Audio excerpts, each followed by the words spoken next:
Sandler's Virtual Summit is a preview and an educational day. We have, 6 main talks for you, speakers today that we're going to hear from. And all of this is free education training, absolutely complimentary. Some of the cool stuff that we've been working on over the last year that we wanted to share with you, like Dave Matson's new book and other books that we've released in the last year, research we've been working on for the last 6 months, all kinds of cool stuff to show for you today. We'll also have some free gifts we'll be posting in the chat of a Selling Power magazine that's all Sandler articles that we've written. It's a really cool magazine that we're excited to do there. And on top of that, we get to hear from all of you. So there's over 6,500 people registered for today's event, and we can collect some best practices and get some interaction from cool, awesome salespeople like you. So let's get into it. Okay. Our theme is grow yourself, grow your business, and grow your team. So we're going to be talking about all 3 of those things. But first, we want to know where you're at. We saw lots of cities and shout outs in the chat, but we just want to take a second here and ask you, where are you today? Maybe physically, emotionally, if you want to share financially this quarter, we want to hear it. Where are you in a thought bubble? Let's see who can win here and how many people are from around the world. Oh, it looks like Grateful was popping up there. Grateful is a big one to have shared up there. That's awesome. I like someone's pattern. That's cool. Anything else you see? Let's see. Riyadh, Saudi Arabia, so cool. Jazz. That's always a good one. I'm in Mexico, but my heart is in Colombia. I also saw Kenya in there. That's awesome. Welcome. UK, awesome. Wow, someone put their zip code in there. In a great mood. Oh, we got some NFL fans. I always knew when we do this time of year, there would be some of those things. It is a Thursday. We got a couple of games tonight. That's awesome. All right. Thank you all for chiming in. And over on YouTube, we got some people looking for work. That's a great place to be here too. We got a ton of sales leaders on there. And if we got good salespeople looking for jobs, we can certainly help you out in there today. So that's awesome. So excited to be here. Q3 is going well. That's great. Okay. All right, Amber, let's jump into it. Again, this is a chance for you to register for our 2023 Sandler Summit in Orlando, Florida. It's going to be March 16th through the 17th.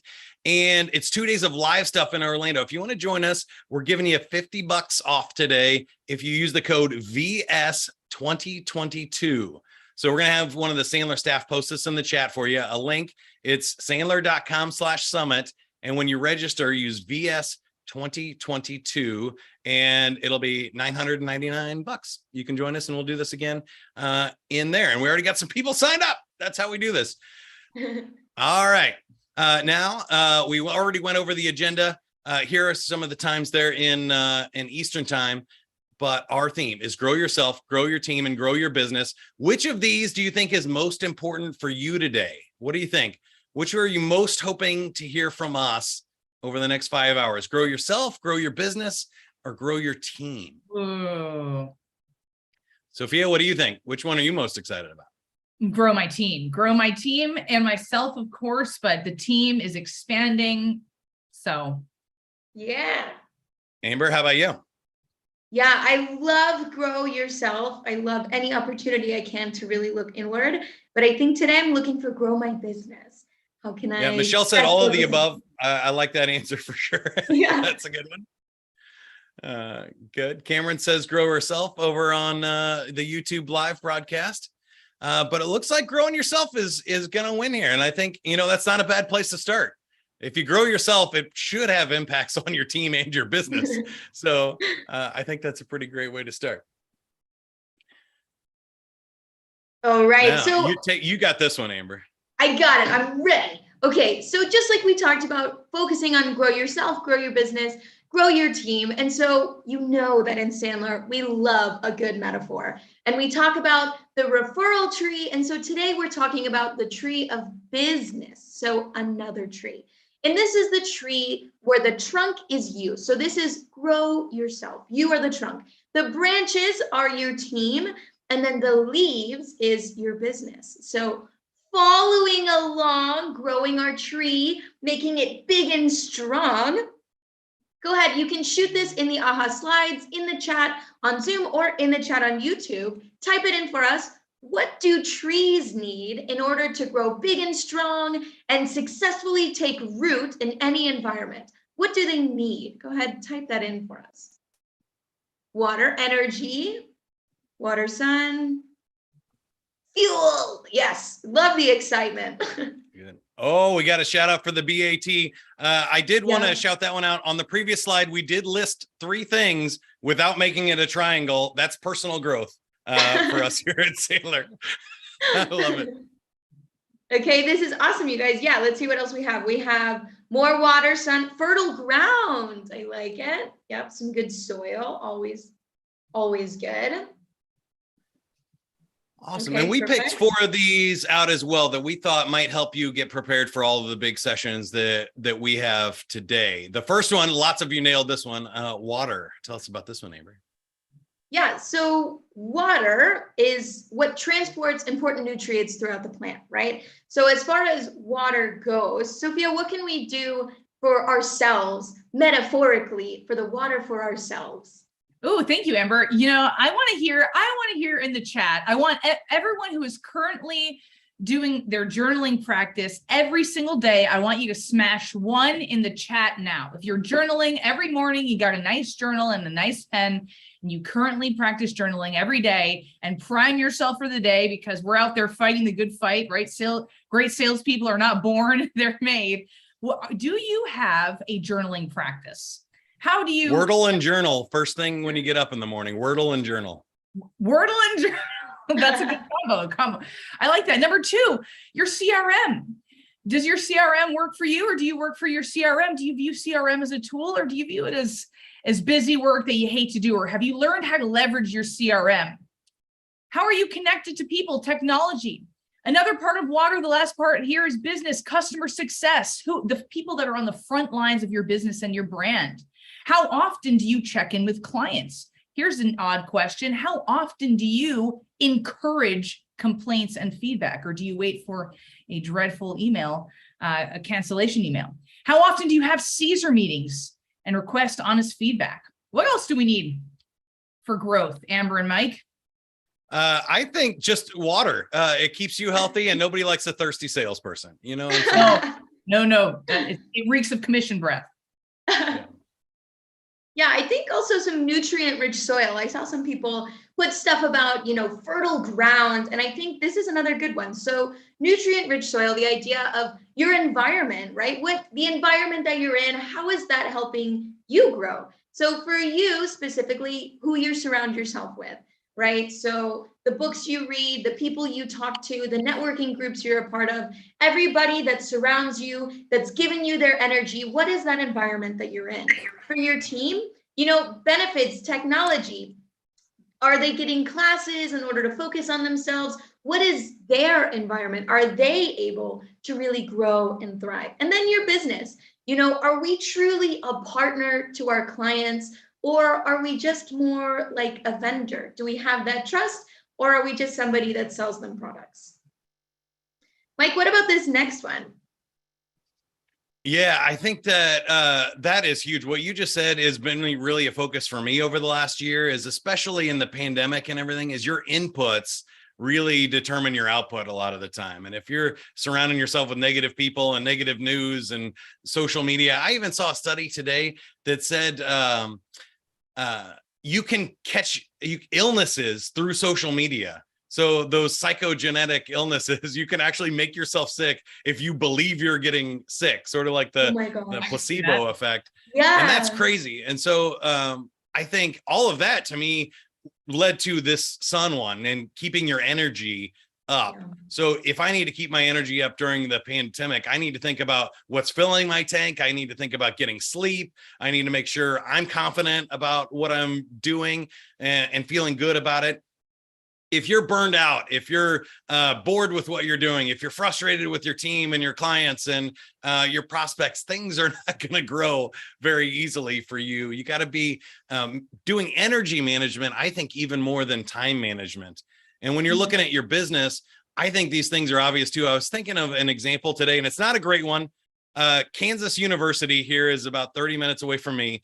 They are the worst team in the United States in college football. They have lost more games than any other team over the last like 25 years, but they're 3-0 this year. They got a new coach that changed their energy. They're undefeated. They are about one game away this weekend from being ranked in the top 25 in the country in 1 year. In 12 months, they changed their energy that much. And I think you can do the same for your business if you work on that energy management. I love it. I love that. And I think that kind of leads also into this idea of care and attention, so this is Sophia, what's it called when you cut off dead leaves? What's that called again? A little pruning action. Pruning. Yeah. Some pruning, maybe repotting. Maybe you need to move some stuff around, giving that nice care and attention, making room for new leaves, for new fruit to blossom on that tree, so talking about what old scripts do you have that maybe need to become obsolete? Your team, do they have any old scripts? Are they using any old tactics? Is there something holding them back? And are we giving them the support and the resources in order to overcome those? And lastly, are there any old tactics that maybe need to be updated? Maybe something that worked before the pandemic and we're just really hoping if we stick to it, it'll work again. What old tactics are we holding on to that maybe we need to do a little pruning so that new fruits and new tactics can blossom? I love this one. When we were looking at this one, I thought of the repotting. If you're a manager or a leader, sometimes you got to repot an employee and move them to a different location or different team to get them in the right environment to thrive. Some people are just maybe the right people for your team. They're just not in the right position. And that's a big one to think about as we go through our organizations and our information today. That's so true. So here's our last interactive slide for you in our intro before we get Dave Matson on the line. We just want to hear from you guys. Grow is a verb. So what we want are some action items, action verbs. Put it in AHA slides, put it in the chat on Zoom or on YouTube. Let us know what is one action that you or your team need to do in order to grow. Go ahead and type that in for us. Which one hit home with you? The watering, the soil, the sun, the care. What are some of those things now? Translate that metaphor into sales and sales leadership. What are some things that you can do? I love proactive prospecting, the journaling, constant Listen improvement. more. That's great. Effective one-on-ones with the team. That's great. Get out of my own way. That's a good growth one. Yeah, some good pruning. Get rid of old scripts. Mental attitude. Love that. Jesse said develop symptoms or systems, not symptoms. If you're developing symptoms, you need to get that checked out. But you should always be developing your systems and everything to keep those good habits rolling. I love that. Pre-call plans. I like that one. Does that make you so perfect for liking that one? I think it's perfect. We're all sales nerds here. Nailed it. Hold yourself and others accountable. I like that. I think we're ready. Boom.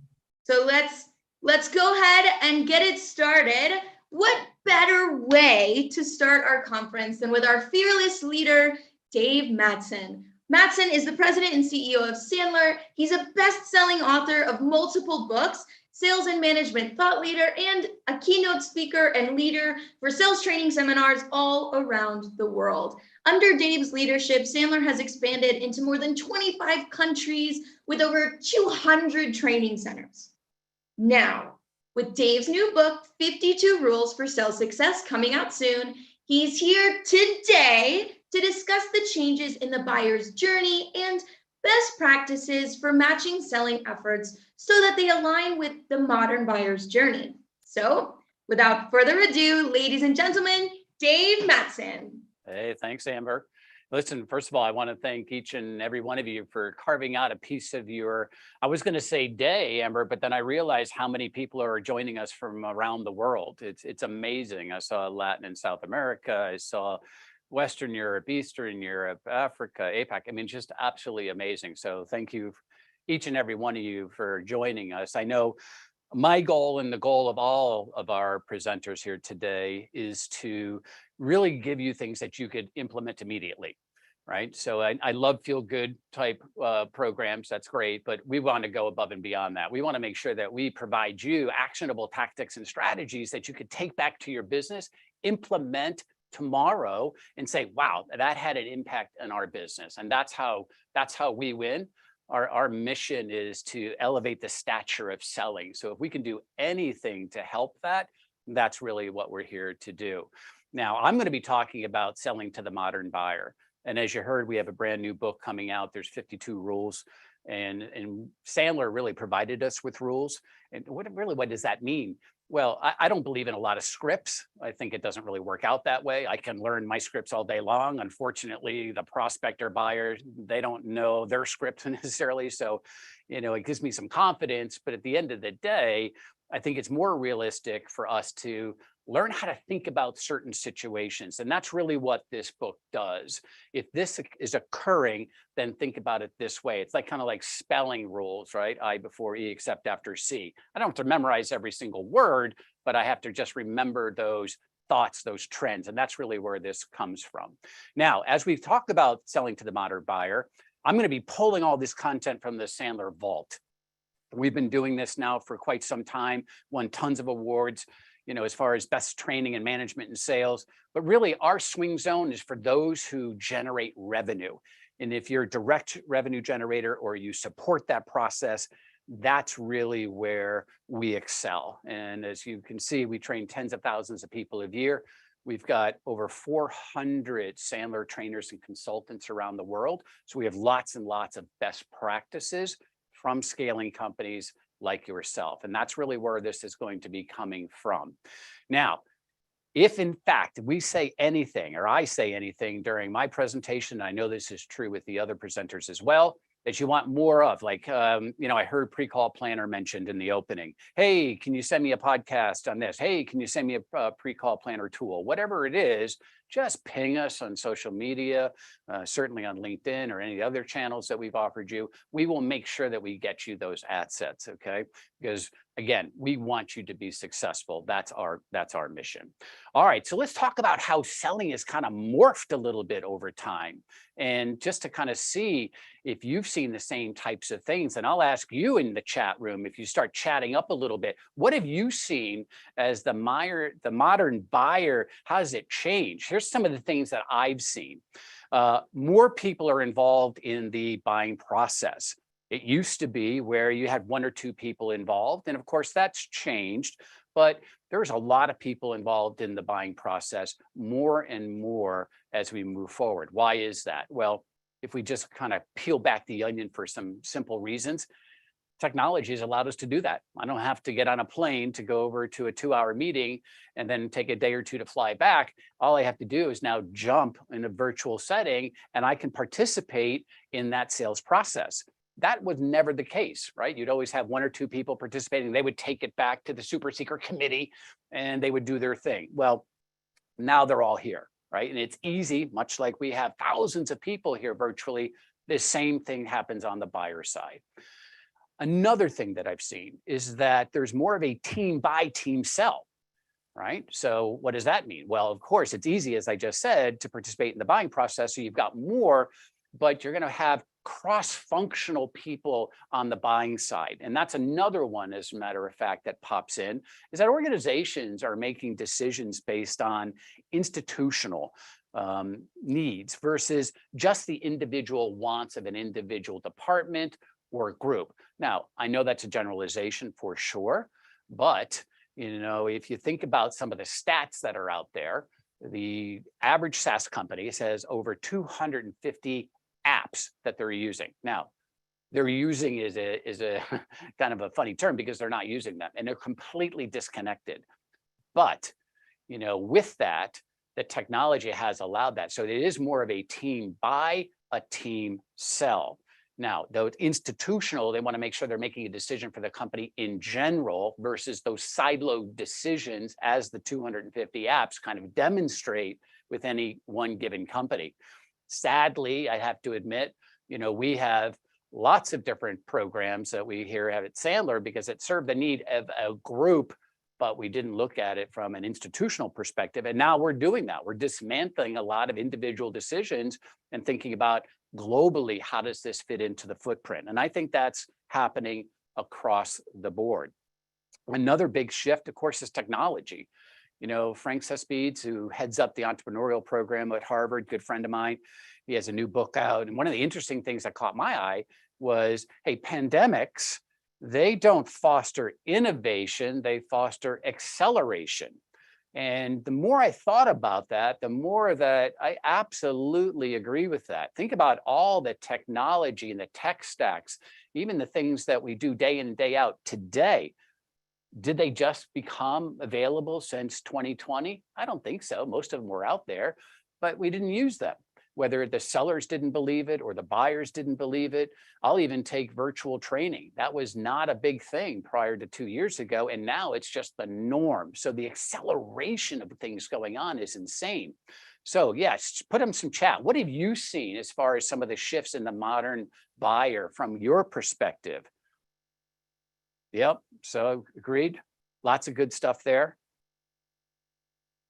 Absolutely. Yeah, no more in person. Nobody calls anybody. 100% true. We're going to talk in a couple of minutes about hiding behind technology. You know, statistics actually do show that voice to voice is still there. I heard a seminar when somebody was saying, listen, they're going to buy with no salespeople. And that's right around the corner. I don't know. I don't know if that's going to happen in my lifetime, but certainly the acceleration is there. Absolutely. Ghosting, hybrid workers, all that stuff has changed. And, you know, we have to figure out as sellers how to be agile, right? So this list is absolutely spot on, right? You're hitting the mark. But let's kind of look about the buyer journey first. Let's take a look at that because it's changed over time. If very simplistically, you know, sales used to carry the ball from start to finish. You know, maybe a buyer said, I think I have a problem, right? There's always two situations. You go into a buyer, they don't know they have a problem, or they do know they have a problem, they just don't know how to fix it. And sales would take over from that period of time. Now, they would bring in specialists if needed, right? We would do that. It necessarily wasn't a whole team of sellers, but you would bring in a specialist if you had to. But sales really kind of carried the ball. That has been morphed, and you've seen all the studies like, hey, buyers come in 3/4 of the way through the sales process. And that, I know that changes by industry because we train and consult with thousands of different industries. Certainly true when you have a sophisticated buyer, not necessarily 100% true when you don't have a sophisticated buyer. But in general, listen, marketing has carried the ball a lot farther than they ever have. And same with technology. So what you used to have is I used to educate, I used to go through the sales process, and then I would hand that over to service and delivery. And now what's going on is that I can now Google, right? I can get a PhD in Google. So every time people think, hey, I've got an issue, I've got this, then they can go and figure it out, you know? So I've got 5 kids. And every time one of my kids has an ailment of any kind, they go to Google and they Google it in and they realize, oh my gosh, I've got 3 days left before my arm falls off, or whatever the case may be, because there's so many outrageous things out there, but we believe it to be true. And that's good and bad.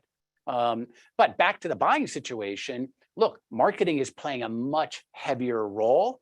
And you know that, as is customer success on the back end. But we do know that sales still has to play a role, but they're entering in a little later than they had in the past. So I think we've all experienced that. You can decide based on your personas that you're selling to, the marketplace that you're selling to, if this is accurate for you. I can tell you from my world, most of the time, people have done some investigation. They know who my competitors are. They know who Sandler is. You know, they say, here are my problems. And that's kind of a starting point. And we're going to talk about whether that's good or bad in a second, but this is really real. Now, Sandler, this is going to be a model, and I'm going to break this down for you so you don't have to necessarily squint at the visual. But in the center is the buyer journey. And Sandler has historically really focused on the seller, right? Because again, until very recently, the buyer journey started much earlier in the process. Now it's later in the process. But, from a selling perspective, if we could arm our sellers, those who generate revenue, with the right mindset, right? With the right behaviors. What do I have to do every single day to be successful? How do I take this quota that I have, which is monstrous, and break it up into things that I can control on a daily basis, I can do from a behavioral plan. And then, of course, how to help the sellers with tactics. What do I say? How do I say it? When do I say it? Right? That's really where we focus. That's where we've grown. And that's really our claim to fame, is giving actionable tactics and strategies to salespeople. Now, as I said, world's changed. So we now have our buyer journey inside our process, because it is important. You have to know where they are in the process. You also have to understand the buying process that they're going through. It's going to be different by, different industries, different companies, but there are some trends. And so I'm going to break this down for us, and then I'm going to get to some of the rules out of my new book. This is also all in the book that Mike talked about earlier. So let's break down the buyer journey in that center core. So really, we've got, 4 big categories, right? So we've got engagement, we have consideration, we've got decision, and then advocacy, right? Raving fans. How do you delight your customers? So let's talk about these. Let's talk about engagement first. What does this mean exactly? Well, engagement really is the prospect says, I've got an issue. Now, they may not know exactly what the issue is. They may not know whether the issue is a symptom or a real problem, but they acknowledge something's going on. And so now we're going to engage other people. We're going to start talking about it as a department. We're going to start talking about it with our coworkers, maybe other groups of the organization. If we're going to talk about it with our counterparts to other companies that you may be networking with, like, hey, this is my issue. What have you experienced? Hey, this is what I'm feeling. What are you doing? It's that type of engagement. They also, though, could engage external. They could go to consultants. They could go to people like us, right? Our sellers. But they're engaging. They're talking about, this is an issue. How should we deal with this? What's going on here? So that's the engagement part. If I talk a little bit about the consideration part, right? So what happens then? So basically, if you net it down, this whole section is, okay, I think I know what's going on, but I'm not 100% sure. I know I have a problem, but what's going on and what are my options to fix this? What are my options to fix this? Like, hey, what's causing this issue, right? What can I do? Who can help us? All these things that they're going to consider, because again, under engagement, I have an issue. Under consideration, how do I solve this issue? What are my options? Like, who's going to be on the buying team internally? Like, who has that expertise? Who has the experience? Who has the time to go find if there's a solution out there for us to solve this? And, that's a big gig. And this is really where technology has played a huge role, because once they've engaged and they're discussing, hey, I've got an issue, I don't know what it is yet. And now they're considering, this is really where all the Googling and the internet and marketing really plays a role. And that's why your CRM is so important when it integrates to your marketing, because this is where you're starting to create the white papers and the expertise and all those types of things. So this is a big section for buyers. This is where lots of stuff happens. They're considering all of their options, who can help us and things of that nature. Now, I'm breaking huge topic into very small sound bites. I know this, but I think we've all seen that, and it's true. I see the chats, good points. If we go to, all right, now let's talk about decision. What's going on here? And so this is where I've engaged. I have a problem, right? I've done my consideration, like, really, what is my problem? What are my options? What am I doing here? How do I fix this? And now I'm in decision mode. In decision, there's a lot more than who am I just picking. So in the decision phase, in the buyer journey, we're talking about things like, yes, of course, who do I buy from, right? Who's my executive sponsor? That's a decision. Do I go internally to fix this, or do I go externally, right? How are we going to judge those who are presenting to us? How do we know that the investment is worth the return on investment? How do I know that? So how do I know if it's worth the squeeze? Because if I have a problem and the pain is only, let's say, costing the company $250,000, but to fix it is 500, then I guess I may decide I'm going to live with this. And that always brings me back. I tell you, early in my career, I was doing a sales call, and I, uncovered pain, which is a Sandler term, and it was $25 million in pain. Now, to me, that was like a lot of money. And I said, just out of curiosity, is this important enough to like put on your top 3 of things that you want to solve? Is $25 million a big deal? He goes, absolutely. Actually, it's not. And chances are we wouldn't deal with it. Now, I was flabbergasted because from my perspective, that's a big number.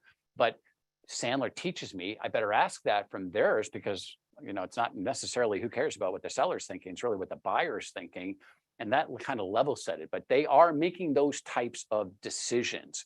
And that's really where the critical point is. Of course, that's when you're bringing in all of your resources under consideration and the decision process.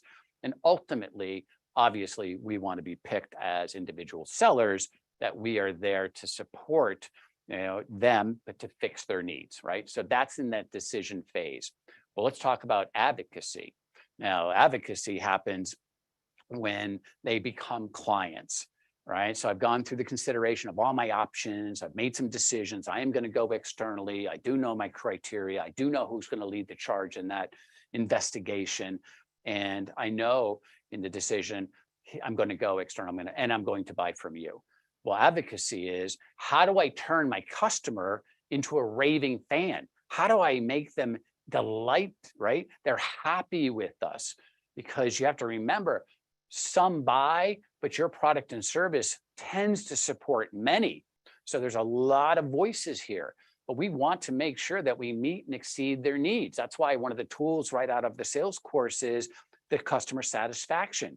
Like, what are the top 2 or 3 things that they're looking from you in order for them to be 100% successful? That is a company issue, but you should really be talking to each one of the buyers and the users and asking the same question. Because if you're only focused on one in the buying journey, one role, then hopefully, they're making 100% of the decisions. But if you're forgetting, let's say, the user base, the people that are using your product and service every single day, and they're unhappy because you're not meeting their needs, eventually that's going to bubble up and it's going to cause you problems. When I talk to CROs, they'll say to me a couple different things. David, I need a culture of accountability. Second thing they'll say is, we can land. We don't land in accounts as much as we should. We need Sandler to help us, but expand is a real problem, right? We're not expanding as much as we need to expand. Well, you're never going to expand within the existing division or company that you're in, but also within different groups that you're currently not selling to within the existing customer, if you don't have advocates, if you do not have raving fans. That's why super important. And so when customer success or any of the other parts of the organization that are touching our customers, we have to make sure that we have perfect communication between sales and everyone else that's supporting that buyer, that's help supporting revenue generation, to make sure that we're on the same page and we're meeting and exceeding those top 2, 3, 4 things that are important to that user group to say, I am really happy. I want to buy more products and services. Why do we want that? Well, listen, this is not the course for this, but at the end of the day, if they have a need and I didn't know about it and I can actually fulfill that need, that only means that my competitor will come in and start to service that need. And then it's going to be, us against them. What I'd like to do is to make sure that I have stickiness within my account and I'm giving them a holistic view in the solution versus just bits and pieces. And if you do have multiple products and services per customer, you will not fall prey to the following. When you have a great relationship with one person, 2 people within a company, and they left, Have you ever run into a situation where when your sponsor, your inside coach, your key contact leaves a company and then the business leaves with them, meaning the new person comes in, right? And you're thrown out because they have a different relationship with somebody else, or they were there to create change, and change means you're out. That's a problem. So we've all suffered from it. We all don't want to suffer from that. Less likely if you're embedded into the whole organization and you have raving fans, then that new person can focus on other things that they can do to make sure that their company is better. So that's why that is really important. And of course, we should always make sure that we have those renewals. Now, I tell you, the SaaS world has really helped focus on advocacy, because in the SaaS world, people can choose every single month, every single day, whether they want to continue paying. And I know that's an over exaggeration, but you can take anything. You know, I have monthly subscriptions. I'm a victim of SaaS. So I buy, let's just say Netflix as an example. But if I wasn't happy with Netflix, then I can just unsubscribe. And so that's why they really have focused in on, yes, obtaining me as a customer, but making me super happy. And that's what advocacy does. Now, if we use that as a core, right? If we use that as a core, then we can overlap some of the big picture things that we have when it comes to the selling process. And so if you really kind of step back for a second, what are we all doing, regardless if you're a Sandler client or not? Look, we're trying to engage, we're trying to qualify, and we're trying to close. I understand we want to have raving fans. I just went all through that. I agree. However, if you sit back as an individual contributor in the sales role, if I could make sure that I match my engagement, my qualification, and my closing skills and abilities to the persona I'm talking to in where they are in the buyer journey, I'm going to be much better off. And so those are the three macro steps that I think we all follow in some way, shape, or fashion. Hopefully, right? And so with that, then we overlay the 7 steps of the process of Sandler, which is on the outside ring. And that's where it's going to be coming from. Now, I'm not here to do a course on the 7 steps of Sandler. You know, I can tell you millions of people have gone through it. We have the highest ROI in the industry. Putting all that aside for a second, here's what you should think about when you're picking a methodology is, number one, make sure the methodology fits the whole organization. So what does that mean? That means you should have the same methodology for an SDR, an AE, an enterprise individual, and a sales manager. It is insane to think about that you've got a different methodology for each of those groups. That's like, you know, if you think about my accounting department speaks French, right? My marketing department speaks Italian. I have this group over here, engineering, right? They speak German. And so, okay, that's great, but no one can talk to each other. So how do you progress throughout the organization? How do you have a clean sales funnel when everybody's doing something slightly different? It actually gets worse than that, because each individual sales leader tends to bring in their own methodology, their own way of doing things, especially if you don't have a rock solid sales process. And there's a huge difference between sales process and sales methodology. So look, make sure that it follows, make sure that they're actionable tactics and strategies, not, hey, you need to qualify. Yeah, okay, great. I understand that. How do I do that? And so make sure that when you peel back the onion, they have the steps of the how, when, and when do I say it? How do I say it? And where should it be said? All that stuff is super important. So big picture, find something that works for you. That's the most important thing of all. Now, let's talk about some other things for a second. You know, I always think that a good salesperson should know where they are now and should know exactly what it takes to go to the next stage, right? They really should know that. And I think a good process, whatever you're following, helps you do that. You should always know where you are. You know, when you talk to a salesperson, you say, well, what's happening next? Well, I think this is what's happening next. Okay, there's your first problem. When they say that, that means that's a fantasy in their mind. That's from their perspective, but they really haven't socialized that with the buyer, and they're just moving through their own process, and it's disjointed from the buying journey. Now, let's talk about some of the rules that apply to both the seller's perspective and the buyer journey. So I'm going to take you through a couple of the rules, and I've kind of picked and chosen, right? Because we have 52. I'm not going to do all 52, obviously, but I'm going to pick some of them that I think talk about grow yourself, grow your business, right? Which is the two big ones that I saw: grow yourself, grow your business, grow your team.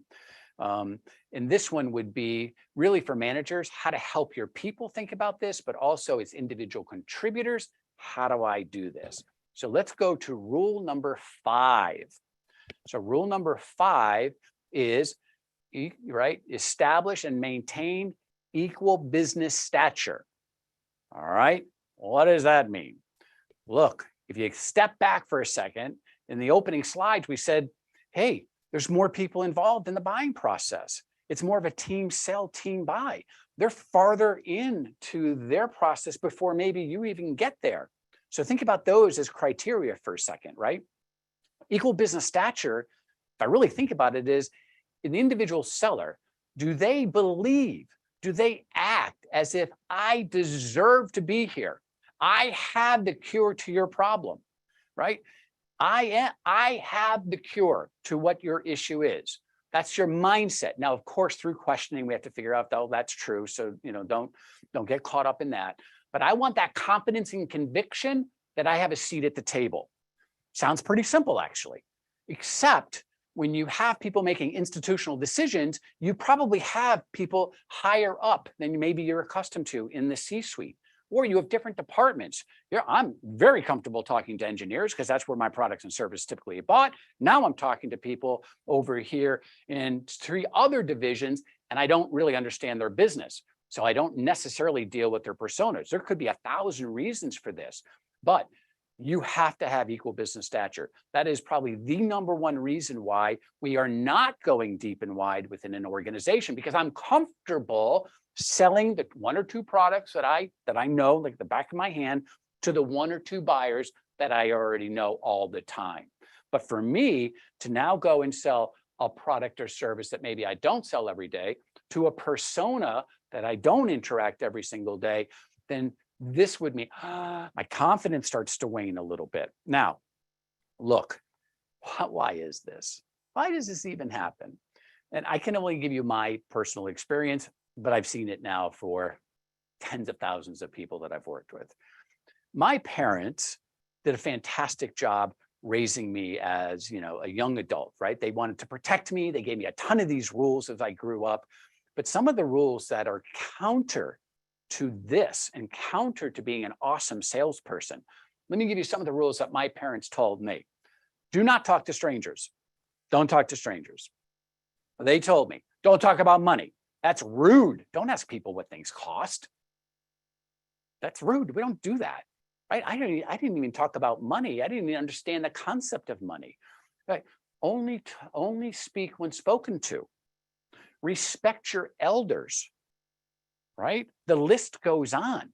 And I say some of these things to my kids, and I'm in sales training. But, I'm trying to protect them.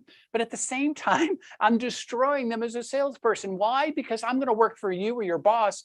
You know what they're going to say? Welcome to the company, Dave. Good to see you. Hey, let me tell you some things I want you to do. I want you to talk to as many strangers as you can, as quickly as you can. I want you to ask good questions, tough questions. I want you to lead the discussion. I want you to be the expert. And by the way, I want you to talk about money.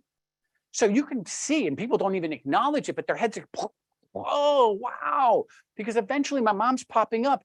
Only speak when spoken to, David. We've talked about this for the first 18 years of your life.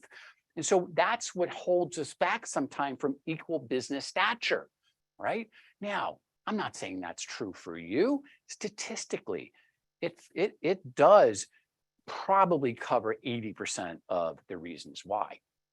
Now, confidence, though, how do we overcome that? Well, we've got some script stuff I just talked about, but we also talked about maybe different personas that you're not accustomed to calling on, or maybe now you're calling higher in the organization I'm uncomfortable with. How can I fix some of these things? Well, one, you have to acknowledge maybe you have some life scripts that you have to update. It is okay to talk to strangers, right? It is okay. It is okay to talk about money as an example. It is okay to ask tough questions. Putting that over here, how about pre-call planner? I heard that in the opening. I smiled. I love pre-call planners. Why? I do a pre-call planner for every single meeting that I'm in and every single sales call. And I would tell you to do a pre-call planner as well. It shouldn't take you any more than 20 minutes. But if I'm calling on a new persona and maybe my existing products and services that I know in the back of my hand, or I'm going to expand my portfolio within that organization and I'm leading the charge, my pre-call planner will then makes me focus on what's going to be happening on my call. So I've got a ton of things going on out there, but let's just focus. So I may be hyperventilating, like I don't know the goal of the call. I don't know who's going to be in this call. And that's the stuff that I don't want to experience when I'm live, right? Because you know what buyers are saying? Buyers don't understand your products and services as well as you do, I promise you. You know what they're actually doing? Does this person understand my problem? Can I trust this person? Are they asking good questions? Are they confident? Do they have the conviction that they can solve the issue?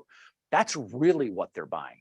Now, again, there's always buyers who have PhDs in your product and service. I'm not discounting that, but oftentimes they don't know it as well as you do. So they're buying all those intangibles. So if I go back to the pre-call planner, if I've determined these are my top 3 opening questions, hey, this is what could be asked of me. They could ask me these questions. How would I respond? And when I'm doing that, and maybe I'm not feeling as comfortable as I want to that 3 or 4 days ahead of time, but when I've got it checked off, and by the way, it gets easier and easier, right? So chances are when you're doing pre-call planners and you're down the road a little bit now and you've done them for a while, you're like, okay, I got it. And you're going to go in feeling pretty good, right? Feeling pretty good. And I think success, 80% of success resides between your ears. So if I can do that pre-call planner, awesome. Here's another little tactic that you could use. And by the way, how many of you do pre-call planners? If you're a sales leader, you should not go on calls without having you and the person you're going on a call with do a pre-call planner. If you're a salesperson, you're taking somebody other than yourself to a call, you should demand a pre-call planner. We've been all in a situation where things are going great and here comes your partner asking a question. You're like, oh, why? So that's what that kind of solves, right? We're all on the same page. Love the thoughts, right? Solutions in the ear, true. Know your talk tracks. That's the second tip that I'll give you. Know your talk tracks. So the talk track, there's probably 50 of them. I flashed this up at the last summit. There's 50 talk track topics that chances are you should know.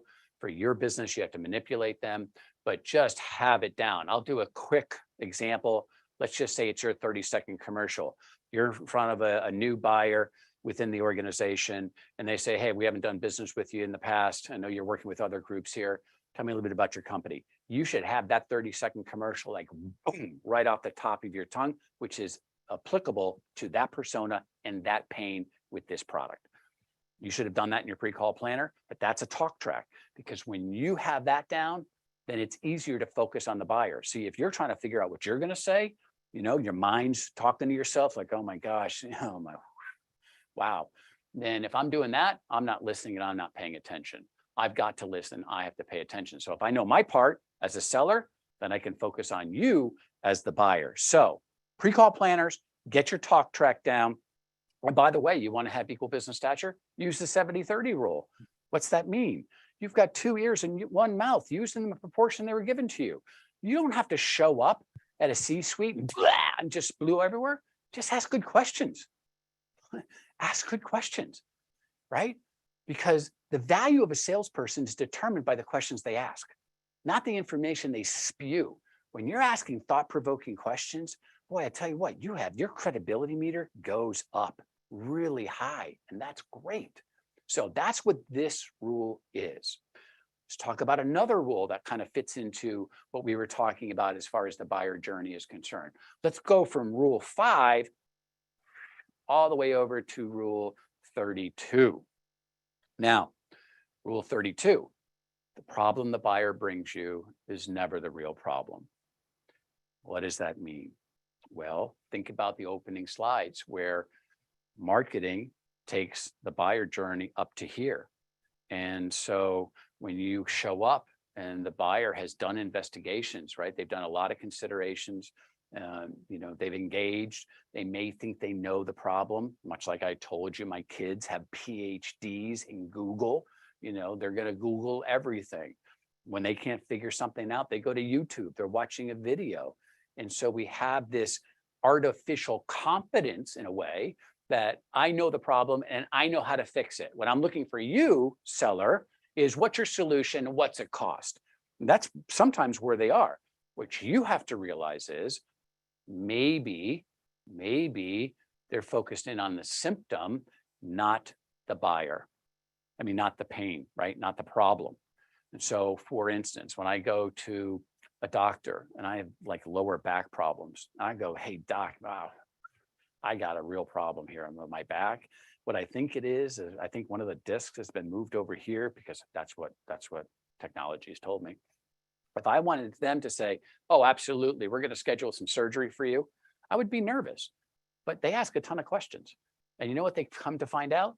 That's the symptom. My real problem is I'm not standing properly. And so that's thrown off the alignment. So all I have to do is a minor adjustment in the way that I stand or walk, and my back problem went away. How cool is that? So they acknowledge it, but they go backwards and ask questions. So when somebody comes to me and says, David, we've determined we've got a serious presentation problem, right? We're only closing 20% of our presentations that we're doing. We need presentation training. I say, that's great. Sounds like you may have identified the issue. To help me better understand, because you guys are a little ahead of me, do you mind if I just ask a couple questions that would help me, certainly help me understand, and equally would help me come to you with the proper set of solutions or at least suggestions? I say, of course. And now I'm asking. I acknowledge that they know what they're saying, and then I ask questions to make sure I better understand. And is it really the issue? Because again, your product and service better than anybody. So use that knowledge to ask good questions. So this is, to me, huge. I've had so many situations where we're going in talking to sellers. They say, well, this is the problem. We solved it. But it turned out that wasn't the issue. Okay, well, you had to validate that. You've got to validate that it is the real problem and that you're not solving a symptom, because presentation skills is not a real problem. Now, again, I'm generalizing. The real problem is you're trying to present maybe too soon, or you're not qualifying. So your presentation numbers, of course, you're closing much less than you should because you're just showing up and throwing up. If you would just slow down your qualification process, you may present to less people, but your close rate goes through the roof. And so that's a quick example that we all could buy into as salespeople and sales leaders. So that's what we're talking about here. Now, I'm going to jump because we talked about technology for a second. Let's talk about this rule, 24. And somebody in the chat earlier today, when I said, hey, what do you think about the buyer journey? They said, nobody talks to anybody. Look, we've got to leverage technology. We don't want to hide behind it. And with so much technology out there, it's easy never to actually talk to anybody. Now, what this means is, look, whether it's in the beginning of the funnel, when you have an auto dialer that's dialing 100 numbers an hour, where you get to talk to 10 or 12 live people an hour, that's super cool. That's leveraging technology. When you have voice intelligence that can tell you tons of things as far as, hey, these 5 phrases actually have a much higher probability of you progressing in the sales process, that's leveraging technology. When I can listen to the top producers in my company through voice intelligence and mimic what they're doing, that's awesome.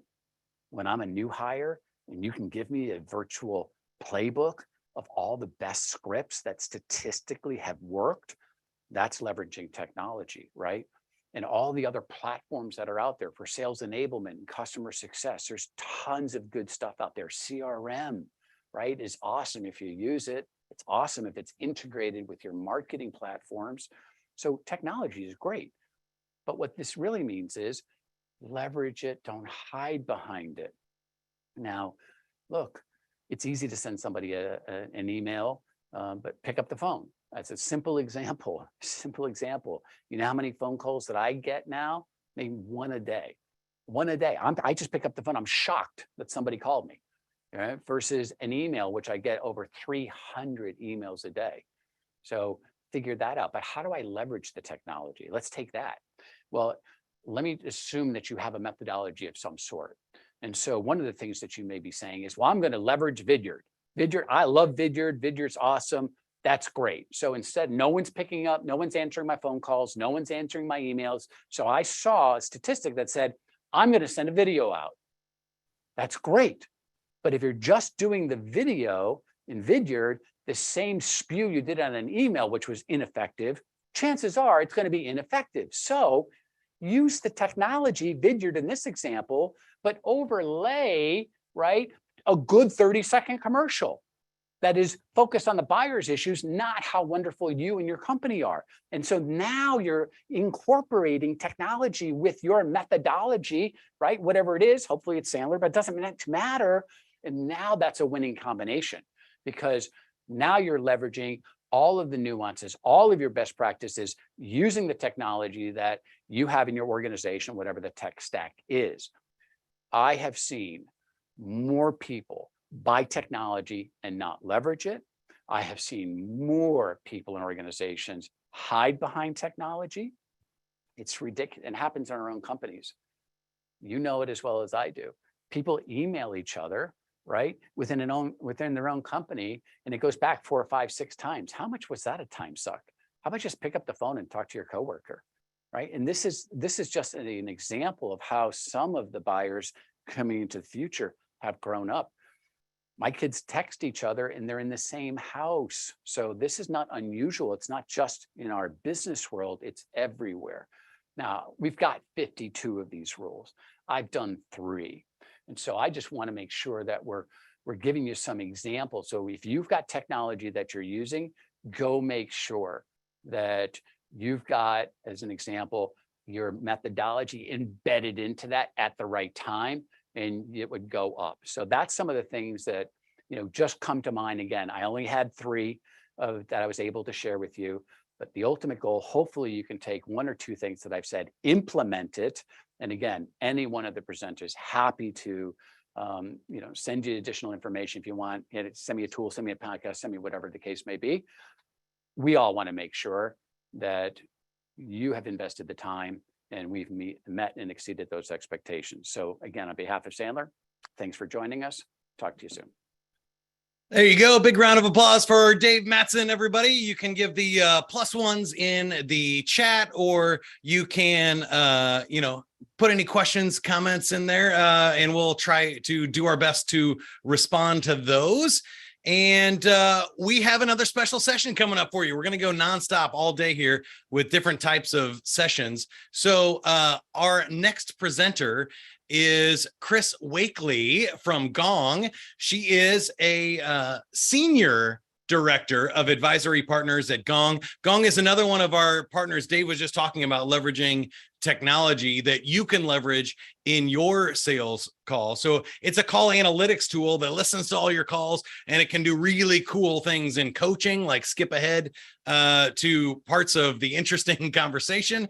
You can also get all kinds of analytics about which of your sales reps are talking about price and which ones are doing it early or late in the sales call. And she has a special presentation for us about how to lead through economic uncertainty, and using some of that data and analytics that you can get along the way here as well.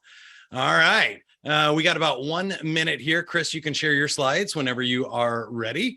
And Amber and Sophia, any thoughts here following Dave, top takeaways, or anything you saw in the chat? I think my favorite. Oh gosh, I'll go first. I think my favorite is, I love the new rules. I think they're so awesome. And I had a little giggle when Dave said, my kids are in the same house and they still text each other. I think I totally connect with that, because my brothers and I are the same way, and I think we just have a very different relationship with technology. And so I love that the new Sandler rules are really taking that into account and focusing on connecting us more. Yeah, I second that, but I also love what Dave mentioned about equal business stature. Equal business stature, going back to journaling, is something that is rooted in your eyesight. For those of you who are familiar with Sandler and IR theory, Journaling can oftentimes help with that equal business stature. What is the energy we want to exude on a sales call? And that equal business stature can kind of feel depleted when we're going after these big enterprise accounts. Great stuff from Dave. Awesome. Thank you, ladies. All right, it's time to get started and learn about leading through economic uncertainty. Ladies and gentlemen, please welcome, she's right there, Chris Wakeley. Hey everyone. Thanks so much for having me here. My name's Chris Wakeley. I am the partnership team at Gong, and I look after our relationships with our advisory and consulting partners. And I'm so happy to take this chance to speak with all the Sandler folks, the Sandler customers and prospects. So what I'd like to do is take the next 15 minutes just to talk to you about how do we help teams through some economic uncertainty. Well, I don't want to be a downer, but let's face it, the current market environment is really presenting a bunch of unprecedented set of challenges. So we've got headwinds since the beginning of the year. They've really picked up. Flagging growth, surging inflation, increasing interest rates. And over the last summer, we had politicians and economists engaged in this great debate over whether or not the US was in a recession. Well, I'm not here to debate that issue. But what I am here to talk about is a problem that a lot of revenue leaders are facing today, which is the number is the number. So that number that was set at the beginning of the year, despite the headwinds, despite reduced hiring or lower marketing spend that comes with challenging marketing conditions, the revenue expectations often are going to be the same. So my good friend here, Ryan Reynolds, just joking, of course, he has a great quote that says, anytime a crisis can be good, it wakes you up.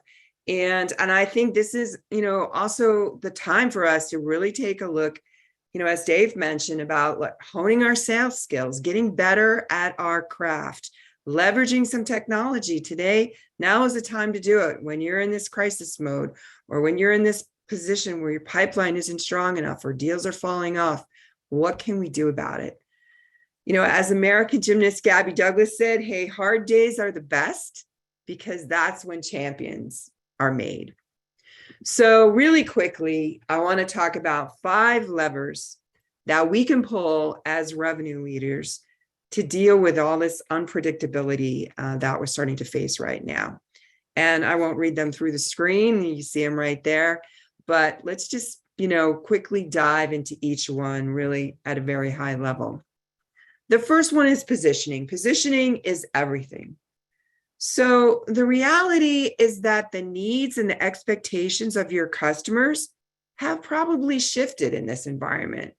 And the question is, what is the implication for you on your business about that? So as you sit here today, do you really have a good understanding of how conversations have changed between your reps and your customers, your reps and your prospects? So the macroeconomic environment is likely, creating new objections that your sales teams probably have never heard of for the first time. And a revenue intelligence platform like Gong gives you the visibility into what those objections are, and as they come up. And so very rapidly, you can create a playbook or adjust your talk track. So it's also likely that once you adjust that talk track, you're going to have to do it again. So the idea that you're going to have to tweak your messaging and your value propositions over and over to generate interest from your buyers is probably true. So Gong allows you to do that real time, to hear the voice of the customer so that you can pivot your messaging and pivot your strategy. So this is where visibility into these customer interactions is absolutely critical. If you can do that 2 months ahead of your competition, 3 months, 4 weeks, whatever the time frame is, that is going to give you that edge. So this is something that Gong actually has been very focused on, not of course because we use our own product, but the idea of letting the voice of the customer go to be heard at scale. We have this thing called the Economic Pulse Tracker, which allows us to keep an eye on our customers and our prospects who are starting to talk about this new macroeconomic environment. So one of the things I'll give you an example for is at Gong, we've been really seeing that a lot of hiring has become less of a priority for companies. So we've moved away from focusing on telling companies how Gong helps, ramp up their new hires faster. So instead, our product marketing and our enablement teams have been able to quickly create new messages and talk tracks that include more language around things like rep efficiency and maximizing resources and doing more with less, et cetera. So our product marketing team then can see how the customers are responding to those messages and then tune and tweak that accordingly. So how you position your product is everything right now, and listening to the voices of your customer, very, very critical. So we've spent the last 2 years thinking about and rethinking about how do we best engage our people. We've all been part of this war for talent and have had to be very innovative to attract and to retain, the very best during whatever the great resignation or whatever they're calling it now. But as I mentioned, many companies are taking a more cautious approach to hiring, which is a very different situation from what we saw 6 or 9 months ago, right? So in fact, in January of this year, Gong produced a report called the Reality of Sales Talent Report 2022. In it surveyed more than 300 sales professionals. It found that an incredible 45% of them said that they had pursued new employment opportunities in the past 6 months. And I was like, wow, are you telling me that half my sales team is out there looking for new jobs? That's crazy. But what was also very revealing in that report was that the number one challenge that sellers faced was staying motivated.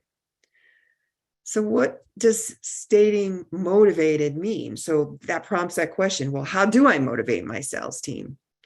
So this report found that there are 5 drivers of sales motivation. In order of importance, here are the 5 M's.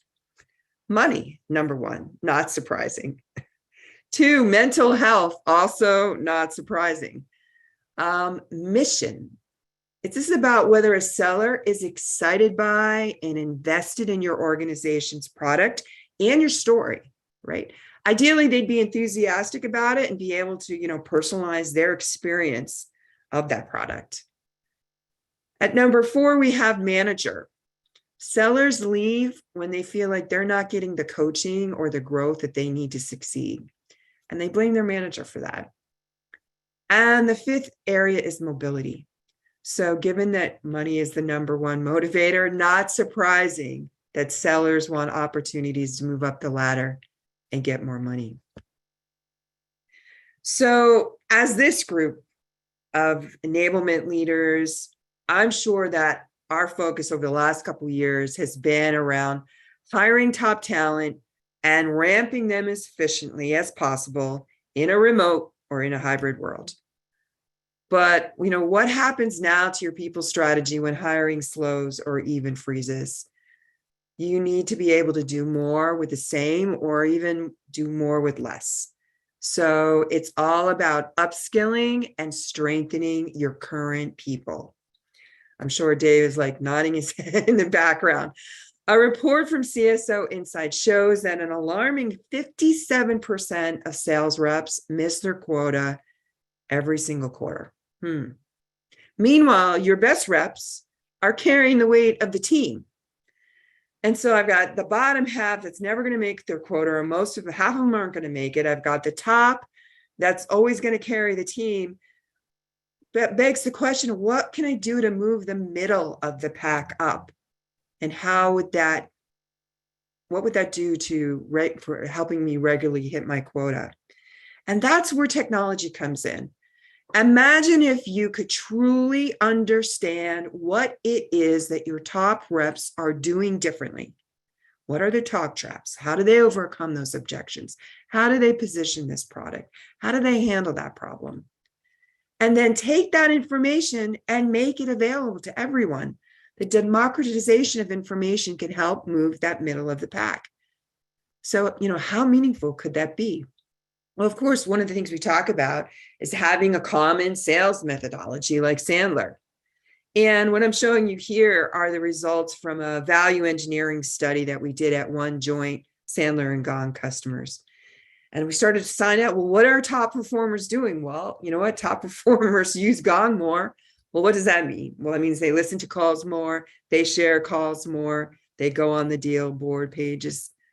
But also in terms of looking at what else do top performers do, the top performers and strong Gong users adopt Sandler better than their peers.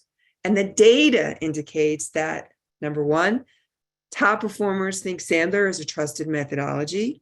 And number two, Gong usage is a way to up-level your Sandler adoption. So upskill that middle of the pack and get them to be part of your high performers. So once again, we're prompted to ask, well, okay, what else can I do to ensure that more of my team is just ready to meet these tough challenges that are ahead? An obvious one is coaching. So how do we improve rep efficiency? This current market environment is forcing us all to think about efficiency. How can I do more with the same, or how can I do more with less? Forrester conducted a sales activity study with over 28,000 reps from 150 companies all over the world. And these findings showed that 23% of a rep's time is spent in the most productive way, actually selling, meaning talking to, engaging with prospects and customers over the phone, over email, video conference, face-to-face. So what are they doing with the rest of their time? Are they searching for content? Are they sending follow-up emails? Are they updating the CRM? So in fact, sales reps explicitly called out CRM as their biggest frustration in a previous Forbes study. But for business, that's really a problem. So much rich intel is discussed on customer calls. On an average, 6,000 words are exchanged in a single conversation. 6,000 words in a single conversation. Can you guess how many of these words are actually recorded by a sales rep in a CRM? Generally around 30. So 30 words out of 6,000 are put into your CRM. So think about all that institutional knowledge that you lost when somebody resigns or leaves the company, when only 30 words are there of that conversation that happened. And how much time are you wasting trying to pick up the pieces of understanding what conversations happened in the past? Reps expect these mundane tasks to be minimized or mitigated. And one of the key ways of doing this is using technology in a better way. So at Gong, we've totally eliminated the need for our reps to update the CRM, as every customer interaction is recorded automatically by the Gong revenue platform. So you don't have to lift a finger, it just happens. That covers everything from emails to phone exchanges, video calls, Slacks, texts. So doing so, by the way, also gives us as a company infinite memory on what has already happened with our customers and our prospects. So that if we transition an account to a new rep or to a new customer success manager, it's going to be seamless. So I'd encourage you to really take a look at what parts of the sales process you have going today where AI and machine learning could really help offer some improvement. I'd also like to suggest that the future is going to provide a lot more tailored automation using AI and machine language. For instance, technology that will draft a follow-up email based on the context of a call that you just had. So that email is going to include follow-up actions, next steps, maybe content that they promised to share. This email is going to be automatically drafted, sent to the rep. The rep reviews it, maybe makes a couple of tweaks and sends it. If that sounds futuristic, I'll tell you, it is. But you know what? Gong has a product like that today that we use, and it's called Gong Assist. And last but not least, forecasting reality. So one of the biggest challenges we face as revenue leaders is that, oh my gosh, these deals just fell out of the pipeline. A horrifying stat by CSO Insights said that 53% of the deals that reps commit to closing in their forecast never close. So of course, then you add significant market changes and shifts that impact your ability to predict your business. Wow. And now what is your next quarter going to look like? What's the impact of your next big product launch or your annual targets? So what if you could get visibility into these pipeline risks where whenever prospects are mentioning, hiring freezes, budget cuts, layoffs, could you help make your forecast a lot more accurate? You bet you can. And that, again, that technology exists today. So forecasting is a massive time suck on organizations. Frontline managers today spend probably up to 2 days a week forecasting sales, digging into understanding these deals better, and then only to be like wildly off on their forecast, especially in today's environment. So according to Forrester, 60% of sales organizations today do not have a well-defined or scientific approach to forecasting. Many don't use a common language to describe opportunities. So it's common to rely on summaries, stories, or other subjective feedback to determine the health of your sales pipeline. At Gong, we use Gong Forecasting. Gong Forecasting uses AI and machine language to predict deal risks based on what's happening or maybe what's not happening in a deal.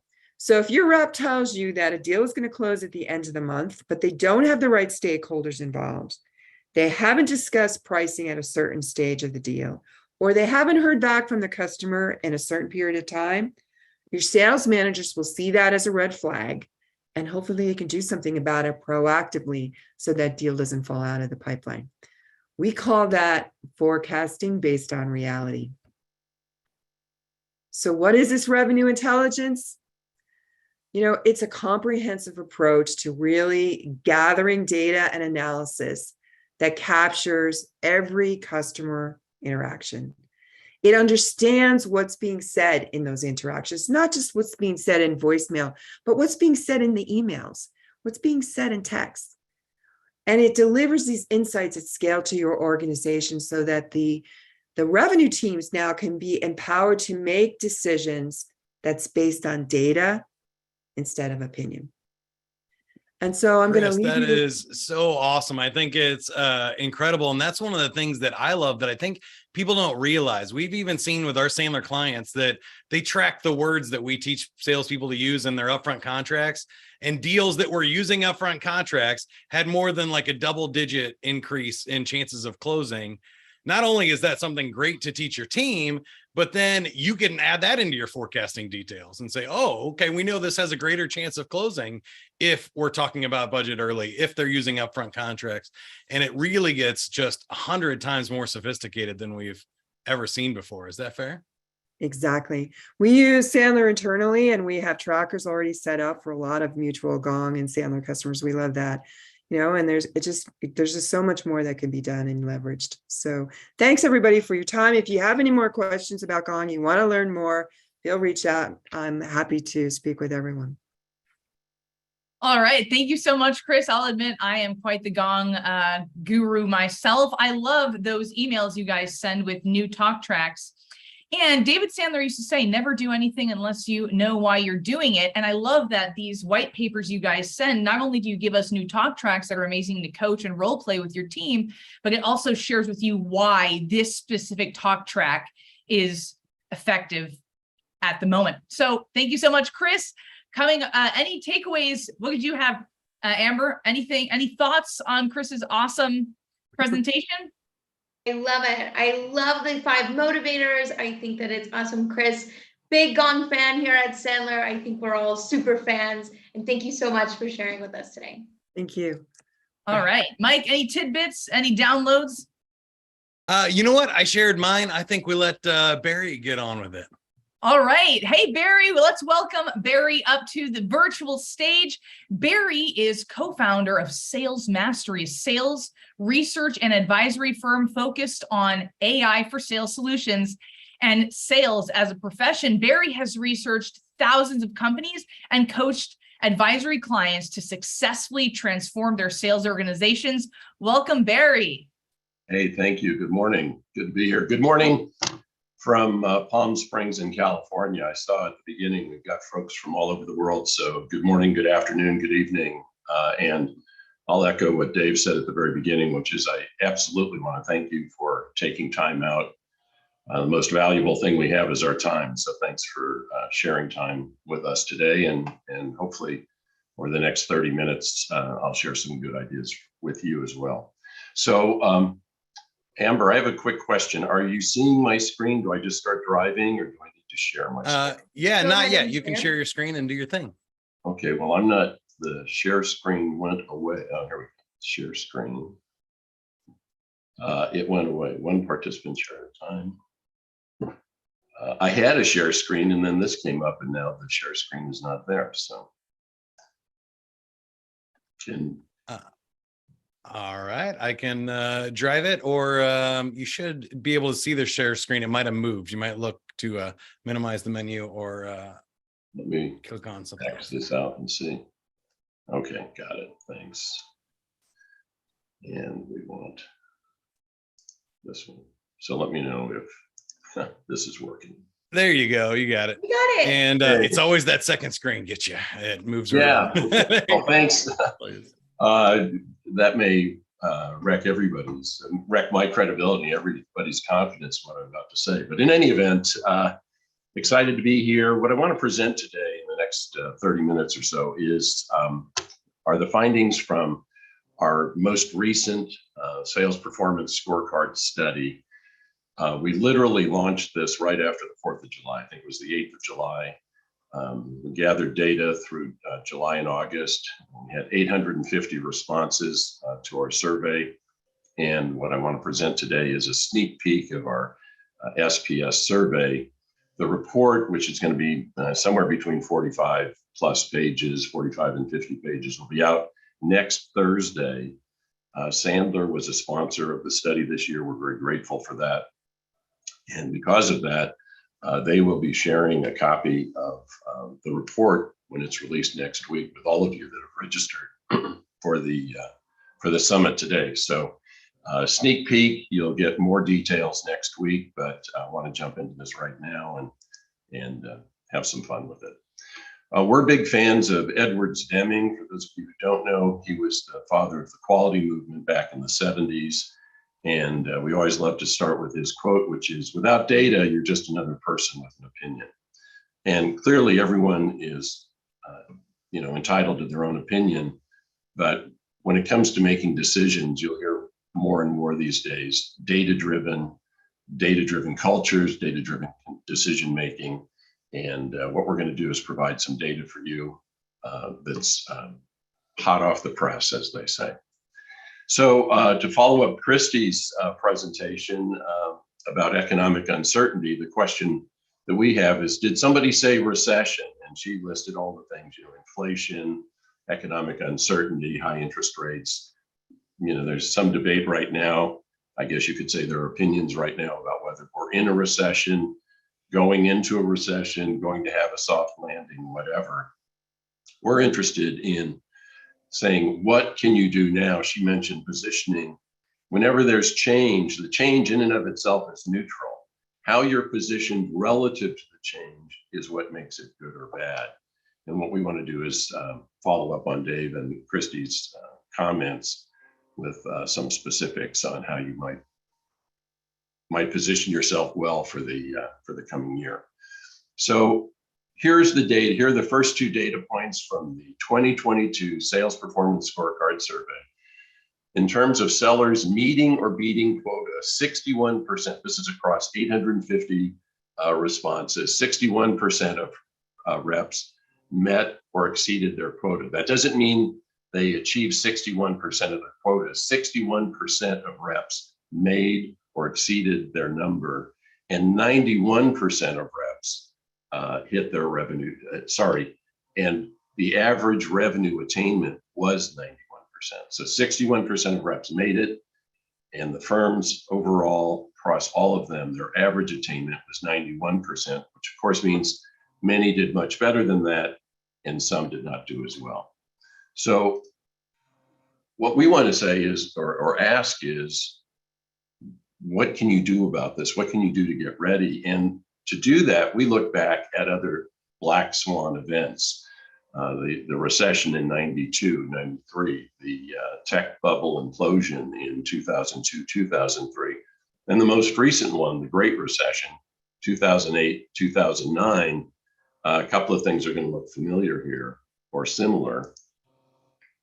Percentage of reps meeting or beating quota in 2008 was 61.2%, and the average revenue attainment was 89.4%.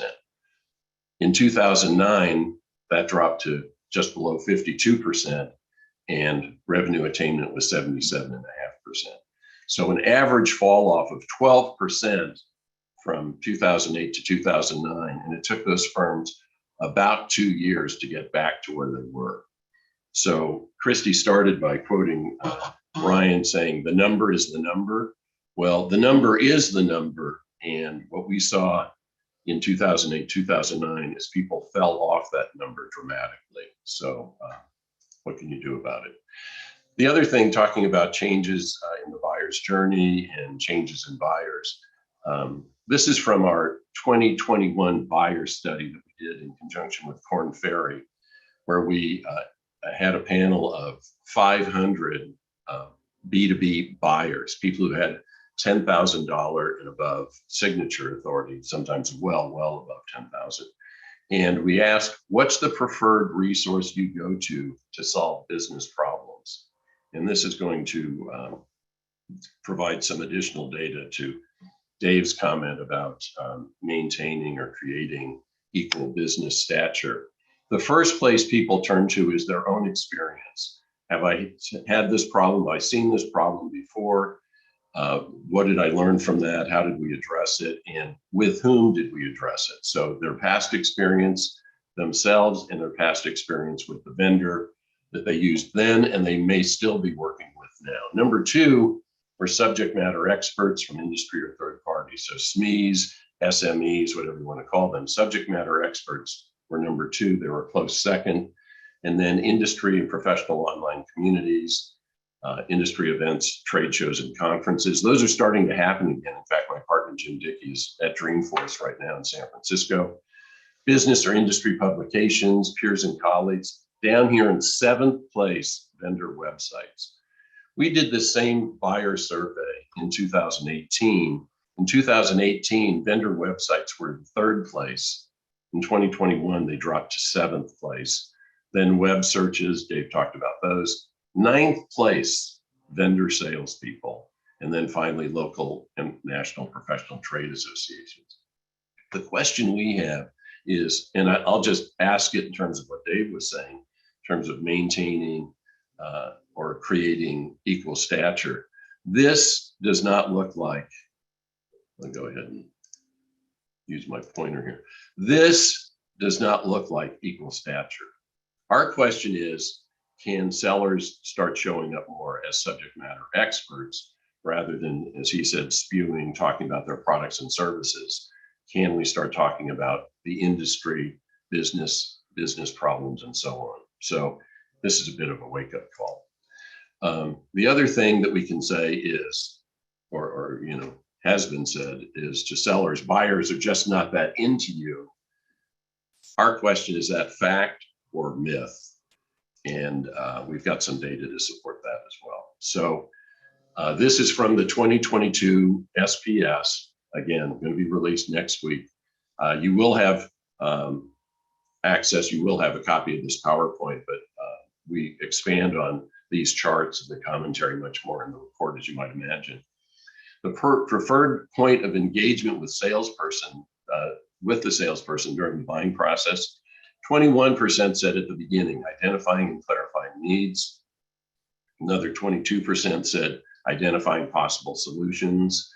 And then you'll see the later portion here, evaluating solutions, 20%, resolving outstanding questions and concerns. 1 in 10 said contracting exact terms and conditions. So we're talking relatively late in the sales or the buying process before they want to talk to anybody or engage with them. And some are already at implementation. 1 in 10 doesn't want to engage until after they bought something, which is hard to believe. But this is another wake-up call. You see here, this 43%, 21 and 22, 43% would like to engage early. 3 years ago, that was 56%. So the needles are pointing in the wrong direction, folks.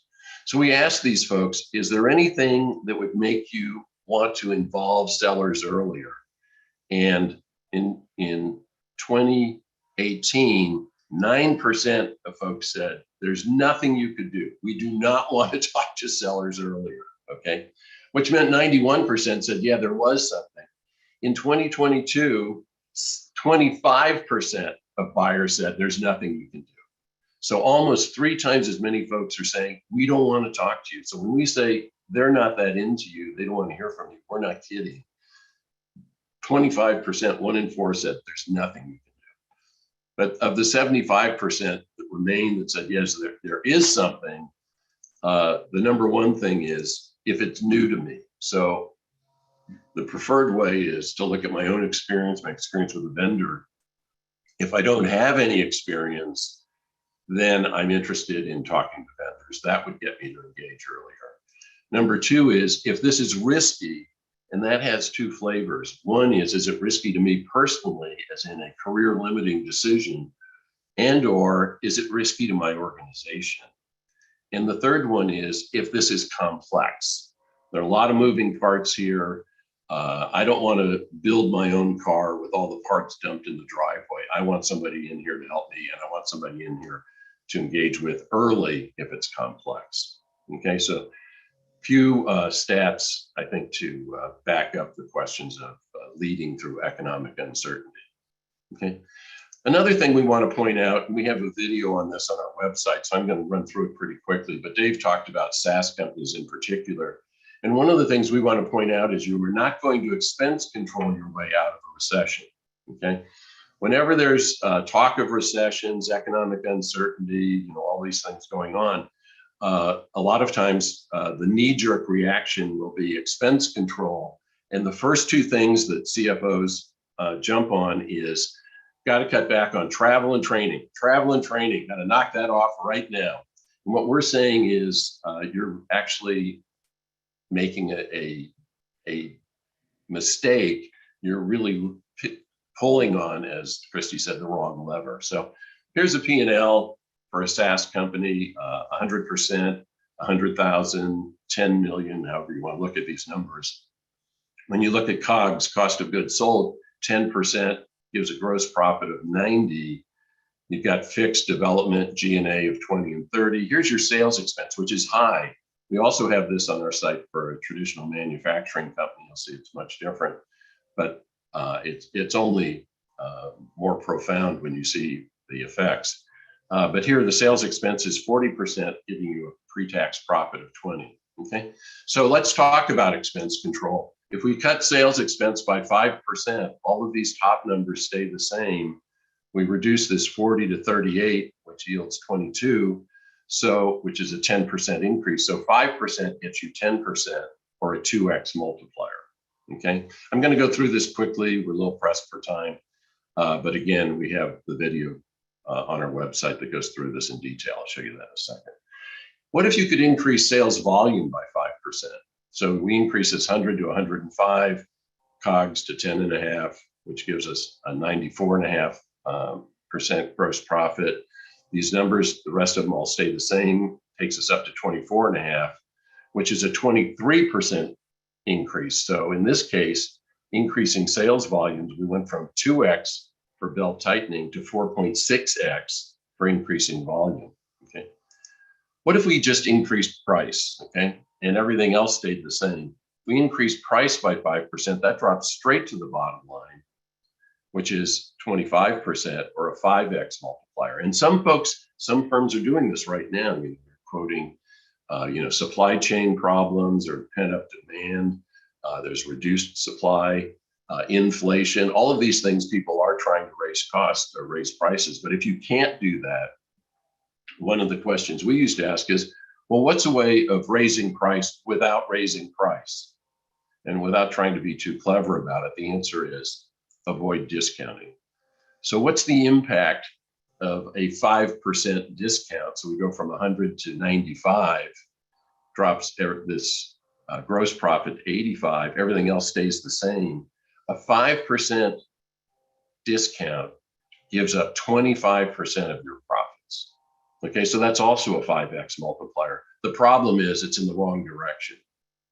And if you did a 10% discount, you would give up half of all of your margin, half of all of your profits. Okay, so don't be quick to reach for that lever, is what we're saying.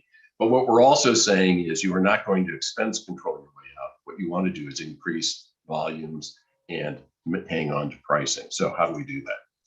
A few things I'll just share. I mentioned our website. I'll blast through this very quickly, salesmastery.com. When you go there, you'll see you can click up here on the videos in the menu, and that'll bring you to this page. We've got about 30 something videos there. They're all free. They're all available to you. And they fall into 5 categories: general stuff, sales math, which is where you'll find the video on the impact of discounting. There's stuff there for sellers, sales managers, and AI for sales. By the way, while I'm talking about levers, and Christy mentioned pulling on levers as well, Archimedes had a famous quote, which was, if I had a lever long enough, and most people remember that quote as, I could move the world. Okay. Actually, the quote was, if I had a lever long enough and a fulcrum against which to place it, I could move the world. And in our view, sales managers, first line sales managers, are the fulcrum for all of the levers that are available to you. Okay, so when Christy showed motivation and managers and technology, all of those levers, in our view, first line sales managers are the fulcrum. And without a fulcrum, a lever is just a stick. And a lot of these tools like CRM and other AI for sales solutions and so on just wind up being sticks because the managers are not fully engaged. So I'm going to talk about that a little bit at the conclusion here, but it's hard for me to overstate how strongly I feel about this, particularly when we start talking about coaching. Okay, so what were the things in the past downturns that led to success? These have already, interestingly, we didn't coordinate these, but I'm happy to reinforce what Dave and Christy have already said. Number one is reassess the buying process. Dave mentioned this. Things change in this environment. The buyer's journey is being adjusted. Number one, you want to find out what is the current buying journey and what is the current buying process, and then optimize your sales process to align with that. You can't keep running old scripts if you're in new territory. So be sure and take a look at that. And this last one, which we're going to spend time on, is enabling the existing sales team. A lot of folks think the way we're going to make the number is by beefing up the size of the team. Christy already talked about this. We can add some data to it. Right now, one of the questions we asked in the 2022 SPS is ramp up time for new reps. It's 8 months across all the industries, all the companies that responded, 8 months. So if you're looking for someone to add someone to the team that's going to help, make Q4 and give you a running start on 2023, then you should have hired them not later than the end of January. Okay, which is a difficult thing to do now. If you did it then, great. This enablement and reinforcing skills will apply to them equally. But if you are thinking now you're going to be bringing people on board to help next year, they'll start contributing consistently on average the second half of next year. Okay, so just be aware of that. Okay, so what was the history lesson from last time? And it was fun to see Christy quoting CSO Insights, because that was Jim and my former company before we were acquired by Miller Hyman, and in turn they were acquired by Korn Ferry. And unfortunately, CSO Insights does not exist anymore today, but Sales Mastery does. So we're kind of back. What we introduced in 2007 was what we called the SRP matrix, the sales relationship process matrix, where we defined 5 levels of relationship and 4 levels of sales process. And we also had, based on the data, 3 levels of performance. The first, performance level 1, were folks down here in the lower left-hand corner, operating in a random way. There was no established sales process. People basically free to do their own thing. A lot of times what people will say in this area is, we hire good people and get out of their way. Okay, great. We think that's just benign neglect. But in any event, being random and being at lower levels of relationship doesn't mean in good times you're unsuccessful. It means you're unpredictable. But in uncertain times, it absolutely means you're unsuccessful. These people who continued to do what they were doing in 2009 got crushed, okay?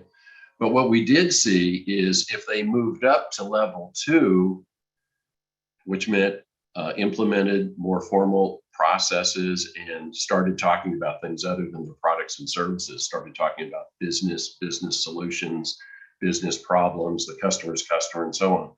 If they were able to move up to performance level 2 in terms of their behaviors, their results were about even with where they were in 2008, the prior year. So they didn't have that 12% fall off. These guys got crushed. These guys basically were running in place. They weren't running the same way. They were maybe running harder. They were running smarter. They were running differently. But because of that, they essentially held fast or stayed in place. The folks that were at performance level 2, if they continued to do what they were doing, they got crushed. But if they moved up to performance level 3, more formal process, started implementing not just coaching, but collaboration, more technology, so on, they again held steady, basically running in place, not by doing the same, but by doing different. They were able to maintain their position and not get crushed. So are we in for a recession? I don't know. Will it be a hard or soft landing? I don't know. But what we can tell you is if you start moving in this direction and things go badly, you'll do better than doing more of what you've been doing. And number 2, if things don't go terribly wrong or aren't as bad as everyone's predicting, you're going to do much better. Okay. And the numbers all support that. Okay. So let's talk about coaching. Christy mentioned that. One of the things, and I think it's, like essential. One of the problems is most managers are doing what was done to them. We call it victims of victims. But in any event, let's talk about coaching and then we'll get back to how you can help them. We asked in this year's survey, this is from the SPS, the company's approach to sales coaching. Do they leave it up to each manager? 36% said they did. Do they have an informal coaching guidance? Another 32% there. So that's 2/3 right there, 68%. Formal coaching process, we expose them to it and we expect them to use it and we reinforce that, 12.5%, basically 1 in 8. And formal coaching supported by technology, CRM, analytics, and other technology, 20%, basically 1 in 5. Okay. So does it make a difference? Well, we think it does. We looked at their results. For these first 2, ad hoc and informal, okay, when we look at their results, and these are results of forecast deals. So Christy she was quoting CSO Insights, 57% of deals don't close. That's actually, it's true. They don't close for you. Half of them might close for somebody else. So we break it down 3 ways: wins, competitive losses, and no decisions. Firms that operate in an ad hoc, informal way with their coaching, their win rate, and this is not pipeline, folks. This is forecast all the way through the sales process to the point where we're forecasting it. The win rate was 47%. By the way, a win rate in the come out roll in craps on a pass line bet is 49.2%. So you're better off just rolling the dice. Competitive losses, 25%. But look at this third one. 28% no decisions. And these are exactly what Chris, these did not close for anybody. These deals just evaporated. And so I want to go back to something Dave was talking about in terms of knowing where you are and really qualifying. Pre-call planning and really talking about qualifying. That's not just at the beginning. We're saying you need to qualify throughout the sales process and throughout the buyer's journey. This 28% no decisions is enormously expensive. Number one, if you could reduce that, you're going to free up a lot of calories. And number two, you're going to create some other opportunities. The win rate for those who operated in the formal coaching process way, their win rate jumped up to 53. Competitive losses only dropped down a point. No decisions, 23%. Look at the last one here. Formal with technology, the win rate jumped up to 60% and losses were split evenly between competitive losses and no decision. Look at the difference here between 20 and 28%.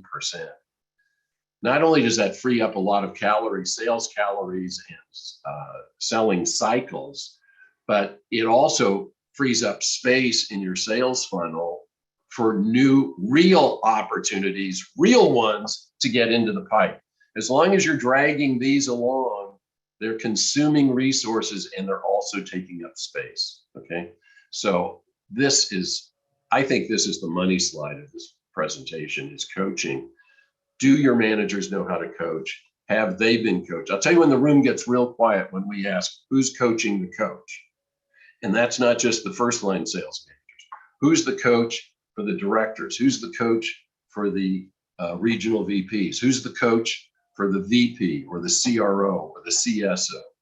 Who's coaching them? And if the answer is, I'm good. I'm a big kid. I don't have to eat my veggies. Then the integrity of the whole thing goes out the window. Okay. So when we look at sales training, this is another thing that we looked at, assessing sales training programs. We looked at product training, sales methodology and process training, competitive differentiation, big deal. A lot of folks want to emphasize that. Customer buy cycle, heard some talk about that already today. Return on investment and purchase justification training. One of the things during recessions, CFOs become CFNOs. They don't want to write any checks going out till they see checks coming in. So can we talk about no? Can we add a no? And so they become CFNOs. A lot of folks are putting emphasis here right now. And finally, sales technology usage. And what these different colors, the black section is the training is unacceptable. The dark gray needs improvement. Light gray is adequate. And then we combined above average and excellent in here. You can see 20% of firms say that their product training is above average, exceeds expectations or excellent. Sales methodology process training 15, competitive 20, customer buy cycle 25, ROI 19. The two lowest are sales methodology and process training and sales technology usage training. Those are the two lowest. So we looked at, back to this one, you've seen these two, 61% of reps made quota, 91% average quota revenue attainment. So we looked at all the training, all the process levels, implementation, all the technology, and the winning combination turned out to be those that the formula we're about to recommend, their 73% of their reps hit their number, and their average revenue attainment was 100%. Okay. What did they do? You remember this slide, how you move up? Okay, number one, they had rigorous process. So all these folks were level 3 process, and you'll see these defined in the report next week when it's sent out to you. You'll see the definition. They were all level 3 or above. They had consistent ongoing coaching. Talk about what that means. But specifically, you saw the money slide, what it means for managers to be coaching. They were in the exceeds for excellent ranking for sales methodology and process training, ditto sales technology and usage training. So the two that were the very lowest are the ones that provided the very highest results, okay, which I think is worth knowing about, okay? And it's so awesome, Barry. Yeah, and I appreciate you sharing that with us because that's huge. I think obviously you can tell why we had you on there because I think Sandler covers at least 3 out of those 4 buckets. But awesome to partner with you on the research, and we're excited to share that info out next week. So everybody on the line today, make sure you check your email next week. We're going to be sending that report out. We also have some other cool stuff, a Selling Power magazine featuring Sandler content, other cool things coming out with the recordings. We don't share the PowerPoints of all of our stuff today, but that recording is up on YouTube right now when we're broadcasting live. So if you need to go back and catch a screenshot or anything. Final thoughts, Barry? I have 2 final thoughts. One of the questions we asked you in leveraging technology is your CRM system a system of engagement or a system of record? And most of them said a system of record. I forget the exact number right now, which means it's a checkbox. Yeah, everything's accurate. There's a note. 5 of what'd she say? 30 of the 6,000 words made it into the system. Those that use it as a system of engagement, of content management, of exchange, and so on, much better. And so here's my final tip in the closing seconds is do not let your reps or managers give their reports in using Excel or PowerPoint. Make them use the system to show how they're managing their business, their pipeline, their process. And that's how you know they actually know how to use it. And I'm going to stress the training for technology usage. Since you went ahead and bought it, why not teach them how to use it? Here's our contact. There you go. I think you're playing yourself off with music there, Barry. Oh, but reach out to Yeah. Barry. The email's there. Go to salesmastery.com. We appreciate all of the insights today and great research. Thank you so much. We will get John Rosso up here next. John Rosso is one of our award-winning Sandler trainers. He is currently in Charleston, South Carolina, and he has written a couple of books for us. So he's co-author of 21st Century Prospecting, and he is the author of our best-selling book, Prospect the Sandler Way. That one's been out for, almost like 10 years now, which is why we had to update it for the 21st Century Prospecting. But John is bringing some brand new heat for you today with our complex conversations around investments and the budget step. John, we'll just let you take it away since we're about 5 minutes behind.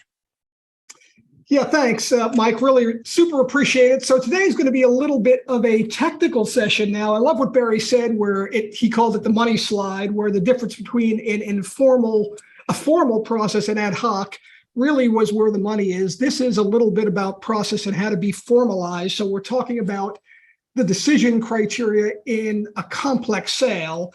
And again, I think Chris said something like 53% of reps in their forecast on the committed side didn't come through, right? So let me ask you for a second to go to chat, because I want to ask you a question. You can just type a yes or no answer.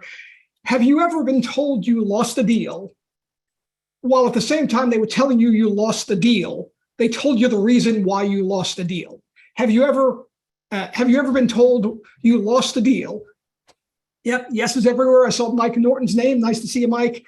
Absolutely. So here's the bad news. If you were being told the reason why you lost the deal as you lost the deal, they never wanted you to win. You were outsold, right? If they told you the reason why you were losing as they were telling you you were losing, they didn't want you to win. You were outsold. So I want to bring some rigor to today. I want to give you another yes or no. Love it, Brian. We were outplayed.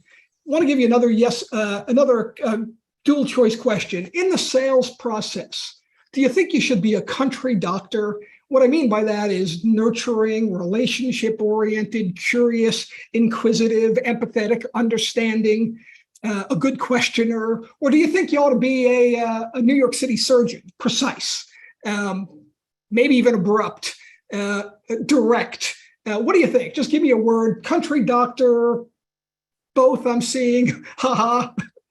Yeah, I think the answer is going to be both, but I want to give you, the folks who said both, I want to give you the specific place where you will be able to see where you convert from country doctor to New York City surgeon. So I've got a couple of goals today.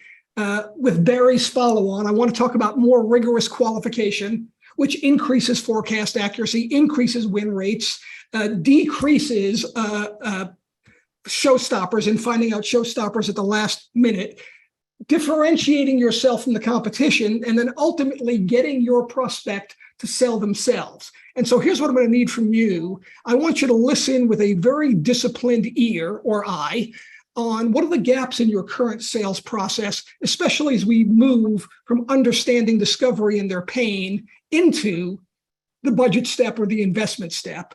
And then I want you to make some decisions about what you'll change. I'm going to do a couple of workshop exercise where you'll only get a minute, which is not enough time, to begin to make some decisions on what you'll incorporate in your worlds. And then finally, like Dave Matson said at the beginning, I want you to commit to your version of the talk track. So that's where we are.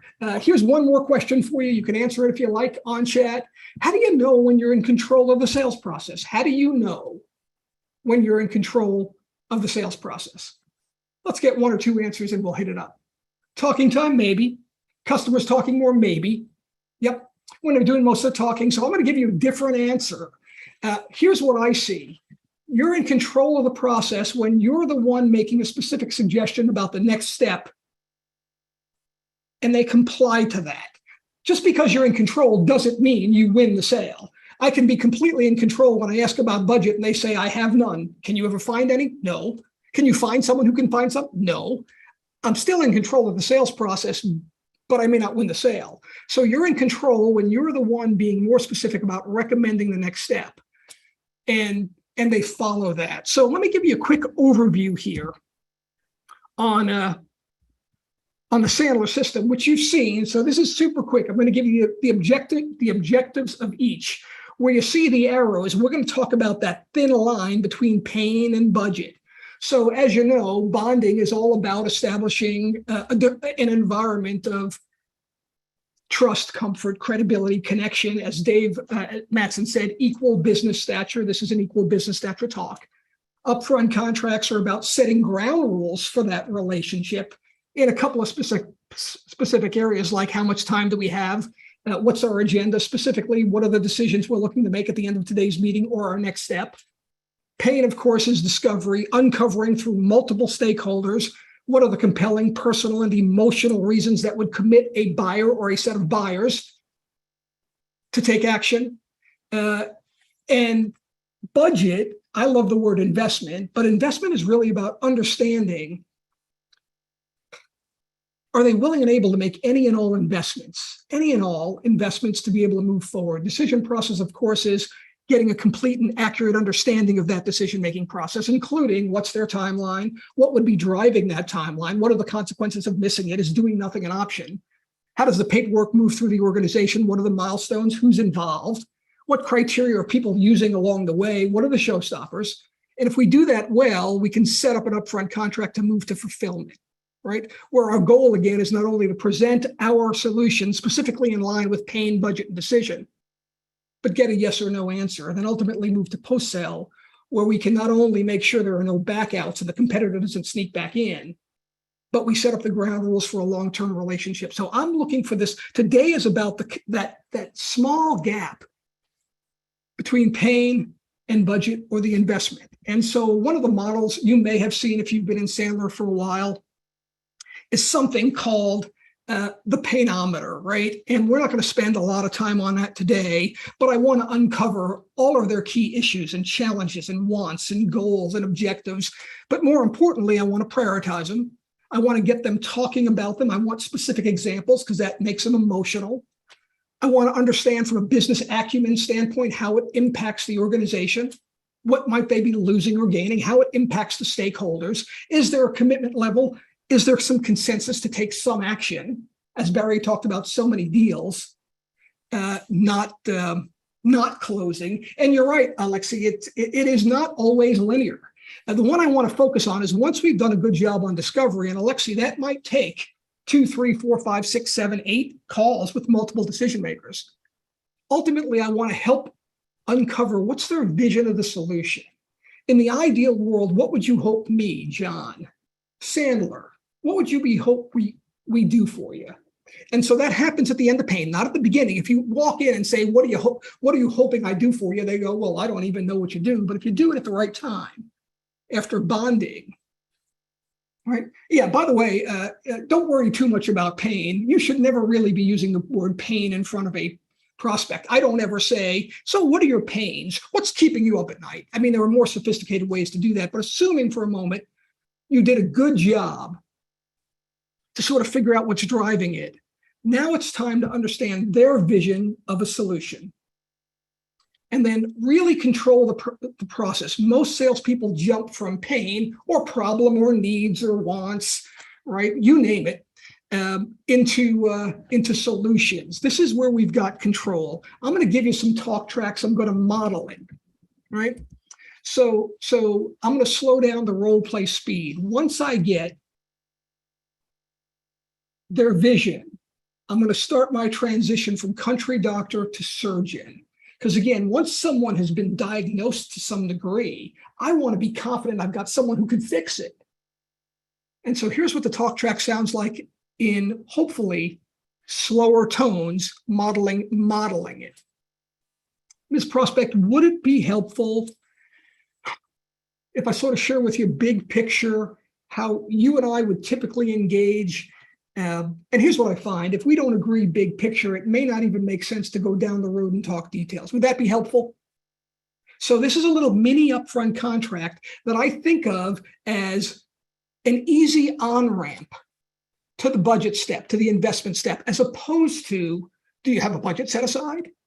And I'm going to look to qualify you in two areas, conceptually and technically. The first part is conceptually. So would it be helpful, Ms. Prospect, if I shared with you a couple of our core philosophies, how we typically work, what it would look like to engage, big picture? Because if we don't agree big picture, it may not make sense to sort of jump into the details. Would that work for you? Absolutely. And let me get your feedback on each of these. And then we can decide together if it makes sense to continue. So again, those 3 slides together are nice little mini upfront contracts. In 28 years of teaching Sandler, I have never had anybody say, no, I don't want to do that.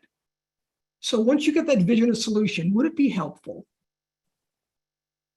if I shared with you a little bit more in depth as to how we would work together, maybe share a couple of core philosophies, how we work big picture?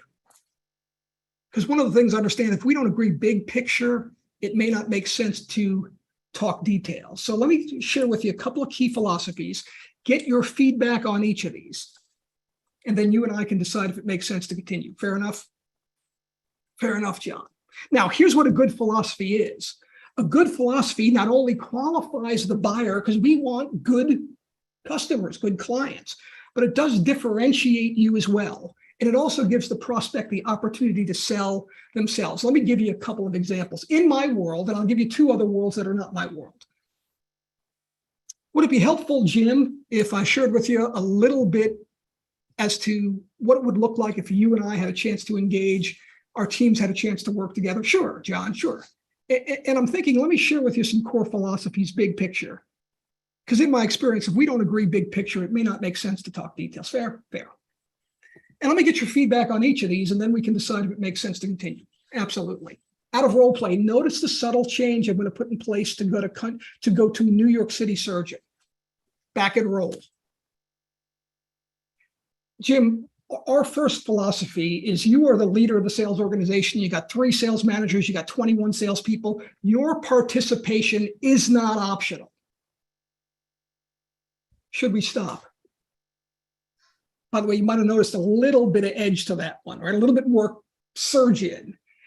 Typically, you will hear, by the way, if it's a problem, if there's going to be a problem, you want to uncover it anyway. Typically, you might hear, no, that makes sense. I was expecting on participating. And this is part of the magic.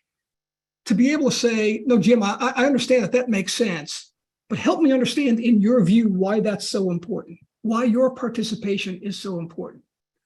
boy, and they will sell themselves. They will go through all these wonderful reasons, some of which you didn't even have in your pitch deck. And people care much more about themselves than you. So get that feedback. Here's another example of the one we'll use. Jim's second philosophy is, let me tell you what we're not. What we're not is a 1, 2, 3-day seminar program where we get your folks all excited and jumping up and down, and they learn great stuff, but nothing ever changes. We're about long-term, ongoing reinforcement-based training, small batches of time over longer lengths of time. I got clients with me 27 years. I'm not saying it's you, but is that a showstopper? No, I love the idea of reinforcement training. All right, let's slow it down. Work me through your thinking. Why do you think that's so crucial here? And they give you examples. I'll give you one more example that I'm going to have you work on yours. Let's say you're a software company and you did a great job on discovery. Thanks, Deb. You did a great job on discovery. And now you're going to move in. And here's what it'll sound like. And I'll use Deb's name because she was nice. So Deb, let me share with you a couple of philosophies. Same setup. So here's our first philosophy. Our software is wonderful. It's in the Gartner Magic Quadrant. It's rated best in the industry. And you know what, Deb? It's not about the software. I know it sounds crazy. It really is about some of the work that needs to be done pre-installation, pre-implementation, some of the training, and a lot that needs to be done post-implementation. Now, in order to do that, what I'm going to need from you is a commitment from you and your team for time to invest in that training and invest in that implementation program. So a good philosophy, out of role play, a good philosophy is not only a differentiation, but it requires, and I want you to make a note on this, it requires a commitment or an investment from that prospect. It requires, I don't want to just say, hey, let me tell you the good news. We're ongoing training and it's great, because nobody learns anything if it's not ongoing. It requires a commitment from the buyer. So very quickly, I can give you like a minute, not even a minute, 30 seconds, but begin to think through what might be, this is your homework, but what might be a philosophy. In construction companies, sometimes they have a greater process for pre-construction. Other places do a great job on assessments. Whatever it is, you want to think, what's your real differentiator? And then turn that differentiator on its head and think through not only what's the philosophy, but what kind of investments are required from the prospect as an ideal customer to be able to make that work. It's a commitment to change. Yep. And without it, you're likely sunk. So I recommend 2, 3, maximum maybe 4 core philosophies. And by the time you're done, not only do they see you differentiated, not only have you put a little bit of that New York City surgeon on, but you certainly have elevated posture and equal business stature. They have sold themselves, as Brandon has said. And they're more eager to do business with you. And now is the time to start qualifying technically. So once we agree conceptually on my philosophies, I still have to qualify you. And here's what that sounds like.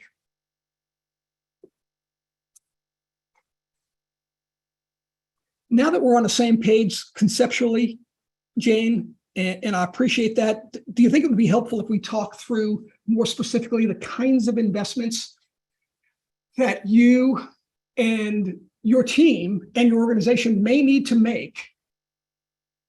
If we did decide to work together, would that be helpful? They all say yes. You don't need 3, but I'll typically say, I find there are 3 things. And for now, you're going to see in a moment, but I'm going to do a role play where you see financial time and access. I find there are 3 things. Certainly one is the financial side of things, Jane. Is it budgeted? Who releases that budget? What's the criteria you use to decide whether or not it makes sense to bring a project aboard, for instance? There's a time commitment. The time that I'll need from you as a sponsor, the time I'll need from your team, the time that we'll need for our teams to work together. And there's an access to the right people who are both impacted and the right information for the people who are impacted and involved along the way. So I can understand the timeline and I can understand sort of how it impacts some of the key stakeholders. Comfortable talking through that? Absolutely. Because the last thing I want to do is you and I and your team head down this path where it becomes clear to you that we are the right solution, which is tremendous. And then we get to the end, only for you to discover that you can't move forward because of one of those three things, the finances, the time, or the access, and then you're frustrated. And I want to help you avoid that. Fair? Fair. They all agree. By the way, in code, you know what I said in code? In code, I said this: I have very little patience to get to the end of the sales process to have you tell me one of these are disqualifiers. If it's going to be disqualified, let's talk about it early. So there's a lot of things you can use. I call it the investment triangle. It doesn't need to be three, but I love a pencil cell. If it's virtual, I draw this out on a whiteboard. It doesn't need to be finance, access, and time. It could be finance, time, access. It could be political capital. Are they willing and able to invest their political capital to champion the cause? It could be, are they willing and able to actually fire their incumbent? How many times do things get unhooked because they're truly at the end unwilling? Are they willing to undergo, if need be, any disruption or change? Anything that I can hear at the end, I want to bring to the beginning. I want to remove that barrier. And I want to see, sir, if they feel like it's absolutely worth it. And so when I put that mini upfront contract in place, now that we're on the same page conceptually, and it feels like there's a fit in working together, does it make sense if we talk a little bit about some of the key investments that you and your team would need to make if we do decide to move forward? Absolutely, John. And I typically find there are three. There's a financial side. Now notice in the financial side, in all of these, notice in finance, I gave preview questions. I said, we'll talk about the finances. Things like, is this project funded or budgeted? Who releases that budget? What kind of criteria do you use to decide, is there a return on investment and is the best use of your funds? The beautiful thing about previewing questions is it makes it so much easier. They've already agreed to answer those questions. So when you say, so help me understand, is this particular initiative funded? Heck, there's no challenges there. So a couple things I want you to think about. What are your key investment areas, right? Just jot them down. I can't give you more than 30 seconds and it's homework, but jot them down. What are your key investments? Is it firing the current supplier? Is it political capital from a coach or a champion? Is it space, if you need space? Is it access to the executives? Take a moment to think not only what are the kinds of investments, but for every single one, you need to be thinking about. It is switching friction. I'm going to steal that, Chase. That's a great one-liner. You've got to be thinking about giving them preview questions, because preview questions, I think it's switching friction, lowers that barrier, right? Lowers that barrier, and then allows you to have a seamless, conversational, strong business acumen talk business person to business person about the investment criteria in a complex sale. Now, this is, you might need to do this multiple times with multiple stakeholders. No worries. Thanks, Wade. So a couple things to think about. Listen, in the end, you and your customer want the same thing. You want them to have the absolute best solution. If that's not you, you ought to walk away. You want the same thing. Now, again, just as Barry talked about, supposedly the buyer doesn't want to see you, but if you can bring value and you can bring posture and you can bring equal business stature, it makes some sense. So elevate your posture. Play the game to win. Don't play it not to lose. Anybody who's watched American football have seen, the prevent defense, which too often has prevented a win. So play the game to win, not to lose. Inspire confidence by bringing some of that surgeon in. Bring on ideal clients. Overachieve what you even thought was possible. Make an impact. Make an impact. And then ultimately, through the work that you do, change the world, because that's the business we're in, changing the world. Mike, I think we're all square. A couple things for homework. A, jot down, I can't have you share it, jot down one lesson learned. 5 seconds of courage, love it, Sarah. One lesson learned. Write down your wow. WOW stands for within 1 week. What's something you're going to do within 1 week, next business week? And then write down one person that you're going to teach these concepts to. If you want to own it, you got to teach it. You got to teach it to 3 to 5 people over the next 2 weeks if you want to own it. Michael, pass the recording on. You can watch the recording numerous times, model it, find your footing, find your voice, change the world. Thanks, everyone. Appreciate it, Mike. John Rosso, everybody give him a big round of applause. +1s in the chat. Any questions and stuff there too, he can jump in and chime in on those. John, you're always amazing. We love having you at the Sandler Summits. He's even better on stage, believe it or not, people. He's also got 2 books out there. He's in our online courses in Sandler Online and other recordings. And not only did he just jam pack that 30 minutes, and it was actually like 22 minutes because he's such a pro. He got us back on track, my friend.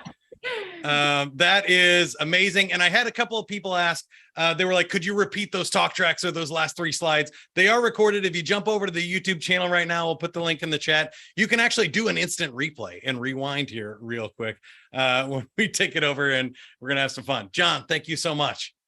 Thanks so much. All right, we're going to have Amber share her screen now, and we're going to do a little exercise with you, continuing with these budget complex discussions and money motivators. We're going to take a break and change our energy here about money concepts and talk about head trash removal. Sophia. That was amazing. Thank you, John. Again, we definitely drank from the fire hose there. Thank goodness we can watch the replay. Let's do a little money concept head trash removal. And for those of you who are not familiar with this Sandler head trash terminology, it's the noise between our ears that keeps us from doing the gutsy stuff that we have to do as sales leaders and salespeople. So here's a question for you. Go ahead and activate the aha slides. What doubts or uncertainties are keeping you from uncovering your complex prospects' economic truths? All right, we're going to have somebody type this link in the chat here for you too, but you can scan this code if you missed it earlier, or pull up your phone and join our AHA slides. And then you can also just chat your stuff into the chat here too, but we wanted to leave this up here for a while. Sophia, what was that question again? Well, the question is, what are some of the fears, doubts, and uncertainties that are keeping you from uncovering your complex prospects' economic truths? We all have some fancy talk tracks and we role play, but maybe with live bullets, when we're live, the adrenaline is rushing in front of the prospect. What's some head trash that you have that keeps you from asking those questions? I know for me, it's the uncertainty that every person has a different number for what's a lot of money to them.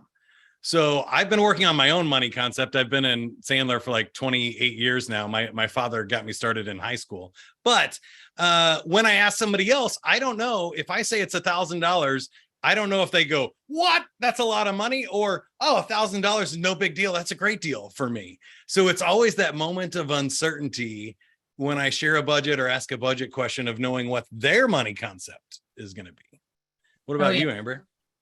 Yeah, that's so true. I know for me, my mom's a bargain shopper, which means that growing up, whenever we went to the mall and, you window shop, I'd always see the really nice outfits at the front. And I thought, oh, nobody buys those, right? You walk straight to the back and you just buy from the on sale rack, like at the front. That's just a distraction to get you into the store. And so something for me that I really had to come and move forward is the idea that people will pay full price. They're not always looking for discounts, and I loved when Barry talked about discounting and all that stuff, because that one hit home for me is people will pay full price for something they really want, Totally. I love that. Lots of good stuff in the chat. Yeah. Joan says, will they share the truth? Yeah. What percentage of the time do buyers tell the truth, the whole truth, and nothing but the truth? Too intrusive. What if I sound dumb? The unknown? Absolutely. Let's tootle along to our next question. Yeah, we got another good one for you here. Hey, where do you think this money concept comes from? Where does our money concept come from, do you guys think? Share your answers in the chat. I mean, Amber already gave a sneak peek. I think a big one is your parents. And yeah, a lot of childhood stuff and family there coming up. I wanted to share mine. I don't know if you know, there's lots of different types of money. So there could be old money. Your parents could have had old money. Maybe they're new money. My parents had good money. That's when you ruin a new pair of pants by getting grass stains on them, or you don't want to finish your plate. And your parents say, we spent good money on that. That's a tricky one. Absolutely. What about you, Amber? Well, I think definitely my parents.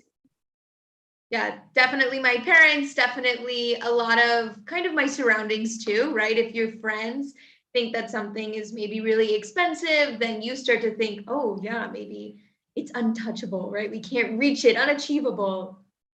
Yes, for There's those some interesting stuff there about regional bias. I like that. There is cultural things and cost of living that's different on the coast instead of the middle country and stuff. That was a great insight there.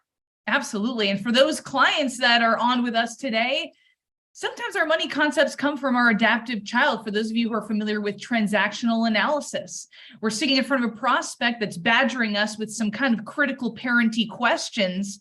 And then our inner child might come out, and our inner child might be more inclined to make concessions, be a little bit more compliant, answer more questions than ask more questions. So food for thought, parents. Who is it? Woody Allen that said, if it's not one thing, it's your mother. Anyways, tootling along. Next. Whoever heard these as a kid? Save your money for a rainy day. Rich people are greedy. I know I got a lot of these messages from my Cuban political refugee father. The rich get richer and the poor get poorer. Any others to share in the chat? What are other money messages? Doesn't grow on trees? That's a popular one. Yeah. Don't talk with people about money. It's impolite. I see you, coupon queens in the audience. Love it. All right, moving on. We're going to rewrite these as positive ones. So, let's toss some of these beliefs right into the head trash bin, to the compost, wherever you like to dispose of your head trash. Get that visual and replace it with some of these healthy beliefs. We're not going to go through all of them, but you can take a screenshot of this and put it somewhere on your desk, somewhere on your vision board. But here are some healthy beliefs. What about it's only paper? It's not good or bad. It's only paper. I like this one. It's my responsibility to make as much as I can, to give back. Some say success is being able to give back. What about money is a choice? There's never a point where we can't have it. And others. All right. I love that one, Sophia, that I wanted to add that my dad shared with me was the most positive one. And I don't remember if it was before or after he found Sandler, but he used to tell me as a kid, like, don't let next speaker, Amy Woodall. So we're going to get a little granola in here. Why not? Why not? Right? Mental health has been on the mind. So find yourselves a comfortable seated position. Go ahead and get comfortable in your chairs, uncross your legs and put both feet on the ground and put your hands on the tops of your legs, your knees, get comfy, kind of take your back off. This is an active meditation. So take your back off the seat if that's comfortable for you, and begin to close your eyes and slow down your breathing. Let your body melt into relaxation and listen to the soothing sounds of your inhale and exhale. Feel the expansion and contraction of your body as you breathe, and let your breathing slow down naturally. Don't force anything. Now allow yourself to think about the words prosperity, financial freedom, money, and abundance. As these words meander through your mind, take a moment to recognize what images they bring up for you. Perhaps see yourself inside of a gorgeous, spacious home. Maybe you see yourself driving a new car or traveling to new places all over the world. Perhaps the visions that appear for you are ones of gifting these things to people you love. Or maybe you see yourself easily and happily paying your bills. Whatever visions or thoughts show up for you, simply recognize them and allow them to paint your picture for financial abundance. What does it look like to be a money magnet? To know that money comes to you easily? What does it look like to be prosperous? Let your imagination paint your picture of abundance. As you see yourself living inside this vision, just notice if there are any disempowering thoughts or beliefs that come up. Maybe a hesitation to imagine it is what you really want. Maybe there's a sense that it's not safe for you to imagine these things, that you would disappoint others or maybe even anger others to want these things. Perhaps thoughts that whisper that you're not worthy of having this prosperity or that you don't need all of this. Whatever thoughts or beliefs there might be, simply identify them. And on each exhale, imagine yourself breathing them out, releasing them from you. Breathe them out, exhale and release. Now bring yourself back into this beautiful vision you created and let yourself feel good here, connecting with the emotions of what it feels like to be prosperous. You feel carefree, generous, stable, safe, creative, and joyful. And as you marinate in these beautiful emotions and this lovely vision, allow yourself to take in these words. I deserve to be here. I am worthy of prosperity. I am a money magnet. I am a magnet of clients who are eager to do business with me. Money comes easily and frequently. My money helps me help others. The more money I have, the more good I can do. Now bring your attention to your breath, taking a deep breath in and exhale all the way out. Let the natural rhythm of your breathing bring you back to this virtual summit, back to the present moment.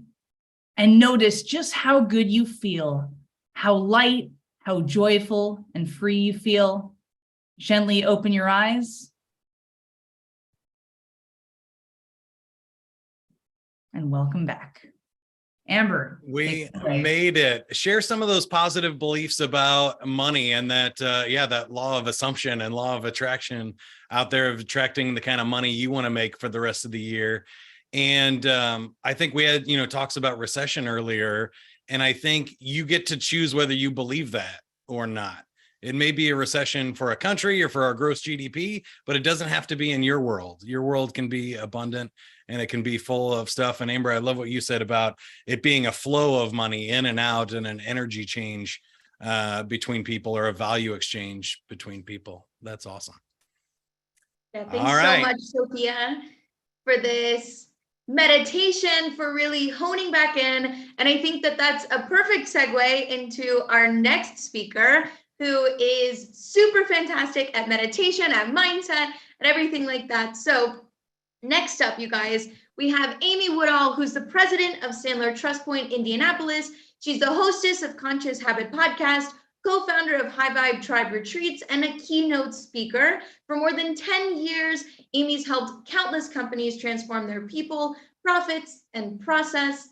And she's here today to help us align those two departments that are notoriously known for butting heads, which is sales and service. Today in her talk, she will help us align these two departments for greater collaboration, less drama, and improved client retention. So, ladies and gentlemen, Amy Woodall. Woo! Thank you. Amber, you're hired. You get to follow me wherever and just give the introduction. Love it. Thank you so much, Sophia and Mike, for your incredible energy throughout this. And I loved the meditation. So Amber mentioned I am a little bit of a meditation junkie, certified meditation teacher. And I do that because of the type of things that we're going to talk about today. So look at I'll tell you a little bit about my journey. I've been a Sandler trainer for about a decade in the glorious state of Indiana. It's very exotic here. I don't know if you have ever visited the Hoosier state, but working with sales teams for a number of years, I started to see that we were helping them, right? Like if any of you on here are, I know there are many of you on here who are Sandler clients, that you're able to see growth. You're able to see top line growth for sure. You bring in more business, but I sit down and talk to our clients. We would kind of look at overall growth. And I'd say, this is great that you're bringing in new peeps. This is great that you're able to even cross-sell and upsell in various areas. Tell me how your operations team, your service team, your client success team, tell me what retention looks like from there. And then on top of that, tell me, how do sales and those departments get along? Here's what I learned along my journeys, y'all. First of all, that it was kind of like for clients, like helping them fill a bucket that was full of holes. So they're filling it, but the water's coming out just as quickly as it comes in. And that was showing misalignment in their sales and their service teams. The other thing that I realized, I will never forget the first time I ever trained internationally, terrified, Indiana girl going to Amsterdam to teach a team. And I was working with applications engineers. We were specifically working on client success. How do we deal with difficult people? How do we communicate more effectively?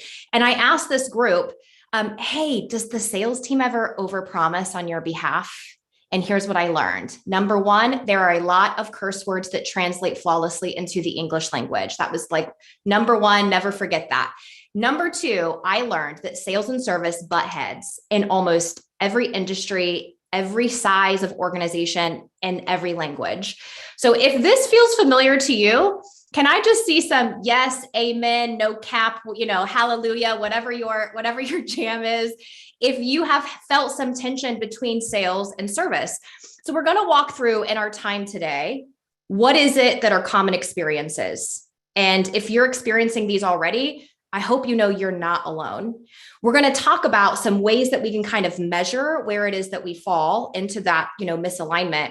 And then what the heck can we do about it? What can we do about it as an individual? What can we do about it within our department? What can we do about it as an organization? And I'd love to just hear along the way, any of your specific thoughts of what you tend to hear. I'll tell you, if I were to quote what I've heard most often, no matter if this is a multi-billion-dollar organization that I've had a chance to work with, or if this is, like little entrepreneur, handful of employees, here's what I hear from the service team. You know what sales does, Amy? Sales overpromises on our behalf. They overpromise timelines. They overpromise delivery. And then you know what happens? We look like the bad people. We're the ones who have to say, sorry, can't do that. Sorry, going to be delayed. Sorry. And so they feel kind of frustrated that sales has unintentionally set them up for failure. Now, not all the time, but at times that can happen. I don't know if this sounds familiar to you or not. And then let me flip it to sales teams. Here's some version of what I hear from sales teams. That service team, Aim, they like to blame everything on everyone else. Every task is impossible. Like if they would just be more resourceful, more of a team player, our clients would be more happy. If this sounds familiar to you, again, hand raises, high fives, etc. Some version of this you may have experienced in your life. Here's what we know for sure at Sandler. We know that client success, retaining your clients, growth, profitability, continued growth beyond marketplace change, continued growth beyond talent challenges. If we want to retain the people we're having, all of this is an important conversation. That the client success is a relay marathon, and your clients are only as happy as that last handoff. So consider for yourself right now, consider your department, consider, how things are showing up for you, what you experience day to day. Are handoffs solid? Where it's like from sales, hey, our service, our operations, the next team that's helping us execute, they know exactly what's happening. They know when it's happening, why it's happening. They're in the loop of the client's expectations and how we move forward from here. And therefore that handoff is rock solid. Or is it some version of, Well, I'm really busy moving on to the next. So I threw that bad boy over my shoulder and I'm really hoping somebody was able to catch it. If it's some sort of like shaky handoff, I do believe, and I will repeat this several times, I do believe we are all well-intentioned, but we can be poorly behaved, myself included, right? I think this is human nature for all of us, that this can happen for us. And so I want to kind of start off with, where the heck does it start? Where is the root of this beginning? And here's what I've been able to see in organizations just, coming in. First off, I want to talk and sort of giggle at my own like naivete going into organizations, because I was so excited to come teach our customer care, our client success program that we have at Sandler, and really help bridge that gap. And here's what I thought. I'm going to go into these companies. I'm going to teach them all of these great things, these attitudes, these behaviors, these techniques we've taught on the sales side, but I get to teach this organization how to apply it. I can't wait to help them retain their clients. Let me tell you why that was stupid. Okay. The reason that was not the smartest thing is, were we going to do that? Absolutely. But you know what the first issue was? Internally, they did not treat each other as customers. Internally, they saw each other as roadblocks and barriers to getting what they wanted. They did not treat each other as customers. And everybody would put on their brave, amazing face for their client. They would be willing to go out of their way most of the time to make sure the client was happy, but it was pointing and blame city internally. And so I started to see like, oh gosh, if we can't get the inside team to close those gaps and work as true team members, then it doesn't matter how brave of a face we put on for our clients. They're going to feel it somehow, some way. Client success is only as successful as those handoffs. And it's only as successful as how we choose to treat and communicate with one another every single day. Now, I know I'm preaching to the choir on here. Many of you are like, yes, Amy, I get it. Like I'm bought in. I understand this. You know what else I understood or started to find out? And I think this is where my love for meditation has come in, personal love, right? Is that most of us aren't all that great at communicating with ourselves, and we make everybody else responsible for it. And here's why that is important when it comes to aligning sales and service. That if we are not good at self-regulating or sort of owning or coaching ourselves through, what we do is we tend to project problems where they do not exist. All problems begin at the root of perception. So whatever you're frustrated about, whether you're on the sales side or the service side, we block ourselves from being able to effectively problem solve when we double down on our perception. When we double down on the aspect of like, no, they were wrong. They dropped the ball. They did this. They did that. One of my favorite authors on this subject of internal drama is a woman named Cy Wakeman. And she has this brilliant acronym that she uses of people driving their BMWs around. And BMW stands for, well, the first word is an expletive. I probably can't use it, but you could use your imagination. The other two are moaning and whining. So essentially, a lot of complaining, people just want to be heard, but there's little solution that's happening. So in order to close this gap, what we've got to do is really be able to break that down. Look at on the individual level, if we are tolerating the constant complaining without advocating change, then we as the individual or the leader who's taking that on, we're part of the problem. If we as a department tend to back the narrative of the individual, that's added drama on top of the reality. And let me tell you what I mean by that. Added drama on top of the reality. I'm going to use a Cy quote here. I had a chance to interview her for my podcast, and she used this example. She said, Amy, you know how people throw extra like drama, into things that happen at work? She said, I do this too. I was driving down the highway not long ago, and some car, got over into my lane and left more room or less room than I would prefer between their vehicle and mine. She said, that's the reality of what happened. But do you know what extra little narrative and drama I added onto it? Some jerk in a pickup truck who's clearly a male chauvinist, got over into my lane because he thinks he owns the road. He darn near hit my car and knocked my bumper off. And this jerk, and who does he think he is? At the individual level, if at a departmental level, if we're only reconfirming the additional drama that the individual brings in, we cannot get to alignment. Now, it's important to advocate the reality, not the emotion that comes with it. So now let's look at the company level. At the organizational level, I think sometimes organizationally it's ignored, and not because they want to or it's intentional, but because we're all so guilty of short-term thinking. We're guilty of short-term problem solving. And so what we do is we just put out fire after fire after fire without really finding out the pattern of which it is created. And so if we're not helping close the gap, if all we're doing is trying to just work on that short term. Here's a question I often ask myself when I'm making decisions or problem solving. Am I making a short-term decision? Am I going to solve something in the short term, but this is going to have long-term consequences? What might that look like? If I band-aid this problem right now with this client, with this prospect, with this team member, what are the long-term consequences of that? So the root of infighting isn't just the departments can't get along because we're obviously different individuals. We all know that. It takes different humans on the planet to love and thrive and feel motivated in sales, different hardwiring than the people who love and thrive and feel motivated in how they're helping, right? And problem solving for other folks. So certainly keeping that in mind. Now, I'd love to hear, I have got the chat up so I can see some stuff coming through here, but taking the temperature of alignment and which one sticks out most to you of what you've experienced. Okay, number one. This is sort of your yes or no that to keep in mind for you. Do your departments treat each other as internal customers or roadblocks? Pop it in the chat. Internal customers, roadblocks. Internal customers means, hey, I know that we either all win together or we all lose together. There is no in between.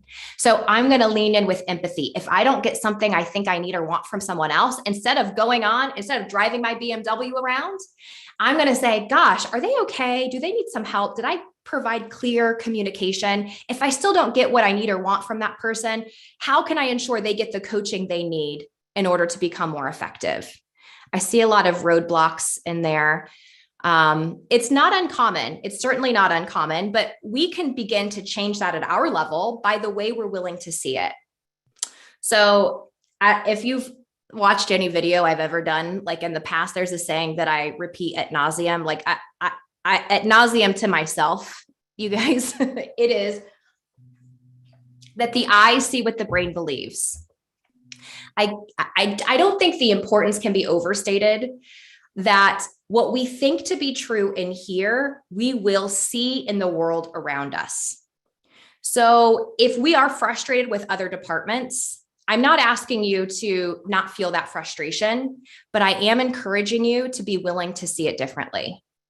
Because our willingness to shift our judgment about that can actually change what our eyes are able to see. So the example you've all heard so many times is that new car example, right? You buy a new car, you love it, you drive it around, and you start to see that car everywhere. Now, I know there's I've used that example in some countries and they're like, Amy, we all drive like small black Mini Cooper. So we all drive the same car, okay?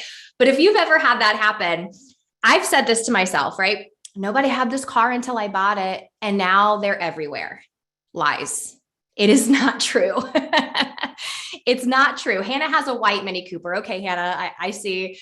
It's not true. The truth is they were there all along. You were passing it every single day, left and right, but your brain picks up evidence of which it finds to be important. So the minute you buy that car and you forked out that money, you've got that payment every month you're going to be making, it becomes pretty important to that brain. And like magic, the barriers come off and you begin to see them everywhere. So I see what the brain believes. If you have told yourself these people are difficult, they don't know what they're doing, they're incompetent, etc., maybe you feel like you have the reality to back it, or maybe we're adding the emotional component on top of it that's clouding our vision. If we're willing to see it differently, is it true there may be evidence of their competence right in front of us and we are unwilling to see it? So a challenge for everybody who is on here. Can we see it differently? Therefore, we can experience it differently. Do you have a culture of loud ownership or quiet blame? Loud ownership sounds something like this.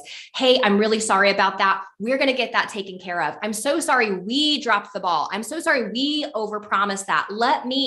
We talk on behalf of the organization and take responsibility instead of let me quietly throw a colleague or a department under the bus. Oh, well, sales hasn't gotten that to me yet. Oh, well, service should have followed up with you 3 days ago. This quiet blame is leading with our ego. And I can tell you, I mean, I know all y'all know this already, but you can either serve the ego or you can serve the greater good, but you can't do both. The greater good is we all win together or we all lose together. The ego is let me keep myself protected and everybody else is at the mercy of that. So my encouragement would be, how can you live ownership loudly, even if no one else is willing to? Even if no one else is willing to, really had to become, I'm so grateful for great coaches in the Sandler Network. My mentor, Tim Roberts over the years, who has taught me the ability and the power of reframing. I had to reframe my own brain around blame.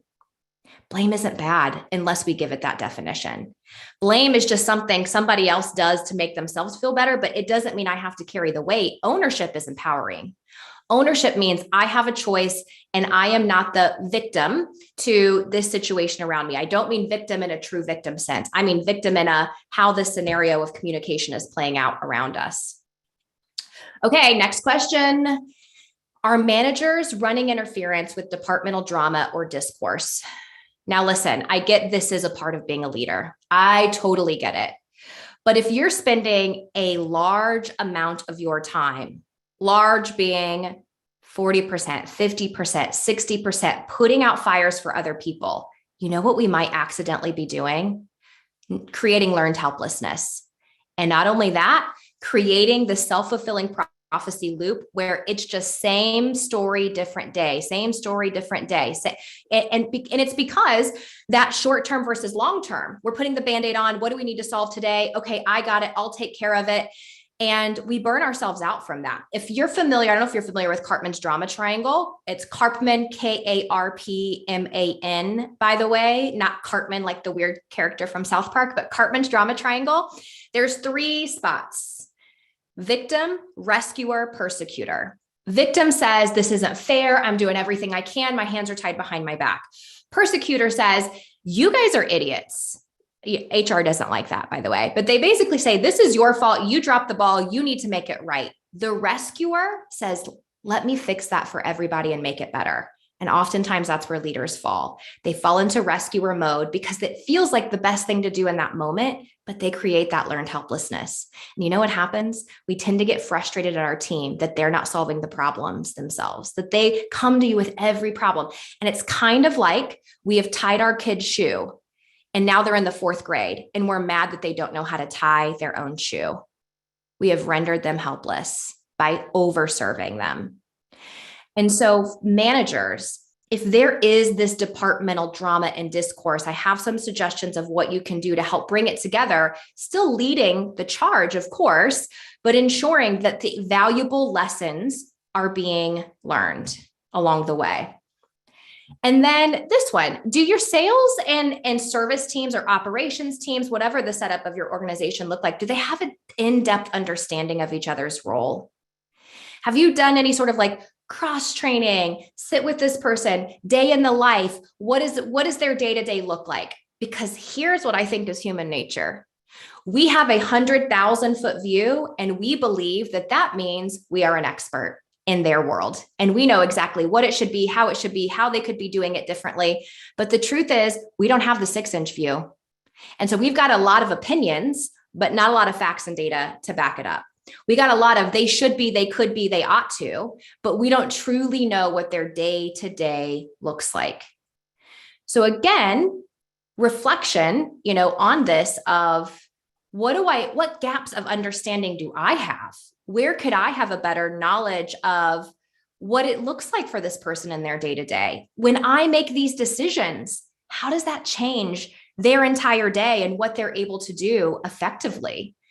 And encouragement to you all, because it's always nice to sit on these things and learn from some amazing people, John Rosso, Matson, there's been some great talks today, but what's something that you could take from it here? So 1, 2, 3, or 4, which one feels like it's the biggest challenge for you? Which one feels like it's the biggest challenge? Love to see those answers coming through. 1, 2, 3, or 4. I'm sure it's going to be several of them. I've seen some 1s, some 2s, some 4s. I haven't seen 3s yet. I don't think so. If they have, oh, there's a 3. Okay. You guys are on it. Way to be interactive. I think that meditation probably really helped re-energize. Thank you, Sophia, for that. All right. Here's a rule in Sandler. Clients, you will see this as familiar. If you are unfamiliar with this, no mutual mystification means how do we ensure that we're getting rid of the wishy-washy words that we use to communicate both to our clients and to ourselves.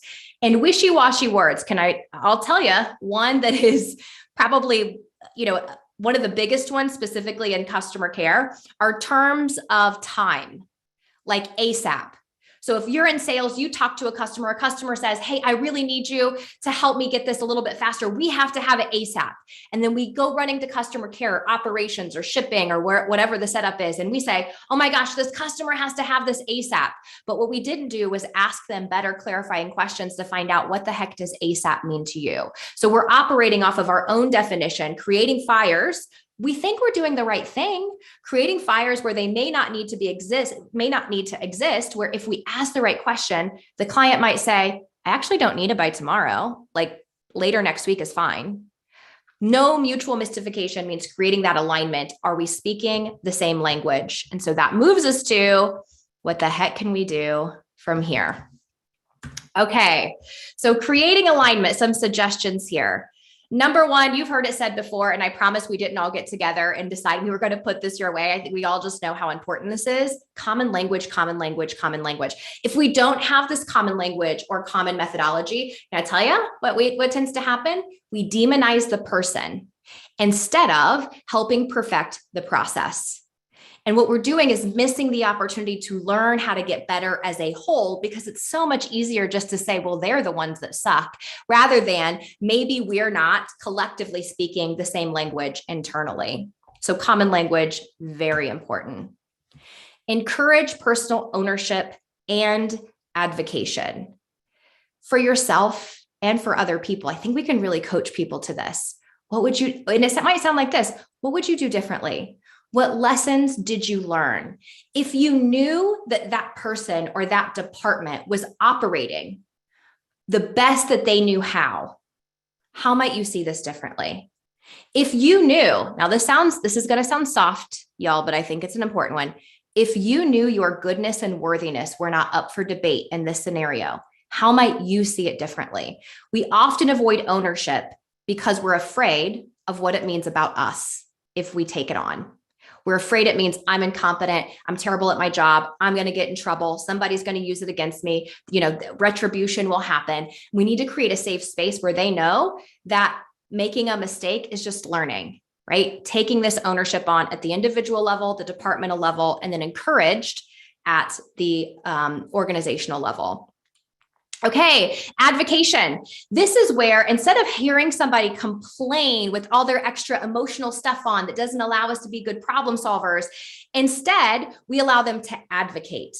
And we might ask questions like, is this a temporary challenge or is this a process issue? That's a good, helpful distinction.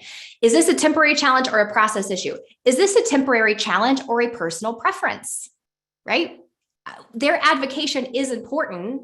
We want them to know that we're willing to hear it and do something about it.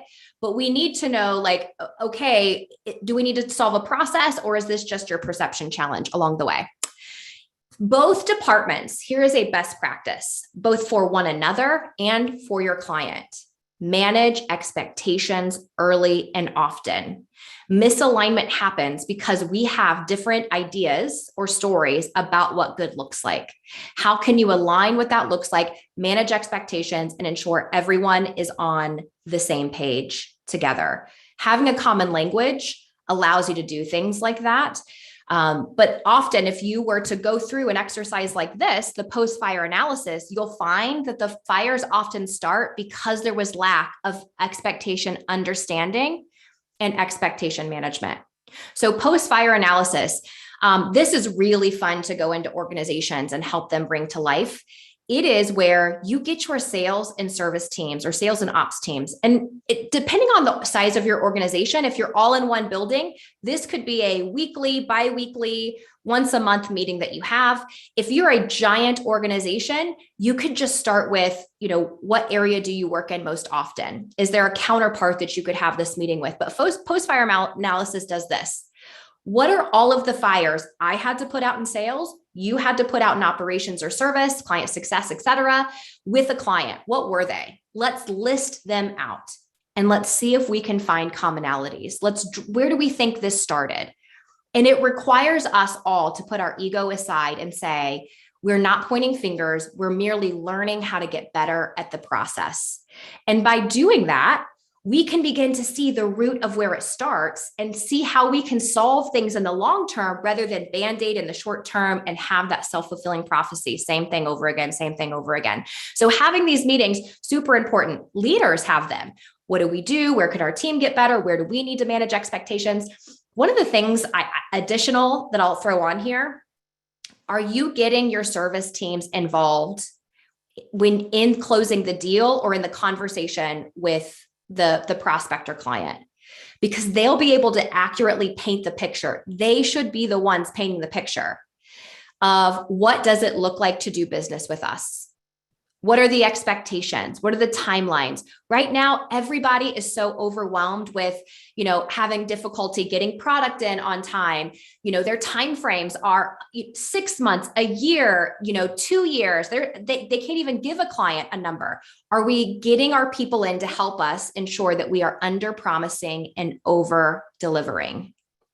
Sales peeps who are on here, maybe one commitment you can make to yourself. I promise not to make a promise to my client or prospect without consulting with my internal team first. Because what our clients would rather hear, they would rather hear the truth than for us to tell them what we think they want to hear to close the business and then not be able to follow through. It's a big ding in the trust score from the organization. Okay, and lastly, do you have shared interest with performance-based outcomes? Does everybody understand the singular thing they're all working towards, their role of what it is, and how it positively affects them? Shared interest, by the way, this is from Project Aristotle that Google did several years ago. They talked about what do you do to have a high performance team and work really well and collaboratively together. Psychological safety was very high on the list, if not number one. The next, shared interest. Look if we don't know we're all heading in the same direction and we're trying to serve our own good different ways, it's very hard to create alignment. So my hope for you all is you felt seen, heard, and understood, that some of these things spoke to you, and that there's one thing that you can take away either on an individual, departmental, or a company level to make shift happens. None of this stuff works if you don't use it. Thank you. Hey, there we go. A big round of applause for Amy Woodall, everybody. Amy, so great to hear you speak again. It's energizing every single time you do. That was awesome. Thank you so much. Thank you. Thank you. You're getting lots of shout outs and stuff in the chat too. So we'll give you some time to check those out and make sure that you can respond to any of those questions. There's some tough ones in there and there's some good ones too. We'll do our best to answer in the chat.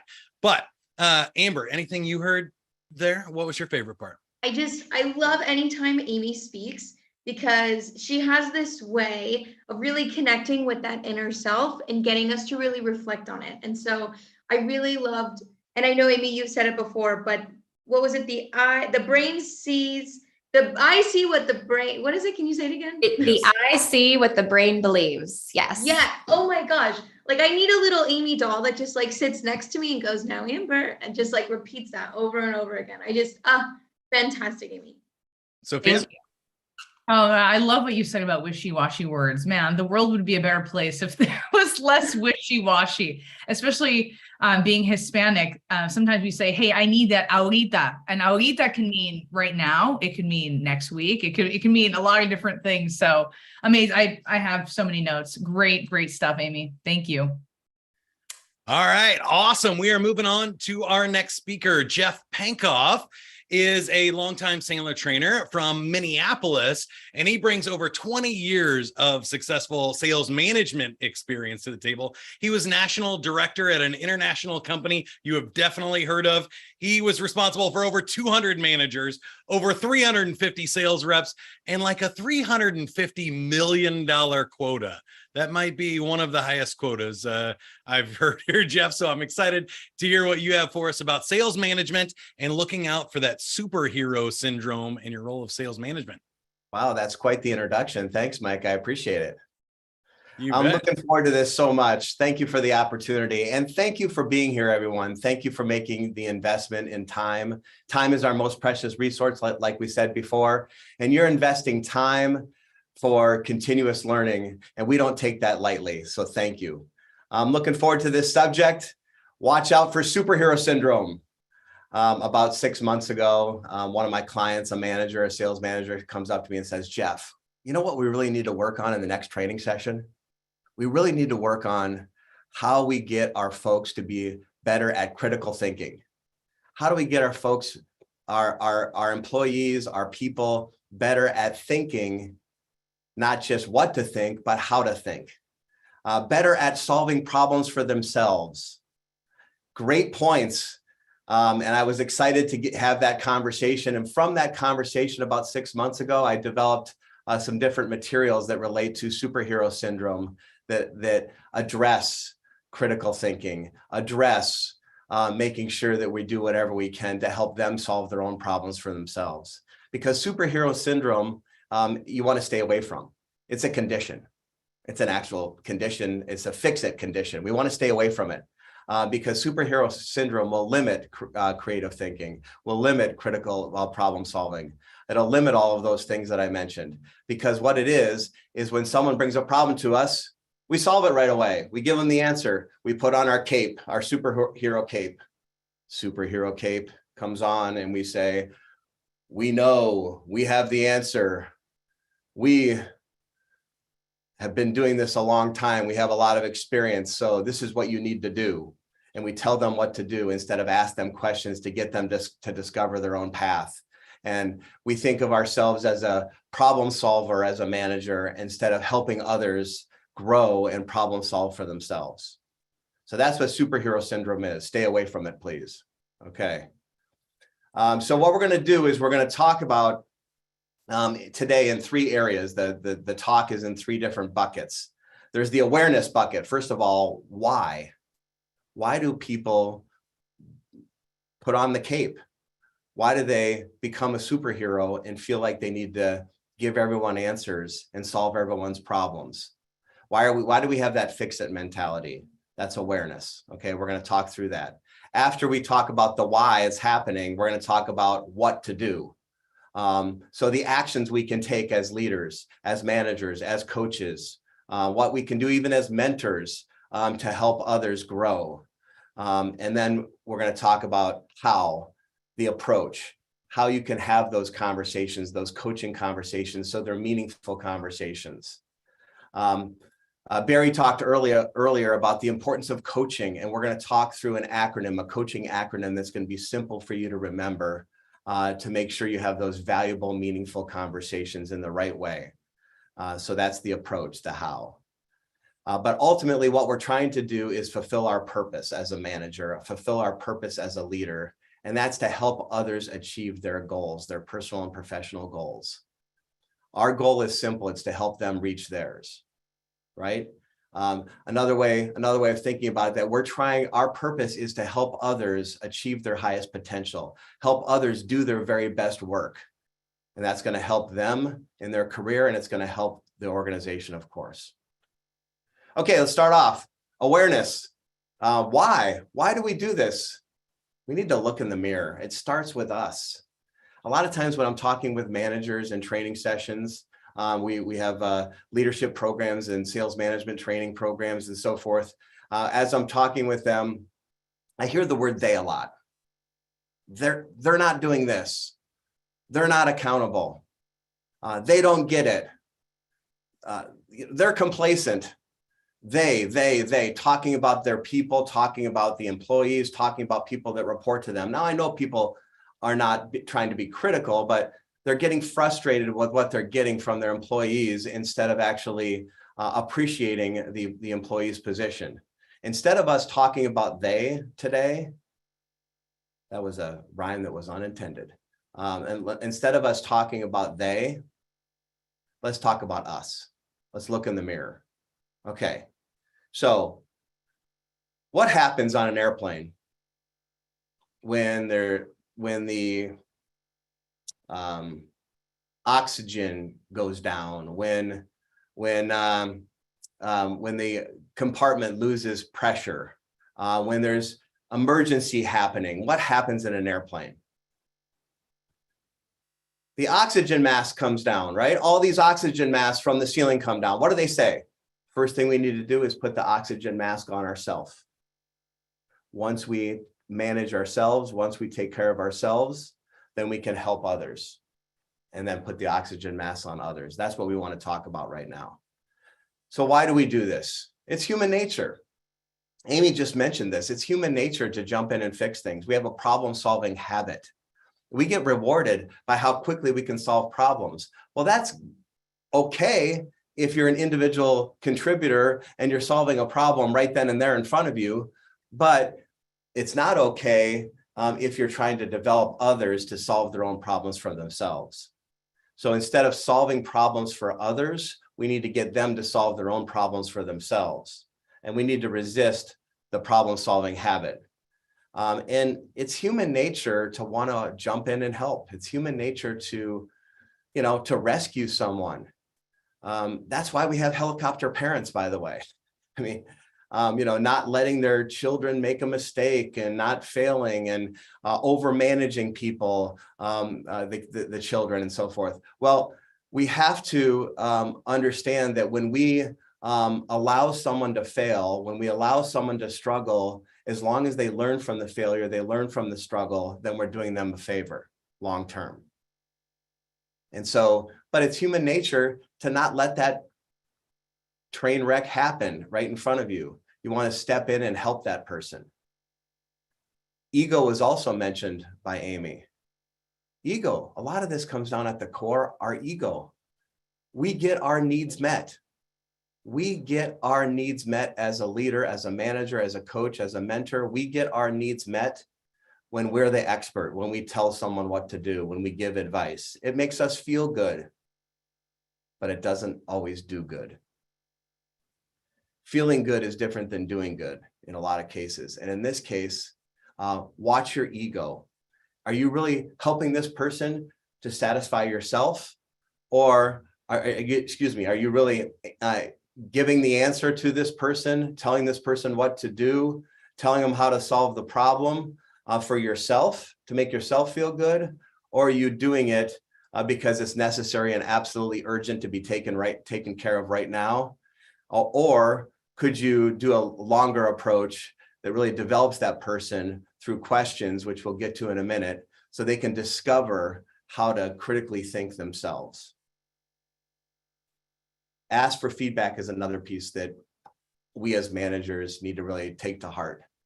The higher you rise in an organization, no matter what the organization, it could be frontline management, mid-level management, upper-level management, then a head of departments and so forth, C-suite. The higher you rise in an organization, the less feedback you get, and the more filtered feedback you get.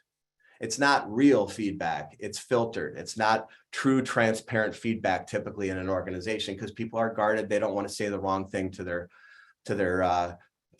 people in the hierarchy, okay?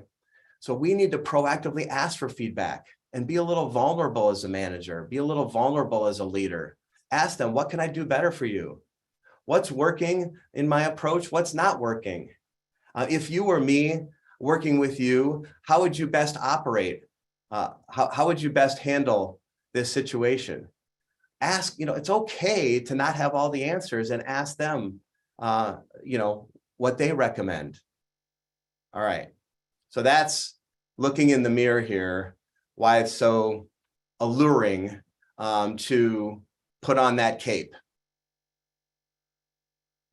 Another piece that I want to emphasize, because it's probably the biggest piece besides ego, is it's more efficient.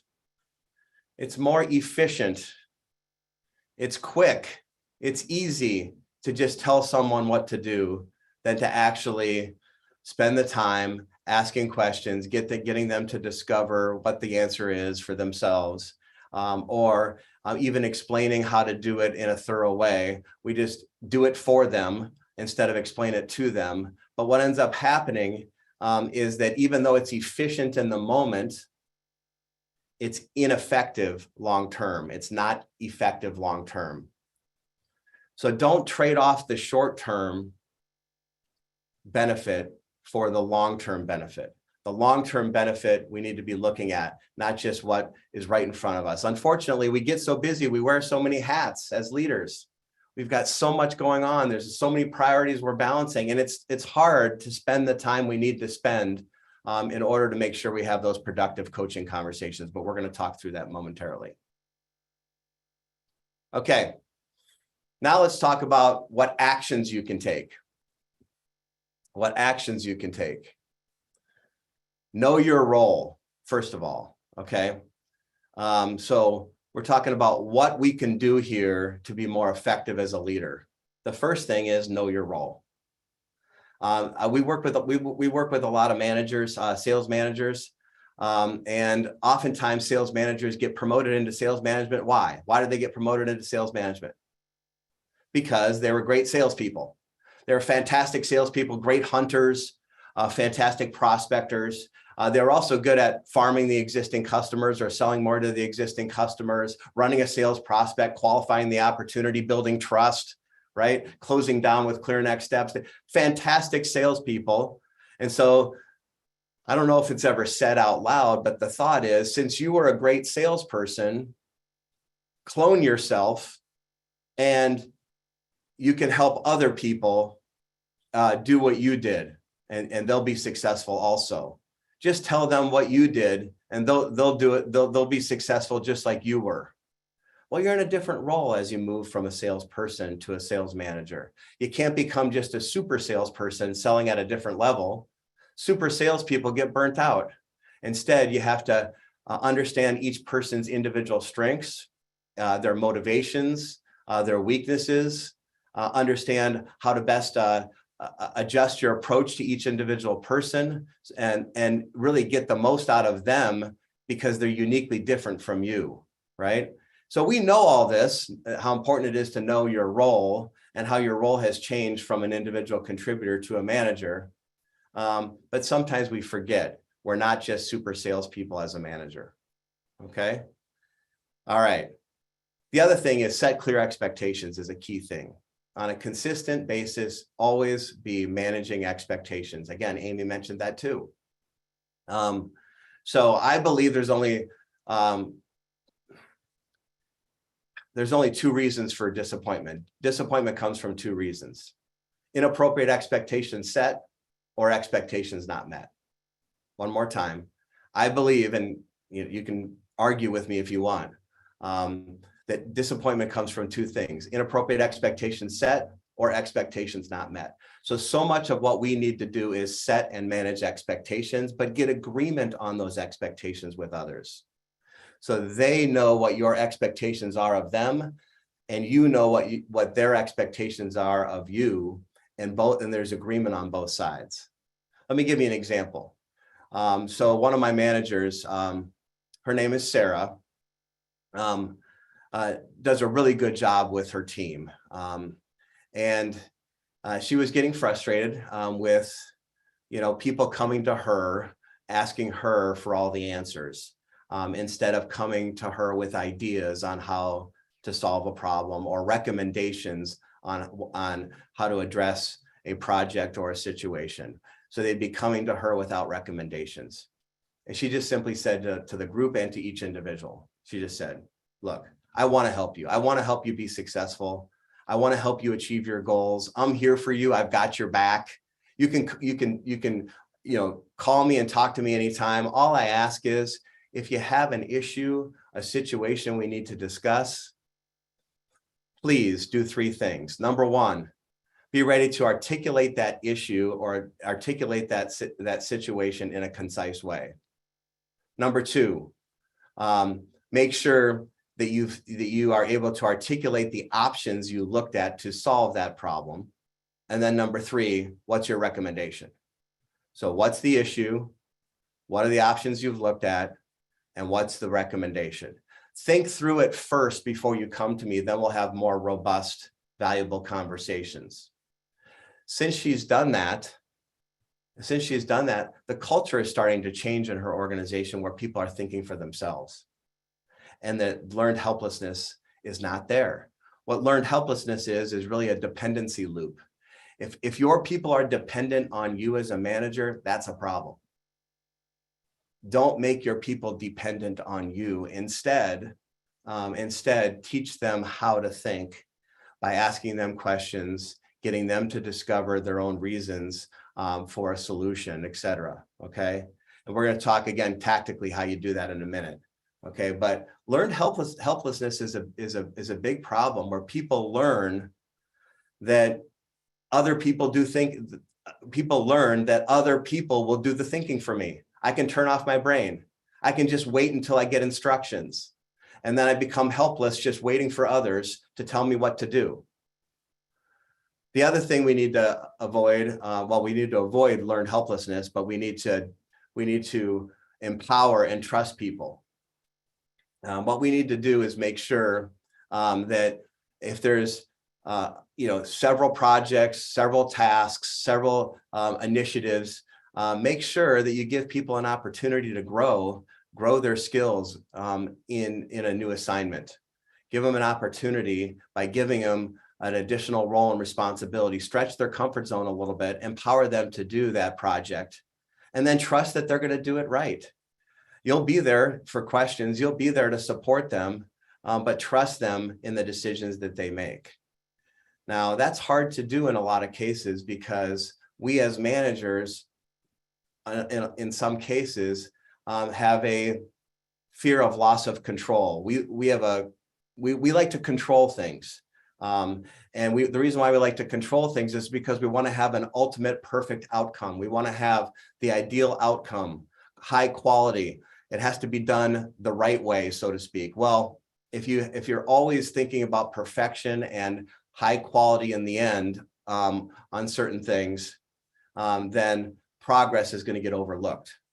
And progress can be individuals doing the job, even though they wouldn't do the job to the same level of effectiveness as you would do the job, they can still do it, and they can do it very well. And quite frankly, they probably will end up doing it better than you anyway, because you probably don't have, or we don't have the expertise that we think we do.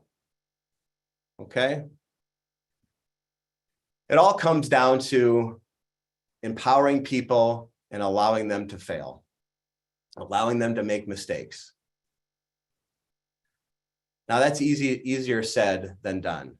I just want to take a moment to tell you, I've had several great managers in my life that have had an impact on my life that I've learned from.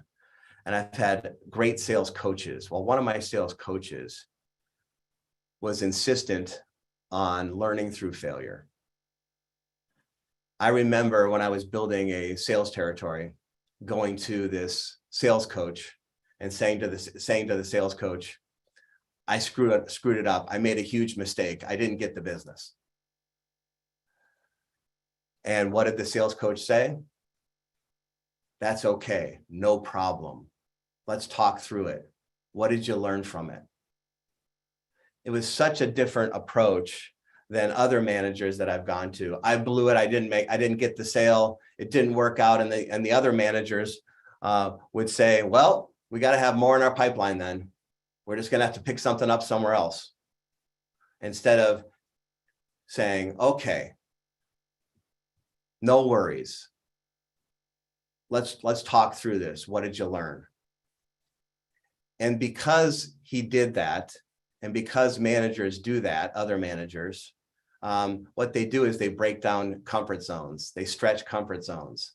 They get people to really take risks and go outside their comfort zone and try new things. And because they do that, then they develop as a person. And then their career is a better career because they've developed more and more skills. And so they can be part of succession planning in the future. And also, when you're helping someone with challenges and helping grow that person, they appreciate you and there's loyalty and they stay with you, especially in this very difficult business environment to retain people. So please encourage failure as long as you fail forward and learn from it. Not failure overall, but fail forward to learn from it. The other thing we need to talk about is the approach, okay? So again, Amy talked about ownership, the ownership mentality instead of a victim mentality. I'm gonna talk about the ownership mentality as it relates to accountability. I hear a lot, how do we really instill accountability in our organization? It's a good question. And what I challenge people is what we really want to do is drive accountability and increase self-esteem at the same time. Drive accountability, but increase self-esteem at the same time. And so a big part of accountability is ownership. Having that ownership mentality. We know what employee mentality looks like. Employee mentality is I clock in at 8 o'clock. I sit back. I get told to do certain tasks. I'm not proactive on finding additional tasks or additional things for me to do. I'm just waiting for instructions. By the end of the day, I clock out, and I'm not real collaborative because all I want to do is do the task in front of me that's been given to me, and again, I don't take on any additional responsibility. That's employee mentality. Now, there can be great employees that have an ownership mentality. You don't need to be an owner to have an ownership mentality. Employees can have a great ownership mentality. And the way that we can encourage ownership mentality is to really get them to think of their role and responsibility as a business, that they're responsible for the highest quality deliverables in their department or whatever function they're working in, okay? And so one of the best ways in sales to do this as a sales leader is to get a salesperson to develop their own plan and present that plan back to the sales leader. So instead of in the beginning of the year giving a quota to the salesperson or telling the salesperson what the sales plan is, get the salesperson to tell you as the manager, you as the leader, the salesperson tells you what their goals are, what their behavior plan is to achieve those goals, what the plan is. Because they won't argue with what they help create. If they develop their own plan and you ask them for an update on that plan each month, they can't argue with it because it's their plan, not yours. That drives ownership down to their level. I've heard so many times people saying, I feel more accountable. I feel more accountable at my level than the people that report to me. Accountability does not get cascaded all the way down in the organization. It stays at the top. Well, we need to make sure that each person owns their individual responsibility and has a plan for that individual responsibility and get an update on that plan on how they're tracking to it, then they feel like an owner would. Okay. The other thing is our overall approach. Our overall approach is to really make sure that we are leading with questions. Make sure we're truly listening and learning before we recommend. Lead with questions, listen and learn before we recommend. Also, questions, the more questions you ask the other person, the more they self-discover the change that they themselves need to make. So your provocative questions get them to think through their position and change how they're behaving. So we have to make sure we lead with questions and nurture the conversation. Now, when we talk about nurturing the conversation, what we're talking about is watch your tonality, okay? And don't be a critical parent in the approach, but be more of a nurturing parent in the approach. A critical parent would say, why did you do this? How come that's not done? When is that going to get done? That's critical parent. Or you should be doing this, or don't be doing that, right? That's critical parent. Nurturing parent is more the softer tonality. Now, nurturing parent is every bit as strong as a critical parent, and it's every bit as accountable or drives accountability. Nurturing does drive accountability every bit as much as any other technique. And it's really important to nurture conversations so that they feel welcomed in the discussion, okay? And so some ways you can nurture the conversation besides tonality being slowing down, watching your just your overall pace and your overall inflection, and your professionalism and your courteous nature. That's tonality, okay? But there's also asking permission. You can ask permission to bring up a delicate subject before you bring up a delicate subject. That's another way of nurturing the conversation. Or you can ask questions, especially open-ended questions. That gets them involved and gets them engaged in the conversation, and that nurtures the conversation. But it really comes down to listening and learning. And so there's this one of our last slides here. This is an acronym that I like to have you consider in your coaching. First of all, managers have many hats we wear. We wear a supervisor hat. We wear a mentor hat. Sometimes we're a trainer. And we're also a coach, plus a variety of other hats. The most important hat we wear as a frontline manager to help others and to help the organization and drive results, the most important hat is our coaching hat. And the magic is in the one-on-one. Coaching happens in the one-on-one conversation. And be a good doctor. Remember that acronym, DRS, diagnose, recommend, support. It's really simple. Diagnose, recommend, support. First, set the stage for the coaching meeting, the purpose for the meeting, the time frame, the objective of the meeting, the agenda for the meeting, the expected outcome for the meeting. So make sure both parties are on the same page on why you're having the meeting, what we're going to accomplish in this meeting, right? On the front end. But then get into questions and really diagnose the situation to get to the real issue. Just like Dave Matson said earlier, we got to get to the real problem on why there's a performance issue with this individual if you're in a coaching conversation, or why they're doing so well. What's the root cause of their success? And so once we do that, then we can ask them for their recommendation on how what we should do moving forward. And we can also give our recommendations at the same time, where it's mutual on both sides, giving recommendations on how to solve. And then you support them in the effort to change, okay? The last slide here is around making sure that we diagnose. I'm not going to go through all the questions, but I've got information on a whole bunch of questions you can ask if you want it, okay?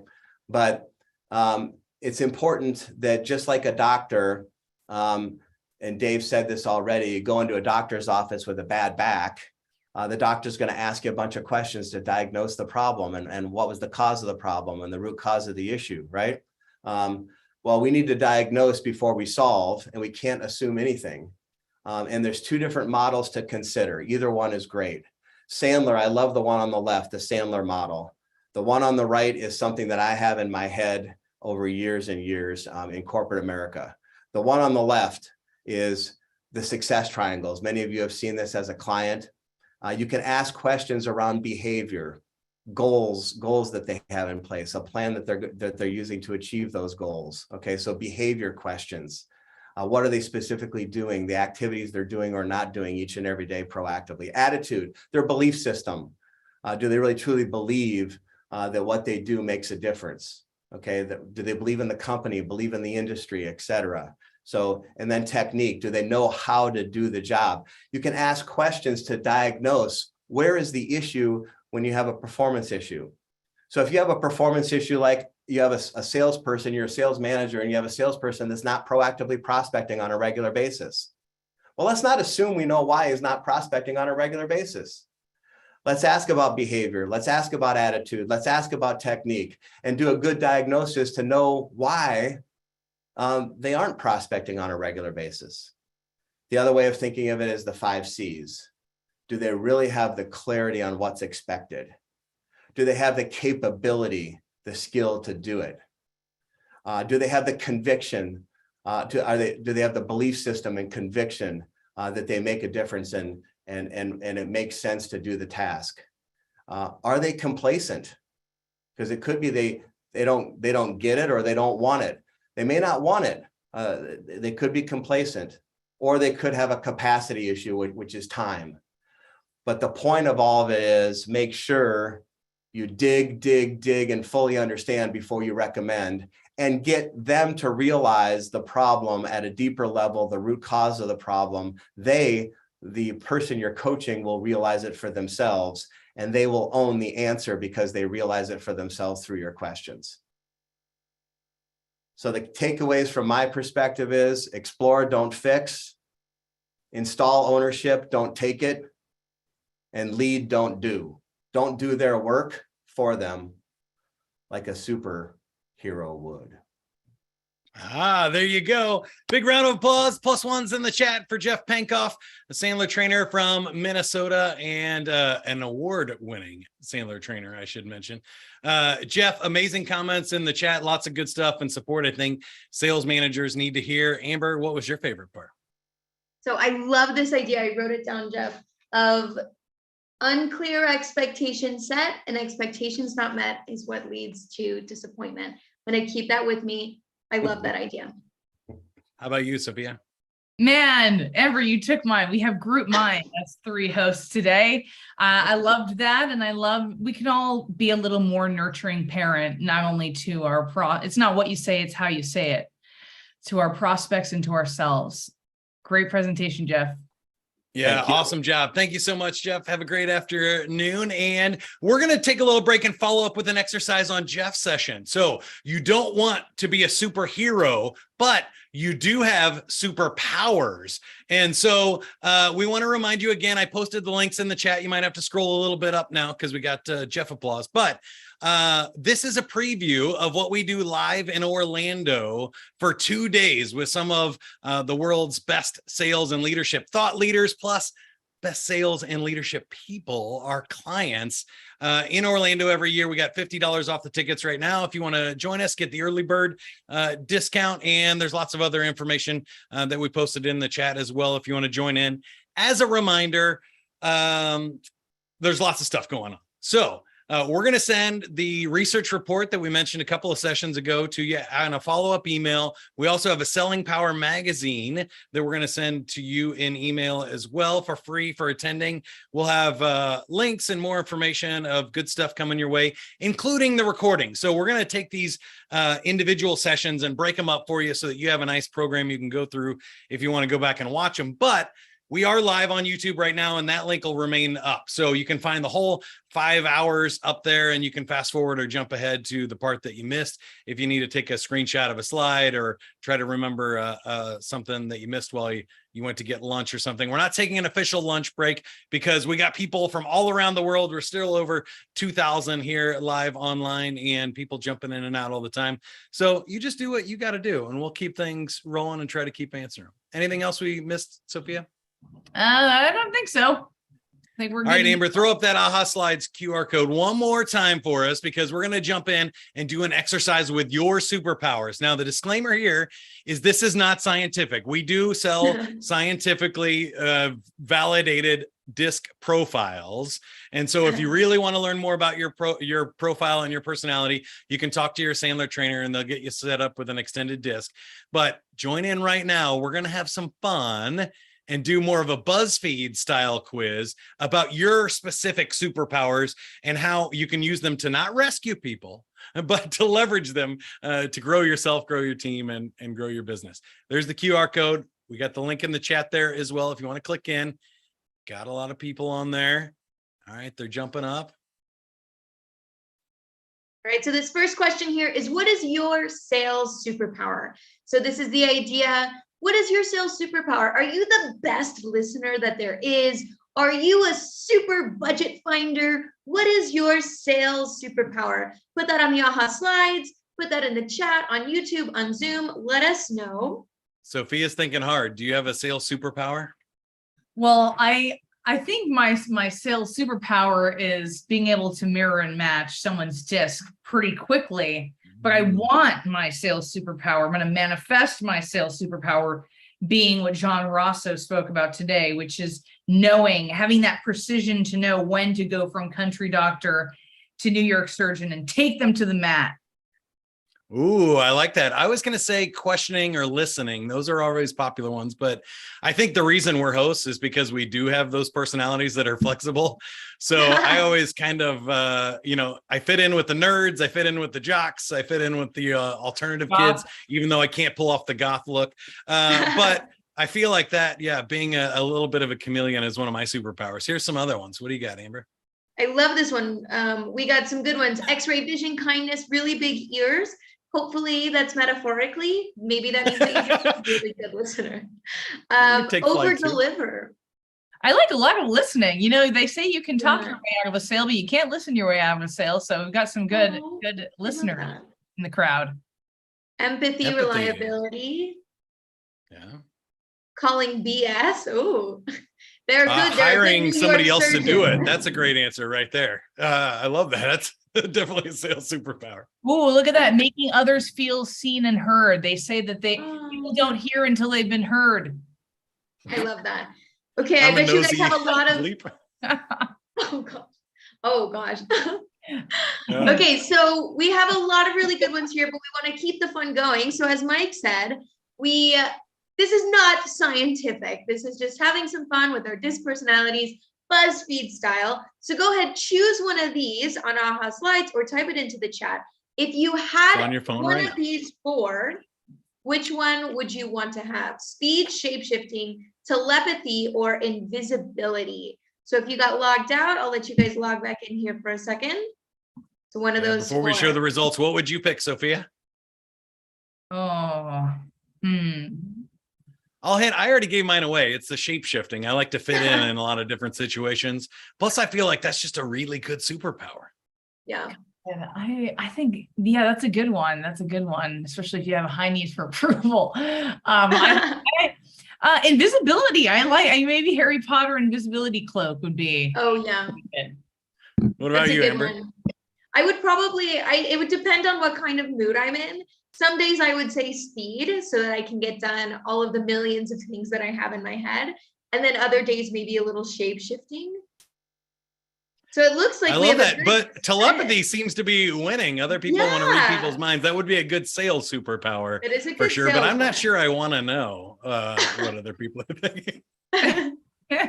Okay, so let's see, connecting this back to Sandler, to what we teach, imagining, once again, this isn't science, but going into this, if you chose speed, you might be a D style, okay? Because speed, with the idea being that you're direct, getting to the bottom line, you can run circles around people who waste time, right? And you can escape all these really dull and pointless conversations because you're just super fast and you get to focus on what you need.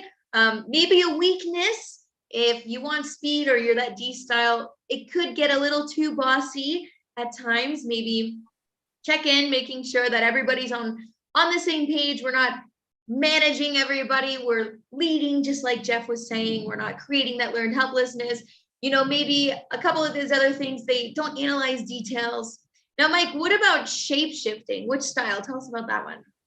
Oh, that is the I style. I've already teased it up a little bit. You can adapt and change to new situations. You bring enthusiasm and energy. You can make the most fun out of a boring meeting. And certainly that's what I try to bring to my hosting duties here at Sandler. But hopefully these meetings are energetic and enthralling as well. But I think in sales meetings, that's fun. The weaknesses here, every strength to an extreme is a weakness. Can get easily distracted, can appear unorganized or disingenuous. Sometimes when you shapeshift or match other people, it seems like you're not being yourself and authentic. I struggle with that one a little bit. And then inappropriate jokes may only be funny to the person telling them. So you got to be careful of overusing that superpower.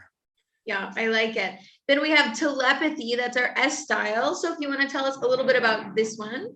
Ooh, you chose telepathy. You may or may not be an S style, which would mean that your strengths are you're a great friend and listener. You have high empathy. You have no challenge walking a mile in your prospects and friends and loved ones' moccasins. You might be able to diffuse any conflict. Ooh, world peace. You know when and where you're needed most, but your weaknesses might be that you fear loss of security and change. Maybe you become weak from lack of self-care. Maybe we got to take little hashtag self-care could do us some good. If we're SMS styles in the crowd, have difficulty speaking up, maybe not a fan of conflict, and you might be hard to read. So there you go. Yeah, when you go blank, when and you're not showing anything as an S style and your emotions, and you're reading the other person, you're not showing your cards, which can be dangerous. I think that's a good one to point out. Yeah, awesome. And then we have this last one, which is invisibility. So Sophia said this one, which I know for a fact Sophia does have C in her. So this just goes back to that idea of invisibility. Maybe this style, they love to focus on that deep work and get those important tasks done. They make careful decisions and they do plenty of research, right? The C style makes sure that we're getting things done the right way the first time, right? And they can also solve super difficult challenges and they do it really well. Okay, maybe a weakness if you chose invisibility or you are of the C style, just something to look out for. Don't get too bogged down in details. Sometimes C's under pressure might get a little overly critical, and they need really clear-cut boundaries to be comfortable. And then maybe just kind of the opposite of that D style, which is really focused on that bigger picture. C's can get too focused on the details. Once again, getting a little bit too bogged down on that. So we do have one more interactive slide for you guys before we throw it on over to Pete. So this last slide, go ahead, log back in, guys. Type this in the chat on YouTube, on Zoom, or in the slides. If you were going to form your own super team, what or who needs to be added for a more powerful team? Now you can take this in whatever direction. You could think, what other superpowers do you need? What other people on your staff do you need? So do you need more customer service, more marketing, but superpower? Be creative. Yeah, Chuck I think Norris. this is interesting, right? Oh, there you go. Everybody needs a Chuck Norris on their team and a Michelle Obama. Those are great. Josh Allen on your team is not bad either. I'd take a Patrick Mahomes even on my sales team for sure. I think these are awesome. A nice Elon now Musk. they could also be sales skills as well. Just a DJ Romeo, I can dust off my radio days and play good tunes while you guys make cold calls. I'll play in the background and host some Sorry, karaoke guys, on do you lunch hear breaks. the lightning? It's crazy thunder in here. Sorry about that. No, actually, we can't hear it. But Okay. again, if you missed the opening, Amber is in Colombia in South America. So she is coming from us from a different part of the world there. That's fun. Awesome. Love these. Okay, awesome, guys. This is perfect. Looks like we have a really good understanding of what we would add in these superpowers. So thank you guys so much. And I think that makes it time for Pete. Is that right? Let's do it. All right. Welcoming up Pete to the virtual stage. Welcome, Pete. So good to see you. Looking sharp.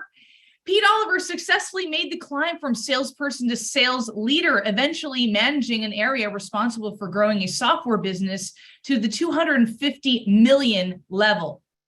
When he's not visiting clients, cooking, or looking you up on LinkedIn, he's living life in Sarasota, Florida with his wife and 2 daughters. I've got my signed copy of Making the Climb right here, so feel jealous.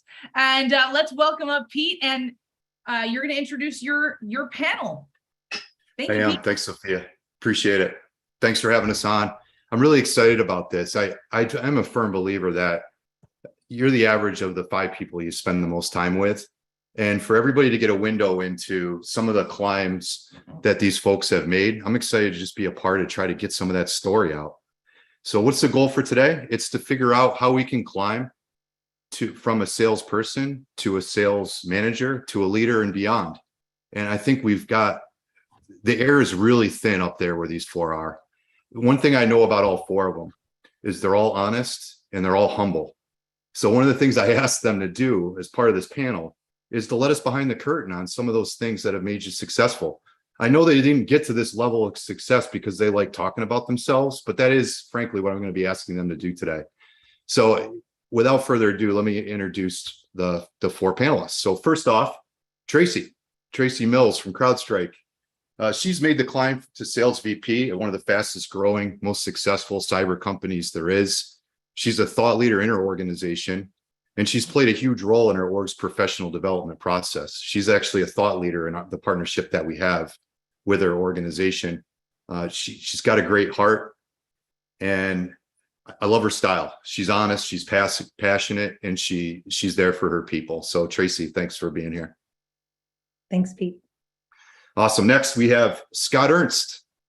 Scott, I have personally had the opportunity to work with hundreds of high impact business leaders over my time. And Scott is one of the most strategic business minds that I've encountered. But what makes him a unicorn, in my opinion, is he's a salesperson at heart. He'll probably talk more about this, but he actually invested in his own sales development. He spent his own money to try to figure out how to become a better salesperson very early on in his career. And he genuinely wants to help his clients. And as his role of CEO at Drift, he still is a salesperson at heart. So Scott, thanks for joining. Oh, you're on mute, Scott. Yep. Great to be here. Thanks for having me. Awesome. Great. I'm blushing as you make those comments. Well, thank you. I didn't run any of these by any of these folks ahead of time. I wish I had it recorded. My words. Okay. You do that. Carl Watson. Now we go to Carl. Carl, and he's had a lot of leadership roles in his career, but the one that impressed me the most, he was the CEO of the largest cement manufacturer in the United States. When he started in that role, their company was at a $67 million profit loss. Okay, they're in the hole by $67 million. 4 years later, $588 million in profit. And he'll tell you, oh, it's just good timing. Well, good timing would have meant he might have gone from 67 million to even 67 million to 200 million in profit, but it wouldn't have been to 588 million in profit without him leading an organization. He talks about creating a culture of ownership, and that made a massive impact on that business. So Carl, thanks for joining. My pleasure. Awesome. Last but not least, Eric Apple. Eric, I've experienced Eric's management style firsthand in his element. Years ago, he actually invited me to his house to attend a sales meeting that he was having with his team. By the way, phenomenal house, but that alone told me this guy can sell, because you see his house and it's like, wow, green egg and all that stuff, which I love. But Eric is a great leader, period. And I don't know that because he told me. I know that because his people told me and continue to tell me. So I think those of us that are in a leadership position, we don't get there unless teams follow us. And I know that's true with all four of you. So really excited to get going here today. Those of you in the audience, I've got a little advice for you. Okay, number one, think about your climb. Those of us that are trying to get better, we get better because we decide to take another step. Okay, we decide to take a step from where we are to where we want to be, whether it's somebody pushing us along or whether we decide to do it ourselves. And when we do that, we're going to constantly look at mindsets that are going to need to shift, behaviors that might need to change, or strategies and tactics that we want to implement. So what I want to do today is try to get some of that out of these four individuals and then bring it back to our 1,300 closest friends that are listening to figure out how we can help them with their climb. Okay. Ready to roll, everybody? Yep. Okay, yes, first question. And Tracy, I'll start with you. Okay. Let us behind the curtain on one pivotal moment in your climb. I actually will keep it short with two pivotal moments and break the rules right off the bat. So for me, I went to Boston College Business School, and a pivotal moment for me was taking my organizational behavior class and ethics in business. I didn't realize that being in business meant that you could still be ethical, a good person, doing case studies and having that Jesuit Catholic background, which I am not religious, but it really helped me realize that I could be authentic in who I wanted to be getting into business. So that started the foundational aspect of it, but really getting into leadership meant that I had to believe in myself and had a lot of self-limiting beliefs, getting out of my comfort zone, And I was called, I had been working at Dell for about 20 years, was called with somebody that I had worked with way back in the past, said, there's a manager job. And I said, are you sure it's for me? Do you want me to be the backfill of the person you're actually promoting to manager? And so, yeah, I sat through a presentation yesterday with Reshma Sojani. She's the founder of Girls Who Code. And she actually said men apply for jobs where they meet 60% of the qualifications, and women need to have 100% and of the qualifications, and that was 100% me. So I got out of my comfort zone. You know, I was worried I wasn't going to be authentic again. I wasn't going to be able to fit in being a mom, and finding that right sort of Sherpa to get that climb to follow that made me believe in myself was really important. That's awesome, Tracy. I love that story. One of the things that you mentioned there, the authenticity part, can you share with me how that plays into your leadership style? Because I think that's probably something you said early in your talk there, but I don't want to overlook that. Yeah, no. It's definitely, I think, pivotal to who I am. I always feel like I show up the same way, whether I'm a mom, whether I'm at work, whether I'm with a friend. And it is sort of allowing myself to integrate all those roles into one person, as opposed to showing up fake.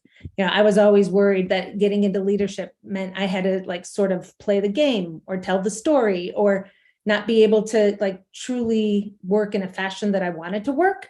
You know, some of the things that I implement kind of across the board is that a carrot works better than a stick.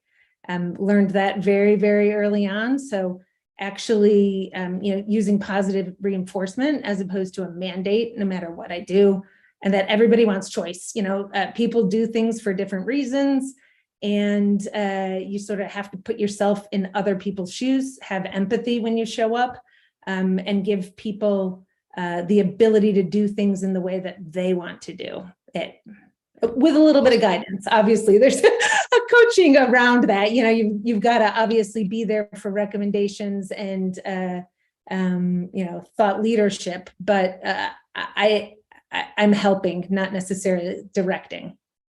Thanks, Tracy. Carl, I'll go to you on that, and I'm curious, as you tell a pivotal moment, if you could comment on early on when you get that first leadership role. How does that authenticity play a role when you don't actually know everything yet? Like, how hard is it to be a leader when you're still learning? And how do you allow the authenticity to come out in that situation? Yeah, mine was in my early 20s. To say that I was average at everything I ever did in my entire life might have been an overstatement. I was an average student, I was an average athlete, I was an average son, I was an average brother.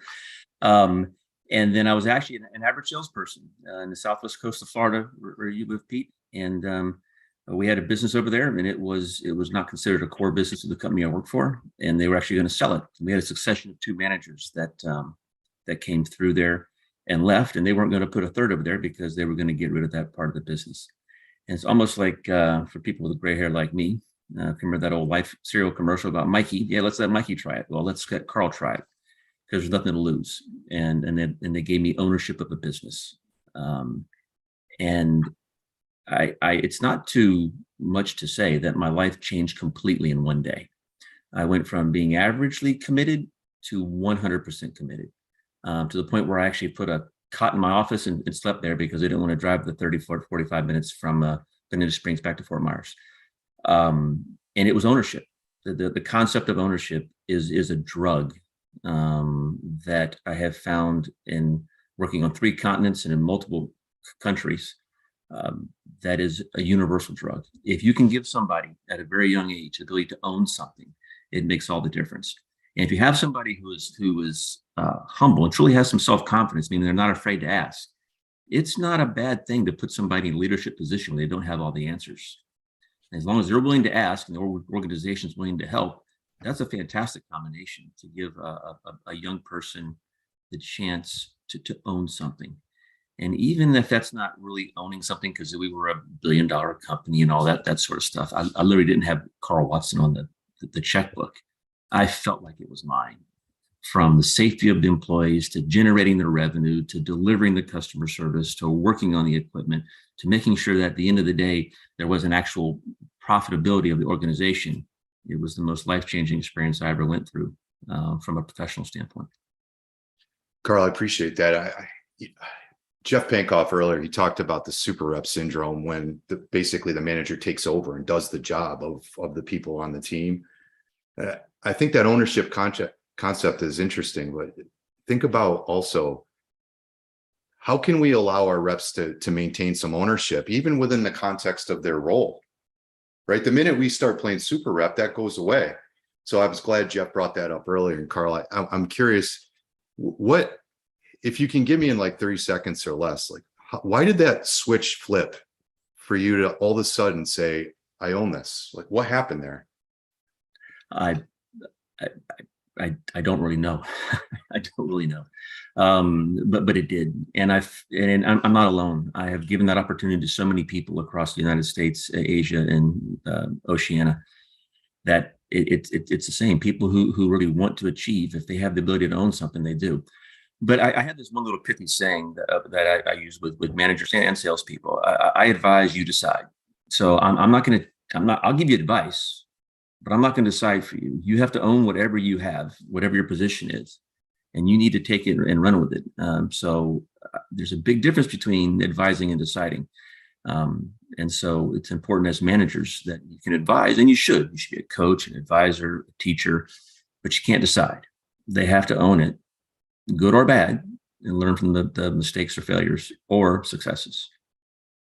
Love it, Tracy. Maybe we'll come back to you in a minute on that, because I know you like to give your folks freedom to fail. I was like, I have something for Carl. Yeah, ahead, I think Tracy. that he probably doesn't realize that somebody like truly believed in him, and that was what it really took. When you truly believe you can fall and fail, I think it gives you a little bit more need to sort of prove them right. Love it. Okay, Eric. Thanks, Tracy, for that. Eric, give me your pivotal moment. Yeah. I'll give one that I hope folks can relate to, that are aspiring first line leaders out there that have a desire to expand beyond being an individual contributor and make it to a first line leader. For several years, from my perspective, I felt like I was almost entitled, like I'd done the job and I should get promoted. And I kept kind of wondering, why it wasn't happening, and I was perhaps pushing too hard. But then I got some advice that just to continue to be great at what you're doing right now, and then the right opportunity will present itself. And so if I think about a pivotal moment, I don't think, pivotal moments are just luck. And as much as Carl, although I love the humble perspective, I think there's preparation, and I think there's obviously good fortune that goes into it. But I was presented with a scenario that a lot of people on this call could probably appreciate. So I actually remember it in 2010, and I was with McAfee, the very large enterprise antivirus, big consumer brand. And we had our sales kickoff. We had 2,500 people at the sales kickoff. And we were told that they were going to choose one salesperson out of that 2,500 to get up in front of 2,500 people and give the corporate pitch in less than 20 minutes. And so the idea was that they wanted to make sure that all 2,500 people were ready to go. Well, about 3 days before the event, our executive vice president of sales, Joe Sexton, came up and said, "Hey, Eric," in a Kentucky drawl, said, "Hey, that whole thing about getting drawn out of a hat at random? Well, it turns out it's going to be you. So I suggest you do it." Well, so my first thought was, holy crap. I'm in front of 2,500 people, and you talk about camping and climbing. And I like to think of myself as a climber, but that was going to be on some very unsteady rock. And then to boot, 3 days later, I woke up with 102-degree fever and thought, gosh, is this the right day to climb? And as good luck and fortune would have it, got on stage and gave perhaps one of the best presentations I'd ever given. Up to that point, I consider myself a very average presenter. But from that point forward, because I was prepared, took the risk. It worked, gave a good presentation. And then from that point forward was given many opportunities to progress my career. And just, I look back upon that and I just feel so unbelievably grateful and fortunate that I was given that opportunity. And then I'm glad that for that moment in time, I was able to seize it. So I hope that, I don't know if anybody's pivotal moments will be just like that, but I hope if given it, you have the opportunity to seize it. Yeah, those 5-second of courage moments, they're so hard to do, but the minute it happens, it's like your comfort zone bubble just bursts and expands, and now you get these new normals, and it's like, oh, cool. How can I go seek out something else that's going to make me uncomfortable? How's that going to help me? And when you get thrown into that, whether you wanted to or not, it's definitely going to happen. So that's pretty awesome. Okay, Scott, last but not least, pivotal moment. Thank you. So I was thinking about this as we're going through these conversations. And I think, first of all, this idea of getting comfortable with being uncomfortable is a really strong indicator of your ability to find those pivotal moments. So think about anything that's happened to you when you stretch yourself a little bit, that pit in the stomach, feeling that you get the sweat that you get on your hands, means that you're getting out of your comfort zone and your body's reacting to that. And the natural thing is to revert back. But if you can have this outlook of abundance and embrace that discomfort, whether it's giving the pitch deck to the 2,500 people with a fever, or whether it's asking who is now your wife the first time you want to dance, where there all of that potential for rejection, and being open to that is remarkably powerful in your own career. So I had one of those pivotal moments. So pretty early in my sales career, I was in the healthcare business and was a full line rep, meaning I represented all the products across the portfolio. And at a national sales meeting, I was given an opportunity to take a leadership position and to be an expert on a new device that we were launching. And that would imply or infer that I would spend a whole lot of time outside of my territory, not doing things that were making my commission check, but were bettering what we were doing. And because I had that outlook of abundance and was going to be an expert in the field that I didn't know a whole lot about at the time, it completely changed the trajectory of my career. So being open to the possibility of getting out of my comfort zone made a step function in what I would do. And I look back at that point and say, we all have a series of inflection points along our life, along that graph. And I look at that point in time and can point specifically at it and say, had I said no, had I said I was too busy, or I didn't know enough about the product, frankly, I think I would be in a very different position than I am today now, more than 25 years later.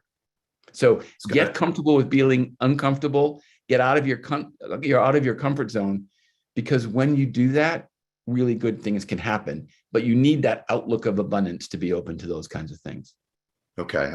If I'm learning one thing here, it's do what other people are unwilling to do, which sounds to me like getting up in front of 2,000 people, which is what we're all doing right now, ironically.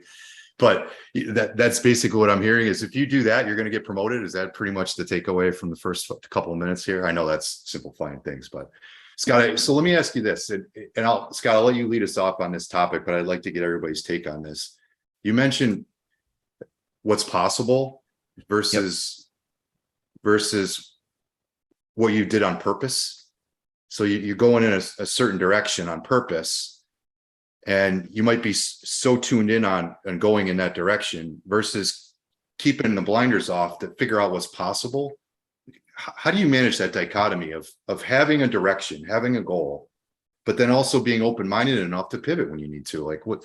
Give me a sense, because I do think most leaders have learned that dichotomy, and they can rise above that dilemma and then look down on it and try to figure it out. But can you give me a sense for what that means? Yeah, well, I think first of all, you need to have the end goal in mind, right? So we had a good conversation with Tracy earlier this week about how much do you surrender to serendipity? And there's basically nothing in my life that I leave for chance, right? It's just not who I am. It's not how I'm wired. And I believe everything needs to be in context to the vision and the purpose that you're trying to do. So, if you want to get somewhere fast, you need a map and a compass, right? but no journey is a straight line. So how do you figure out when it's time to be open to a different path that can get you to that same end goal? So the way that I structure that and think about that, and whether it's about my career or about anything that I do, what I need to lock in on what that North Star is. And then whether I'm taking a divergent path, again, nothing is a straight line, recognizing that, that as long as I'm working toward that end goal, then I'm kind of in the success quadrant, right? Because I know I'm going to get to that goal. I think you get into trouble when you're open to possibilities, when you don't have any framework to put against that to say, is that in line with what I need to do?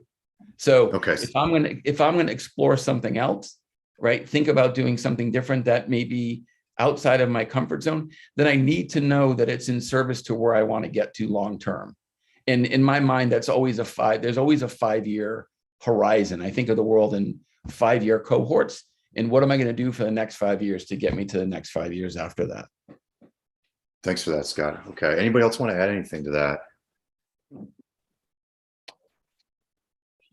I think, with between Scott and Tracy, there's kind of this middle norm of, from what they were talking about. You guys didn't have the opportunity to hear the dialogue earlier, but that continually focused on the North Star versus being willing to veer off, where appropriate, or where it sometimes take you. I think, but for me, and I bet these guys, all have different perspectives and are all very, very successful. Balance is key. I think for me, it's worked out to understand what my values are, stay true to those values, stay true to what's most important, but then being open to adopting as circumstances present themselves. It could be that you are heading down a path and you think you are going to become senior vice president of sales in this organization, but something else has presented it over here that you need to be really thoughtful about that opportunity. Not saying jump at the first opportunity to jump, but I do think it's okay to continually be learning, adopting, if you will. So there's that key balance. So I think Scott, you were hitting on that as well. But staying true to your values, what you know is most important, but then being open to changing as needed.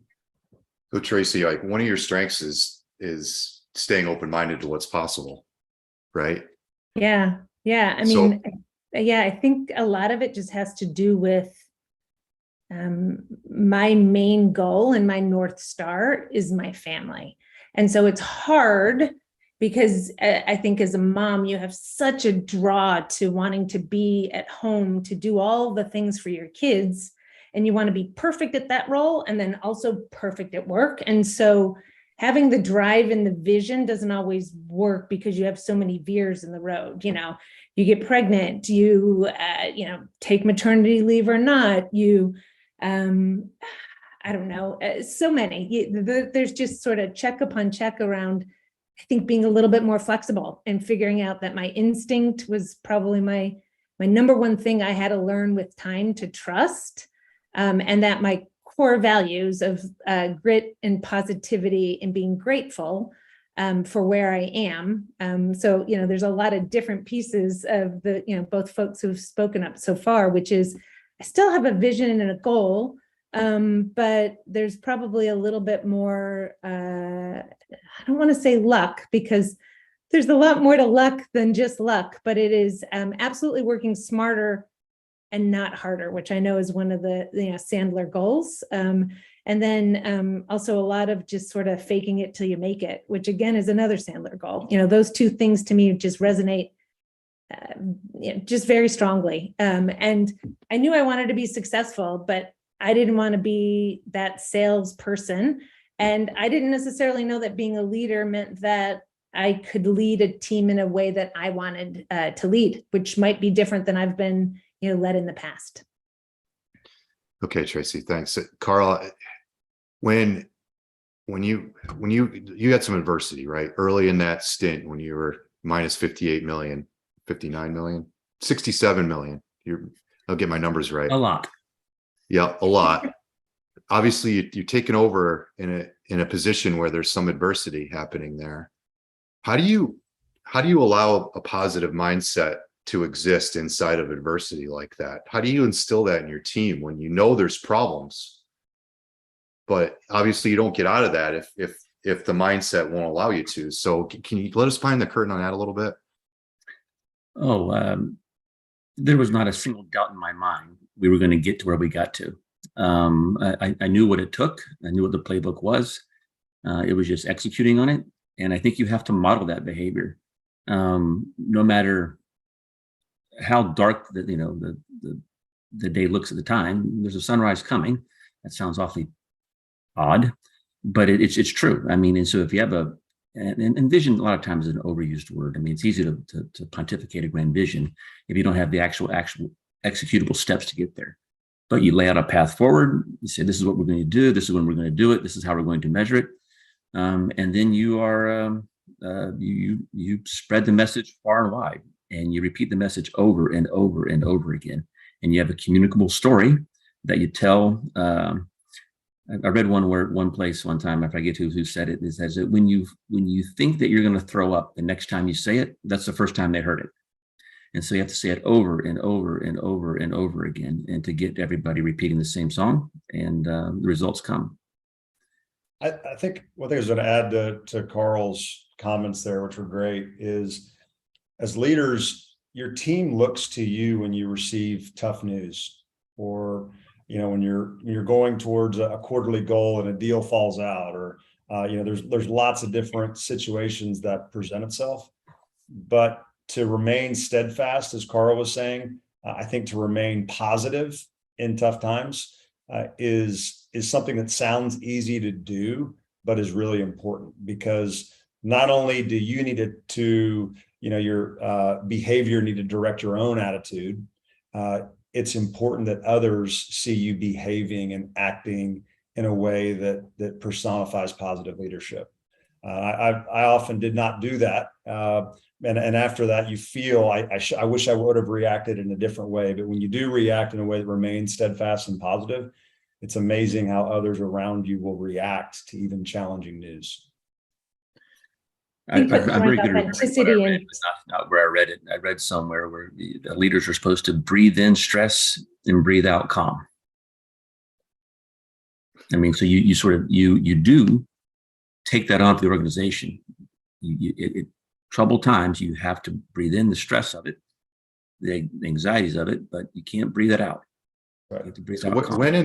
when in the leadership training, Tracy, I'll come to you in a second, but I'm curious, like when we all had our emerging leader training, and they were putting us in a room and teaching us how to be a leader before we got the job, which by the way never happens. But let's say it did happen. Is there a chapter on that? Like you're not allowed to show the stress outwardly, that you have to take it in, deal with it yourself, and be a shield for your people? Like nobody ever told me that. That was never in the training.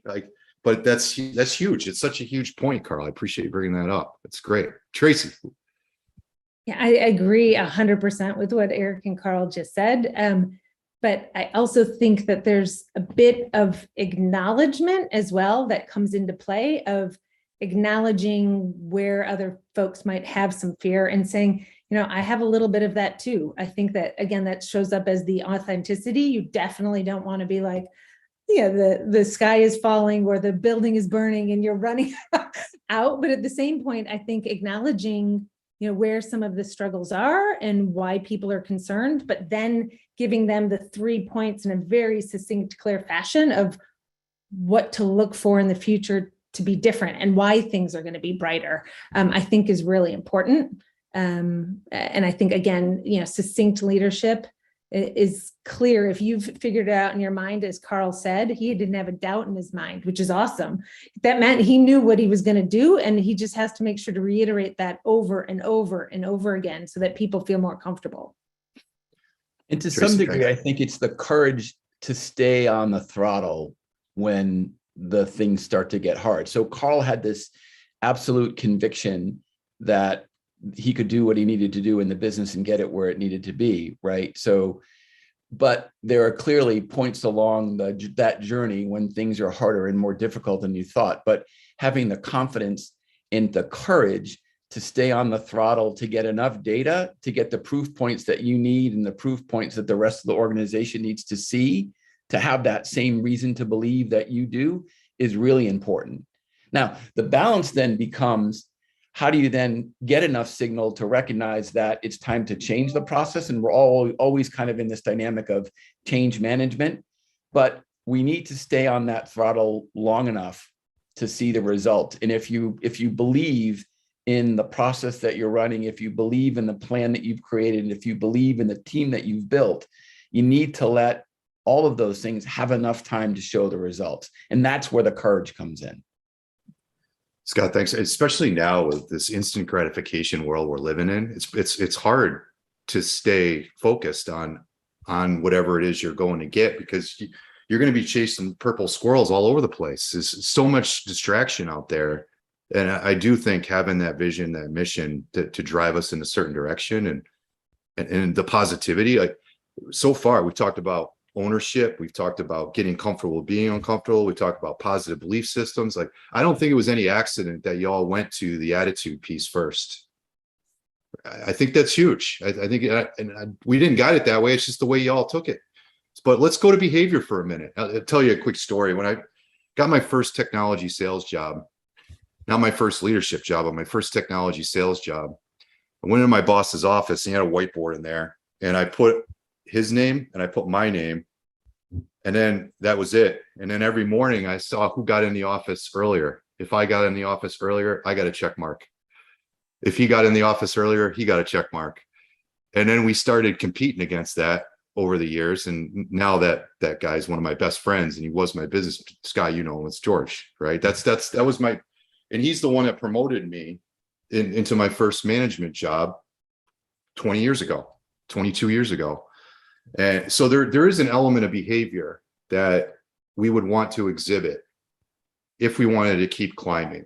I'm curious if there's something you could point to that you look for in your people, in that behavior bucket, that that's a climber. I can tell this person is acting a certain way, doing certain things. Tracy, I'll start with you. Does anything come to mind there on the behavior bucket?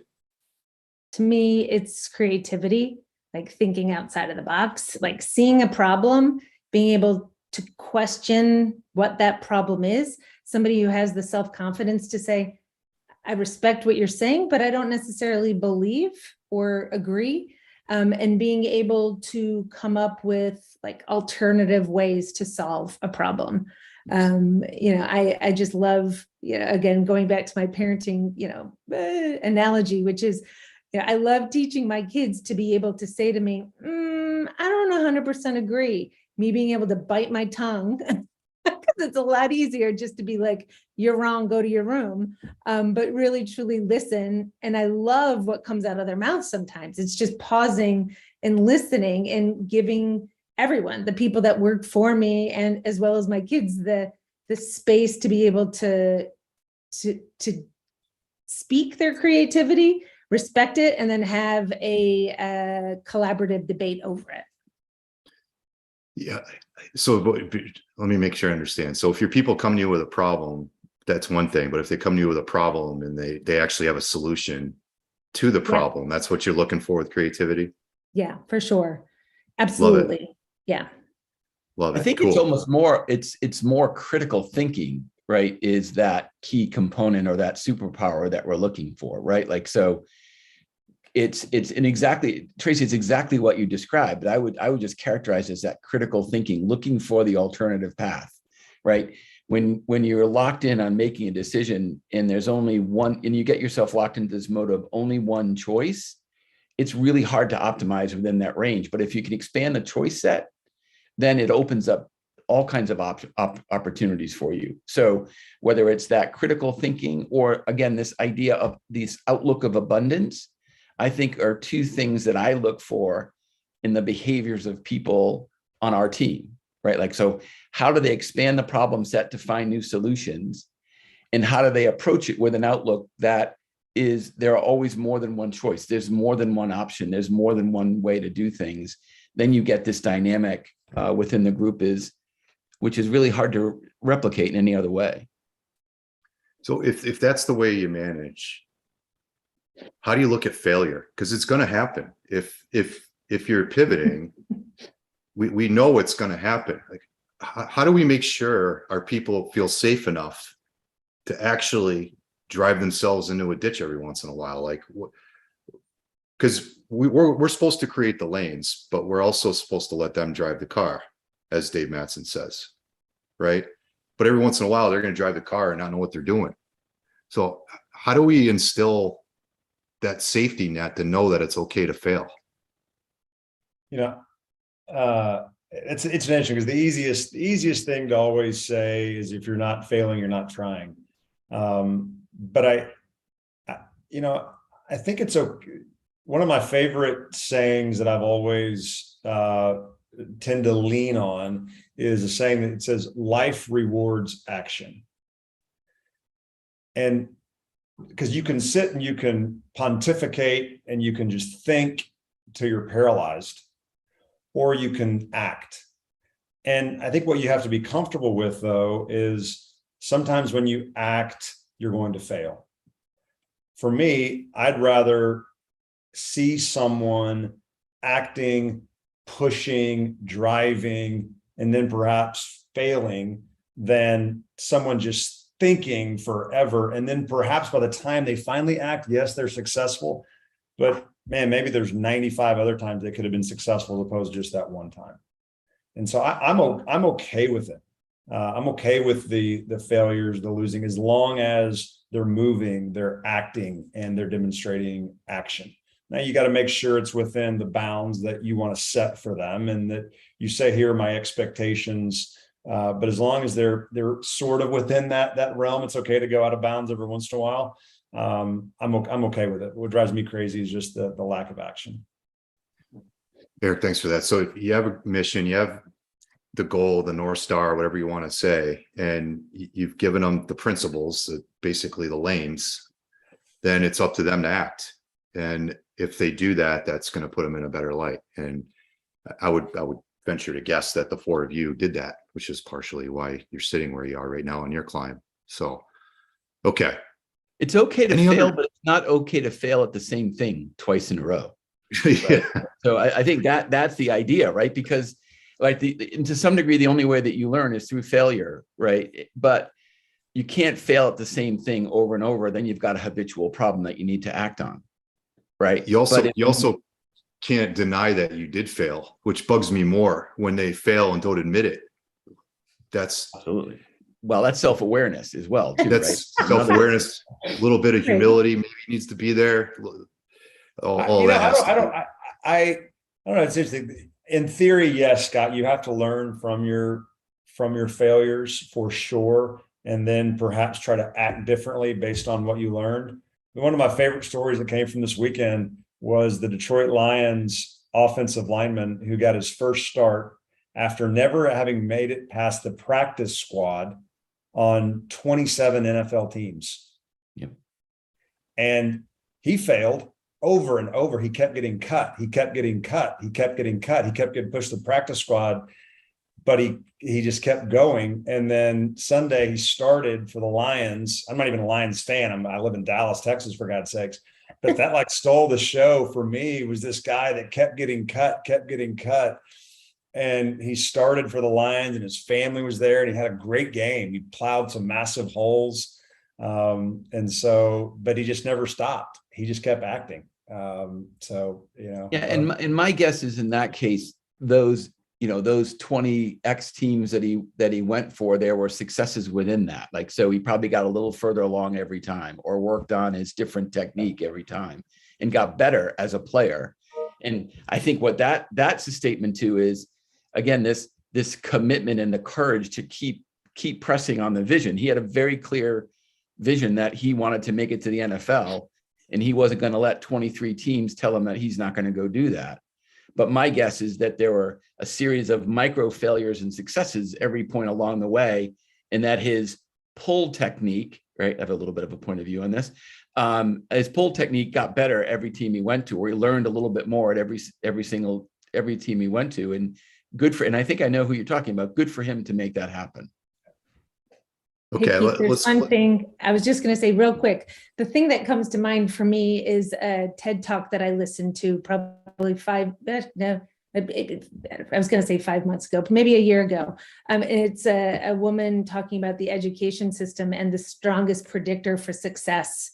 And she talks about grit. It's Angela Duckworth did the presentation. And it's just interesting how you can see success and predict success at a very young age at school and take it all the way to, what everybody's talking about here, which is truly grit, which is a unique word to describe because it sort of blends all of the three things, a little bit of technique, a little bit of behavior, a little bit of attitude, all combined together just to keep going and going and going. It's a little bit of learning, but just showing up the next time without a crappy attitude is really, helps you succeed.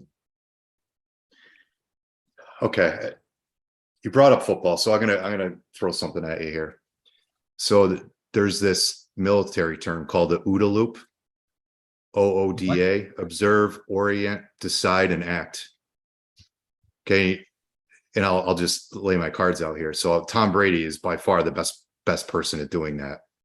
He wasn't the most athletic person, but he made decisions faster than anybody, got rid of the ball faster than anybody.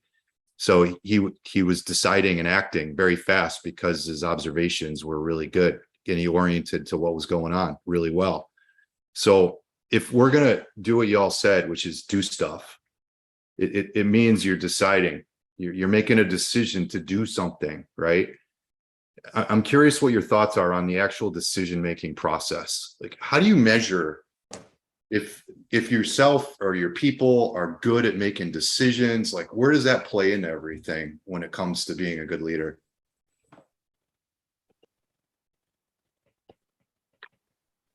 It's interesting because you let some people, sorry, I'm going to let Carl go. No, I'm just trying to answer the question.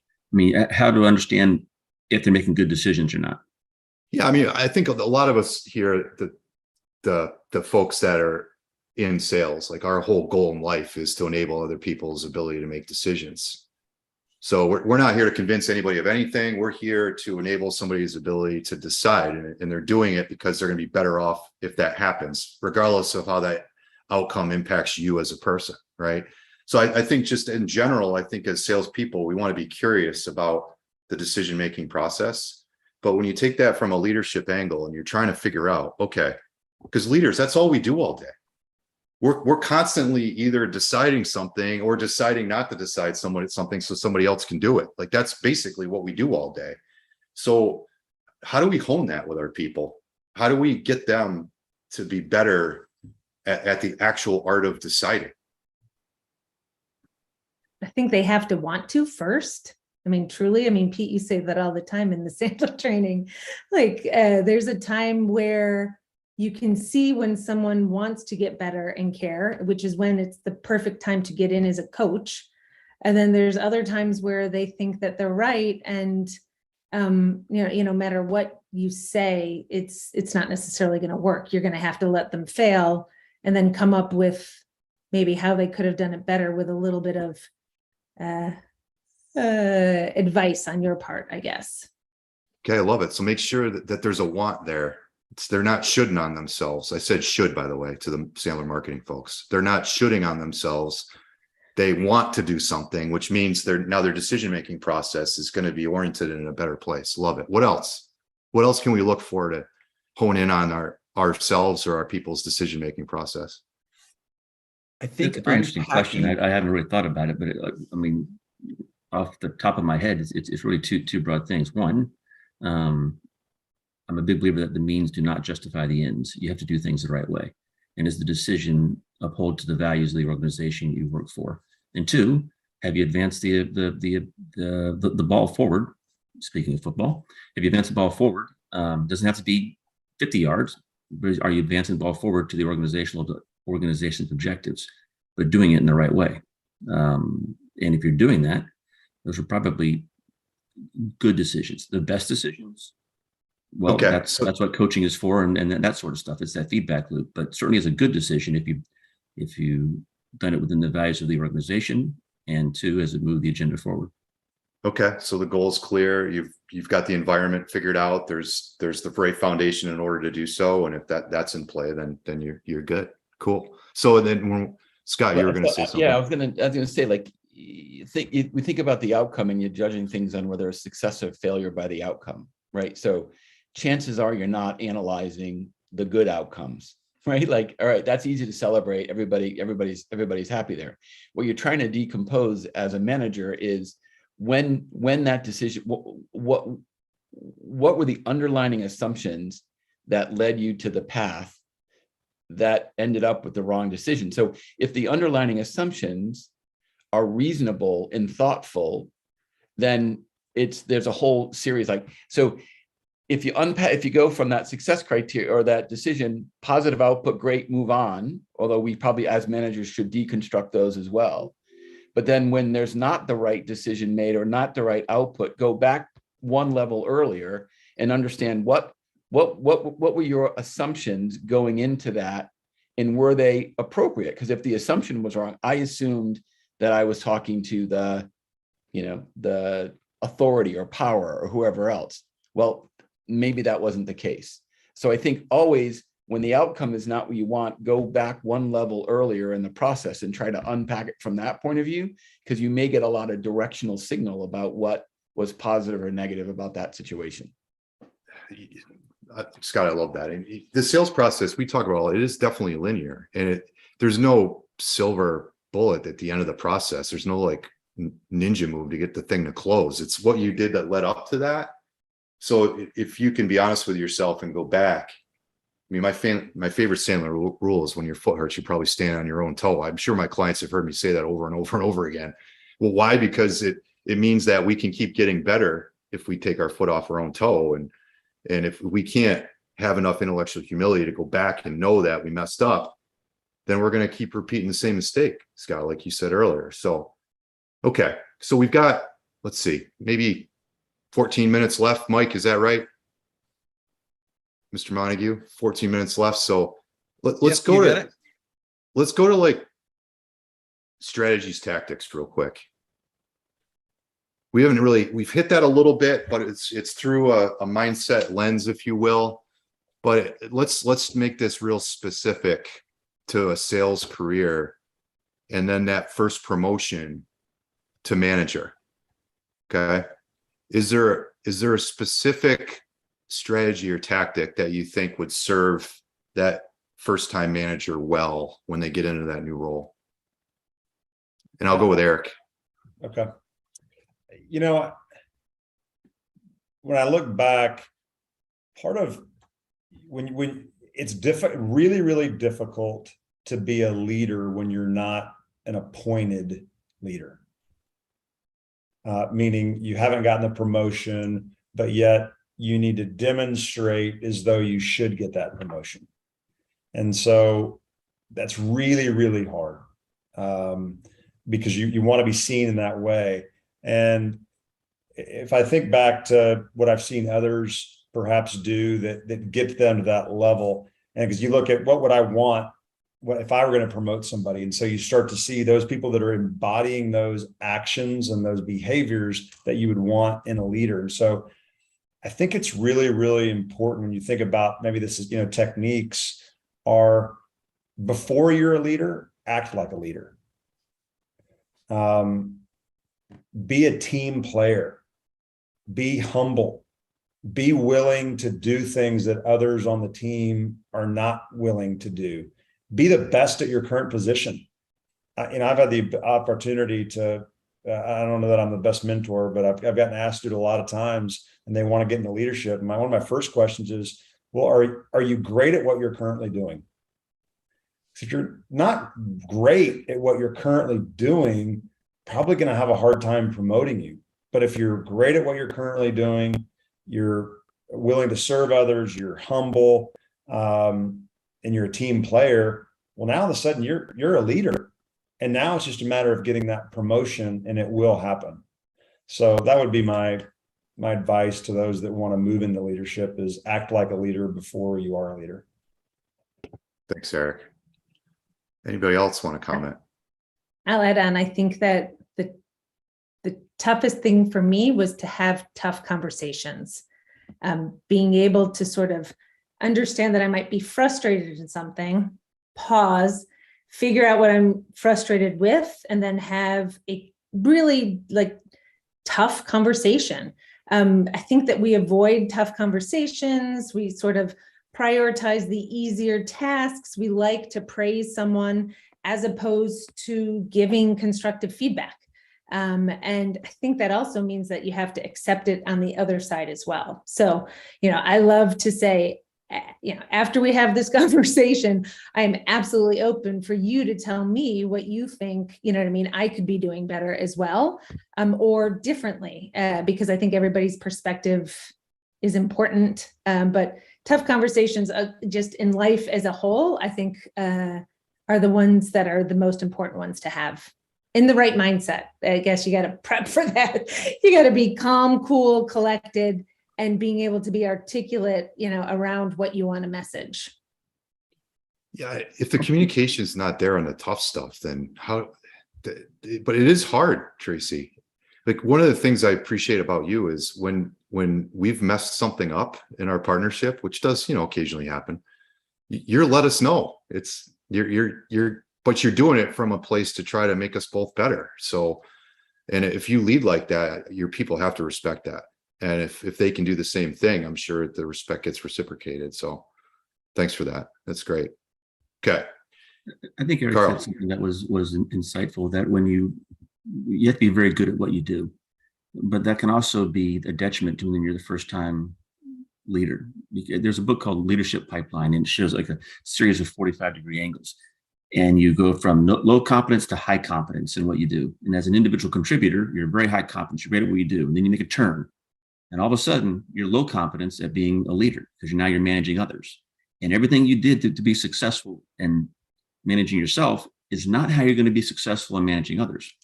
And having the humility to understand where you are, and the self-confidence to ask for help. And I read somebody in one of the chats said you have to model people, find people who are actually good at it and go model them. Sometimes mentorship programs I'm not a big fan of, because I got assigned a couple terrible mentors before. And oh geez, I've been assigned to you. Ugh, I don't want you as my mentor. But where I've had great mentorships, where I found out somebody who said, that's who I want to know, that's who's good at it. And I went after them, not waiting for the organization to give me one. And so you go find people who are good at it, and you be aggressive, and you go ask them, because nobody's not going to want to help you. There's not been a person in the world that's been asked for help and says, oh no, please don't ask my advice. I don't want to share any. That's probably a statement that's never been said. Carl, I'm really glad you brought that up, because the mentor, Sandler talks about the 4 leadership roles. You've got coach, mentor, trainer, and supervisor. And I saw in the chat, somebody said, not all managers are leaders, which is true, because they spend all of their time in that supervisor bucket. The mentor bucket is the only one that is decided by the mentee. Like, we have positional authority as a supervisor. To some extent, we have positional authority as their coach, because we've been assigned that role. But mentor, it's almost like, if you don't do what Carl just said, you're losing out. There are so many people out there that would want to give you advice. Part of my favorite part of the week is when somebody comes and asks me a question that's outside of the task at hand. That's really fun for leaders to talk about things that are different than what's on the whiteboard. So if we're not doing that, we're losing out for sure. That's a great strategy, Carl, to get yourself a mentor. Love it. Okay, we've got time for one more technique or strategy. And let's do this. Let's shift to, okay, now I'm managing managers. Okay, the climb has gone up a little bit. And now we're managing managers. Anything you can give us there that's a little different?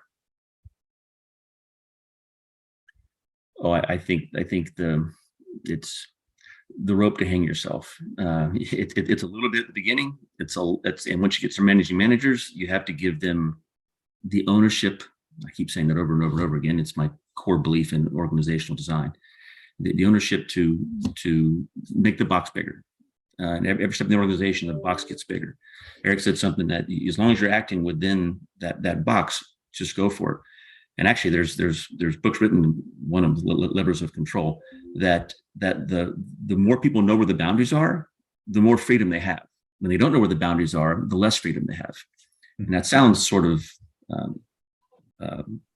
backwards, but it's very true. So you just have to keep expanding the boxes, very clear, know where their limits of authority are, and expect them to deliver massive results within those boundaries. And then going back to get advice, but you have to decide. You have to own it, good and bad. You have to own it. So I always Tracy, like to say, I was just going to say, I always like to say, you'll know where the boundary is when I tell you. Like, I prefer people to be super creative and my boundaries be pretty far out. And when like they cross them, and again, sales is a little bit different than probably other parts of the organization. But I love everybody knowing that they pretty much have free reign within certain things that I expect. And it's very rarely that I say, "Ooh, you shouldn't have done that." But I'd rather be that type of manager than the one that has so many rules that they can't get out of. Tracy, I'm guessing that some of the roles that you got promoted into, the boundary expanded a lot larger than what you thought at the time you wanted to take on. Right? Yeah. Especially for sure. So how do you get the belief system to know that you can start filling out a bigger box? I think it's from above. It's making sure that the person who either promoted you or you're reporting to is giving you that same level of ability. I know that I always like to say, I like to be running, not walking, not skipping, just sort of like running, because that's where you get the success. Good enough is good enough. And we talked about it earlier. It's like 80% of the way there, get you there. Usually it's just take that chance, fail, move on, be creative. And I think that, again, it just goes to who you report to and what the organization allows that you're working for. So much of it is from the top down. Okay, well, okay. I'm going to end with this one question. I'll ask you each to answer it. Give me what you got, and maybe 10 words or less, if you can. So, what is your leadership superpower? 10 words for or me, less. it's scalability. I am equally as comfortable being in Washington, D.C. On Monday, and that same night being on the factory floor. And I love both environments, and I feel like I can relate in both environments and having that scalability. Okay, awesome. Scalability. Tracy. I'm going to say mine is my intuition and instinct.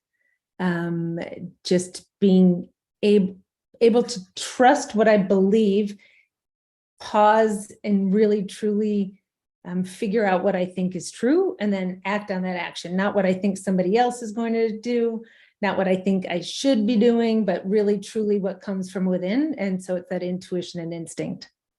Okay, love it. Scott?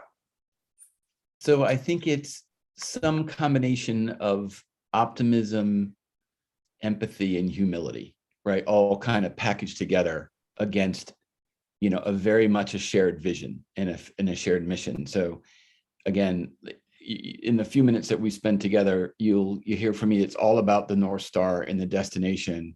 And, that's my superpower, is being able to think about that and describe that and try to get a movement toward that. And the only way you do that is being wired with being optimistic, being empathetic, because every journey is hard, and then having the humility to know that we don't have all the right answers and we're all just trying to make an impact. Thanks, Scott. Eric? Yeah, for me, it's probably authenticity. I'm very open with my team about my values, my faith, my family, and being committed to winning.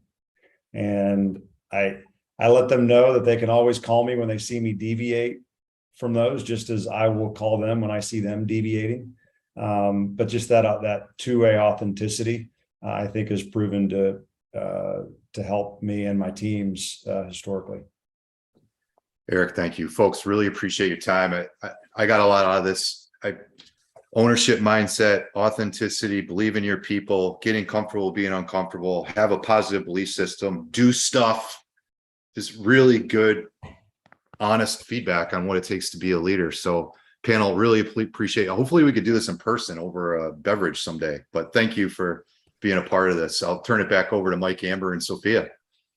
Thank you guys so much. Great panel, great discussion. I want to ask you one follow-up question just before you duck out, though. There was a great one in the chat that was about finding a mentor.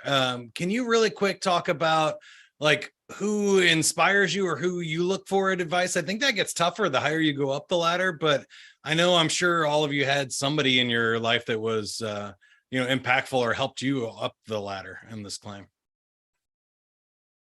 I think names are unimportant. I think it's the process. The process is don't wait. You go find somebody who you admire and it's not just one. I mean, this person has certain skills in this area. There's certain skills in that area. And then you go befriend them, and then you ask for their advice, and you be very aggressive about it. It's the process more than the actual person. I don't think you can outsource your career development to someone else, right? You need to take ownership of that. And I think that means I don't want a mentor assigned to me. I want to go find a mentor that I connect with, right? Like, so anything that's assigned to me, I'm going to dismiss, right? But I had, one of my early CEOs turned out to be hugely impactful and the kind of person I've become. And now 20 years later, I still talk to him every quarter because I still value the perspective that he has in the context for our relationship. So don't outsource your career development, find your own mentor. People want to help. Tracy? I would say, to be honest with you, a huge mentor of mine is my mother. So I still go back to her. She is just an amazing lady. Back in the 70s, she was a mainframe computer programmer that just gave me the drive to get outside of my comfort zone. And so I ask her questions, whether she truly knows what I'm, really referring to. I still think she gives me the best advice. Awesome. Eric? Yeah, for me, probably two. I had a sales leader, and he's still a very close friend, that I just found someone that I could model behaviors after. I saw somebody whose behaviors kept consistently driving to great outcomes, and he behaved in the right way, in a way that was in line with my values. And so he got, whether he wanted to or not, he became my mentor, and he also became one of my best friends, which I think sometimes happens. And then, it's interesting, Tracy mentioned her mom. I'm very fortunate. My dad is 81 and still works 40 hours a week. And believe it or not, he's a sales leader. And so I still bounce everything off of him, and feel so blessed that I'm able to do that. Same. What about you, Pete? Yeah, I was thinking the same thing. Like my belief system definitely came from my parents too. And when Tracy said that, I would have said the same thing. My dad has always made me believe I could do whatever I wanted to do, and it was just his belief in me that allowed me to try to keep getting better and make him proud. So also I spent 3 days with Jock couple months ago, and that was a phenomenal experience. He's a great leader. Anybody wants to join me next year, I'm going to do it again. Just link in with me and I'll tell you how that can happen. But that was an amazing experience too. And then Matson always picks up the phone when I call him. So he's definitely been a mentor to me as well. Love it. Thank you guys so much for the time. Great discussion. I really enjoyed it, and a lot of great takeaways in there. A lot of people highlighting all that stuff in the chat. Amber, Sophia, anything you have there you want to highlight? I loved, well, there were so many great takeaways, but a big one that I wrote down was from Tracy with the grit. That grit is the biggest key indicator of success. And I love that. I'm going to take that home with me. I love what Scott talked about with embracing discomfort, and Tracy, trust your gut. Somewhere along the way, we forget to listen to our gut instinct. And I think that's something I need to reconnect to myself. Awesome panel. All right, gang, it's time for the big finish. We'll let you guys go. Amber and Sophia, we're going to crank this up one more time. Go back to the AHA slides and pull your phones out, especially if you are on the YouTube. So if you're watching the YouTube live, we still have about 100 people over there. And you're going to be about 10 seconds behind on the YouTube thing. So we're going to do a final quiz, big finish wrap up, but you're going to want to log into this QR code and then watch your phone. Don't watch the screen or listen to me. You'll get caught up here in a second, but you'll miss the questions if you're only paying attention to that. If you're here in Zoom with us, we still have over 1,000 people here. Join in. It's time for the big finish. We'll see who has the most Sandler knowledge in the entire session here today. Super excited about it. Got a couple 100 people here in AHA slides. If you want to play along and finish with us, we posted all the information and links in the chat. For follow-up, we'll be sending you emails and the recordings and get you whatever you need. You can reply to those. Feel free to connect with us on LinkedIn, follow @Sandler on any social medias, subscribe to the YouTube channel. I'm dripping out stuff every week for the sales meeting you have coming up, or a podcast that I do every week for How to Succeed, where I interview some of the people that were on today about how to succeed in sales or leadership. So, all right, we've given plenty of time. Again, final warning, if you're watching the YouTube, don't pay attention to your phone. Don't watch the video anymore. We're going to play. You ready, Amber? Yeah. All right, guys, you're going to go ahead. So you should already be logged in. Just go ahead. Oh, there we go. Your name, you can pick an emoji. You can just go with whatever one was assigned to you. It's up to you. Remember, if you're not able to log in, it's no big deal. Just only the answers that are inputted on AHA slides will be counted toward the quiz on AHA. So if you are answering in Zoom, you're welcome to do that, but your answers will not be given points. So you can still play along, that's for sure. Yeah, you can still play, just know you won't be given points. Also, remember, this is not the end of anything. We want you guys to be competitive, really live it up. But if anything happens, if something freezes or you hit a wrong answer, it's okay. We're all going to be good. We know you guys are having a good time, right? So this is for fun. We're going to have lots of fun at this quiz. Here you go. You get 30 seconds to answer. The faster you answer the right answer, the more points you get. It's time to play the virtual summit wrap up. Here we go. Start the quiz. All right. Question number 1 is, which stage of the buyer's journey aligns with the salesperson's qualification steps as shared by David Matson? Buzz in if you know. We're going to give you a little bit more time on this first question, but you get to buzz in if you know. It's your answer. We're going to show you here in a second which stage of the buyer's journey aligns with the salesperson's qualification steps as shared by David Matson. All right, here we go. Engagement was the number 1 guess, but it was incorrect. We got some people jumping out to an early lead consideration. Engagement kind of aligns with engagement and starting the sales conversation. And it looks like Ahmed got in there first. All right, congratulations. We've got 434 points there. All right, second question. Buzz in when you know the right answer. The faster you do it, the more questions. Which of the following was not one of the 5 M's of sales motivation shared by Gong?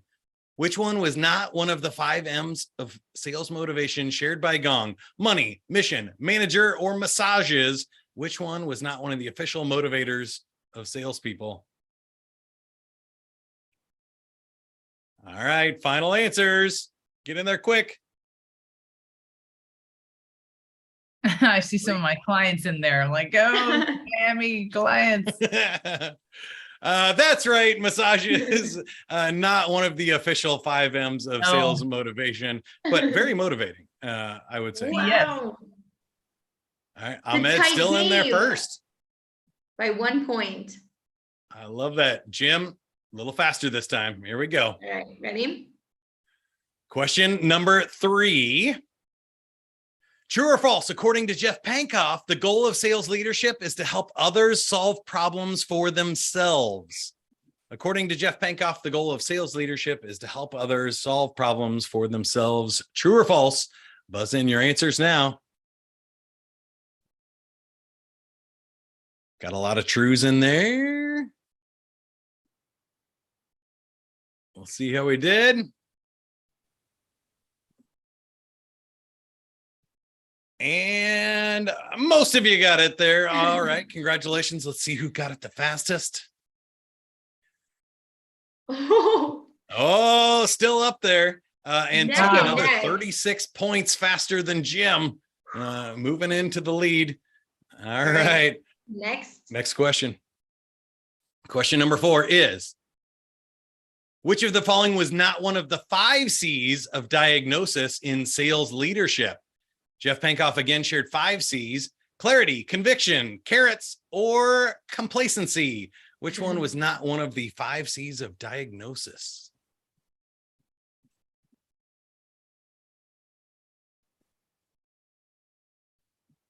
All right, 5 seconds.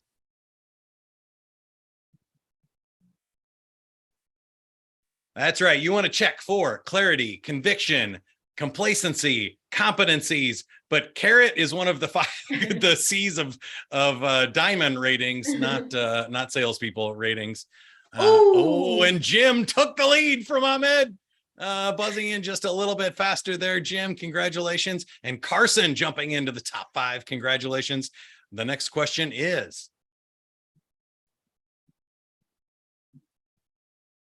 according to John Rosso, a good philosophy of salespeople is to get the buyer to agree to the big picture vision of the ideal solution before talking about the details.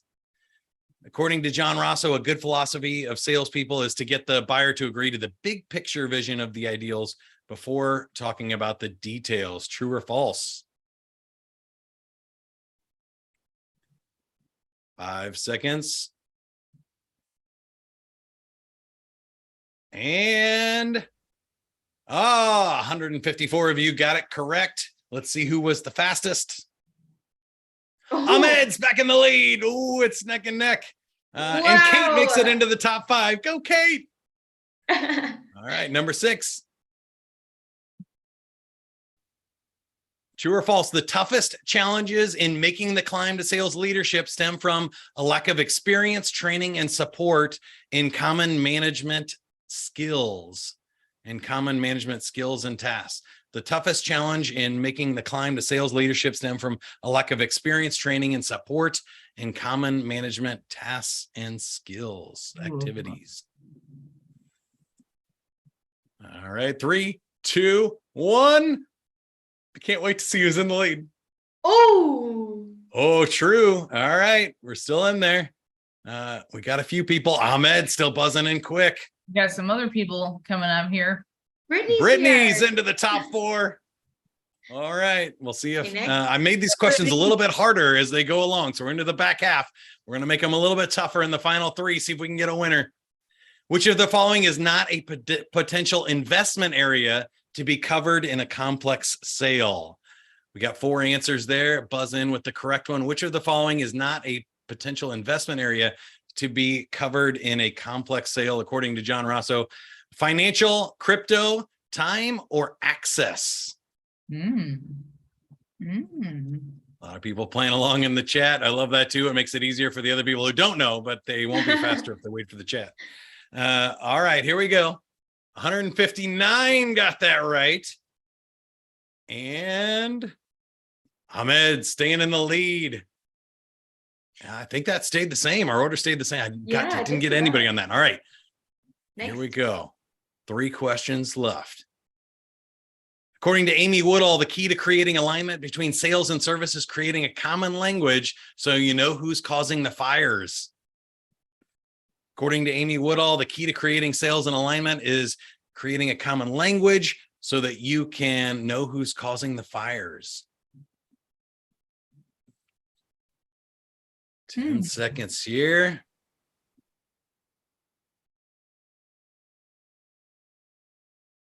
Did we get anybody on this one? Oh, we got 40. All right, let's see. Or no, only 40 people got it right. We tricked everybody on that one. She did say to create a common language, but not so you know who to blame. That was a trick question. I did get almost everybody. Let's see if that changed our rankings here. Oh, we did. Carson, we have a new leader. Jim and Ahmed, God, stumped on that one. I got you with the trick question. All right. And I think, is Reese new to the top 5? Yeah, So. Reese is new. Welcome, Reese. Congratulations. All right, here we go. Number 9. Got just a few seconds left in our broadcast today. Which of the following is not one of the new Sandler rules that we shared today? Money isn't the only investment. People buy junk. They might as well be buying your junk. Establishing and maintaining equal business stature, or leverage technology to engage, not to hide. Which one is not an official new Sandler rule? 3, 2, 1. People do buy a lot of junk, and it might as well be your junk, but that's not a Sandler rule. We want to sell good stuff. Might be all right, Carson stays in the not front. Kate, Ahmed, Jim, Last and question. Chad bumping into the top 5. Shout out to Chad Cantor.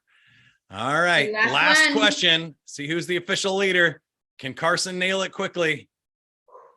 According to the sales performance scorecard research, what percentage are closed as won with formal coaching and technology support?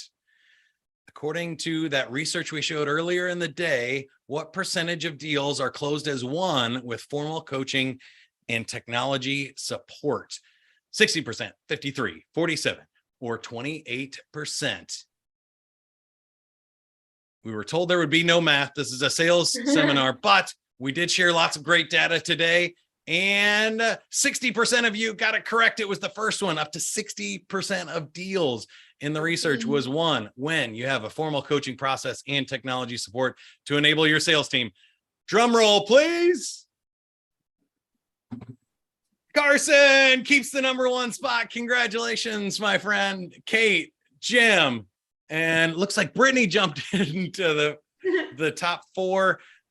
And just AF, sales AF, and number 5.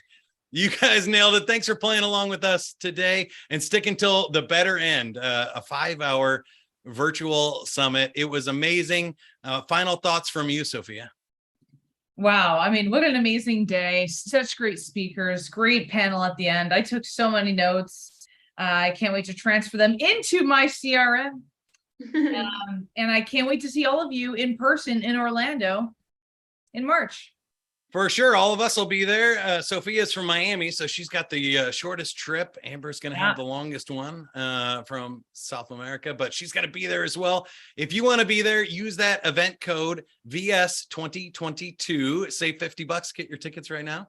And we'll see you in March. We'll do other free webinars and, like we said, podcasts and your training event. If you need help, reach out to a Sandler trainer. Go to Sandler.com and click on find a training location. Pick somebody near you. We also have an enterprise team. So if you have multiple locations, reach out to the enterprise team and they'll get you set up. And we have an awesome group that handles all the multi-location stuff there as well. Amber, final thoughts for you. What an awesome day. So many awesome, incredible insights, amazing speakers. And then you guys, thank you so much for being here with us, for spending this time with us. What an incredible way to spend a Thursday. Awesome. Last thing while we're here as we close it out, type any attitudes, behaviors, or techniques you learned today that you want to highlight. John Rosso said that wow takeaway is always great. Within 1 week. What would you like to take action on from today within 1 week? We'd love to hear what the most meaningful thoughts were for you, but we will go ahead and turn our cameras off here, let you type in and spend the rest of the day however you like it. If we can help, reach out to us, Sandler.com. Good selling, everybody. Have a great one. Thank you. Bye, guys. Bye, guys.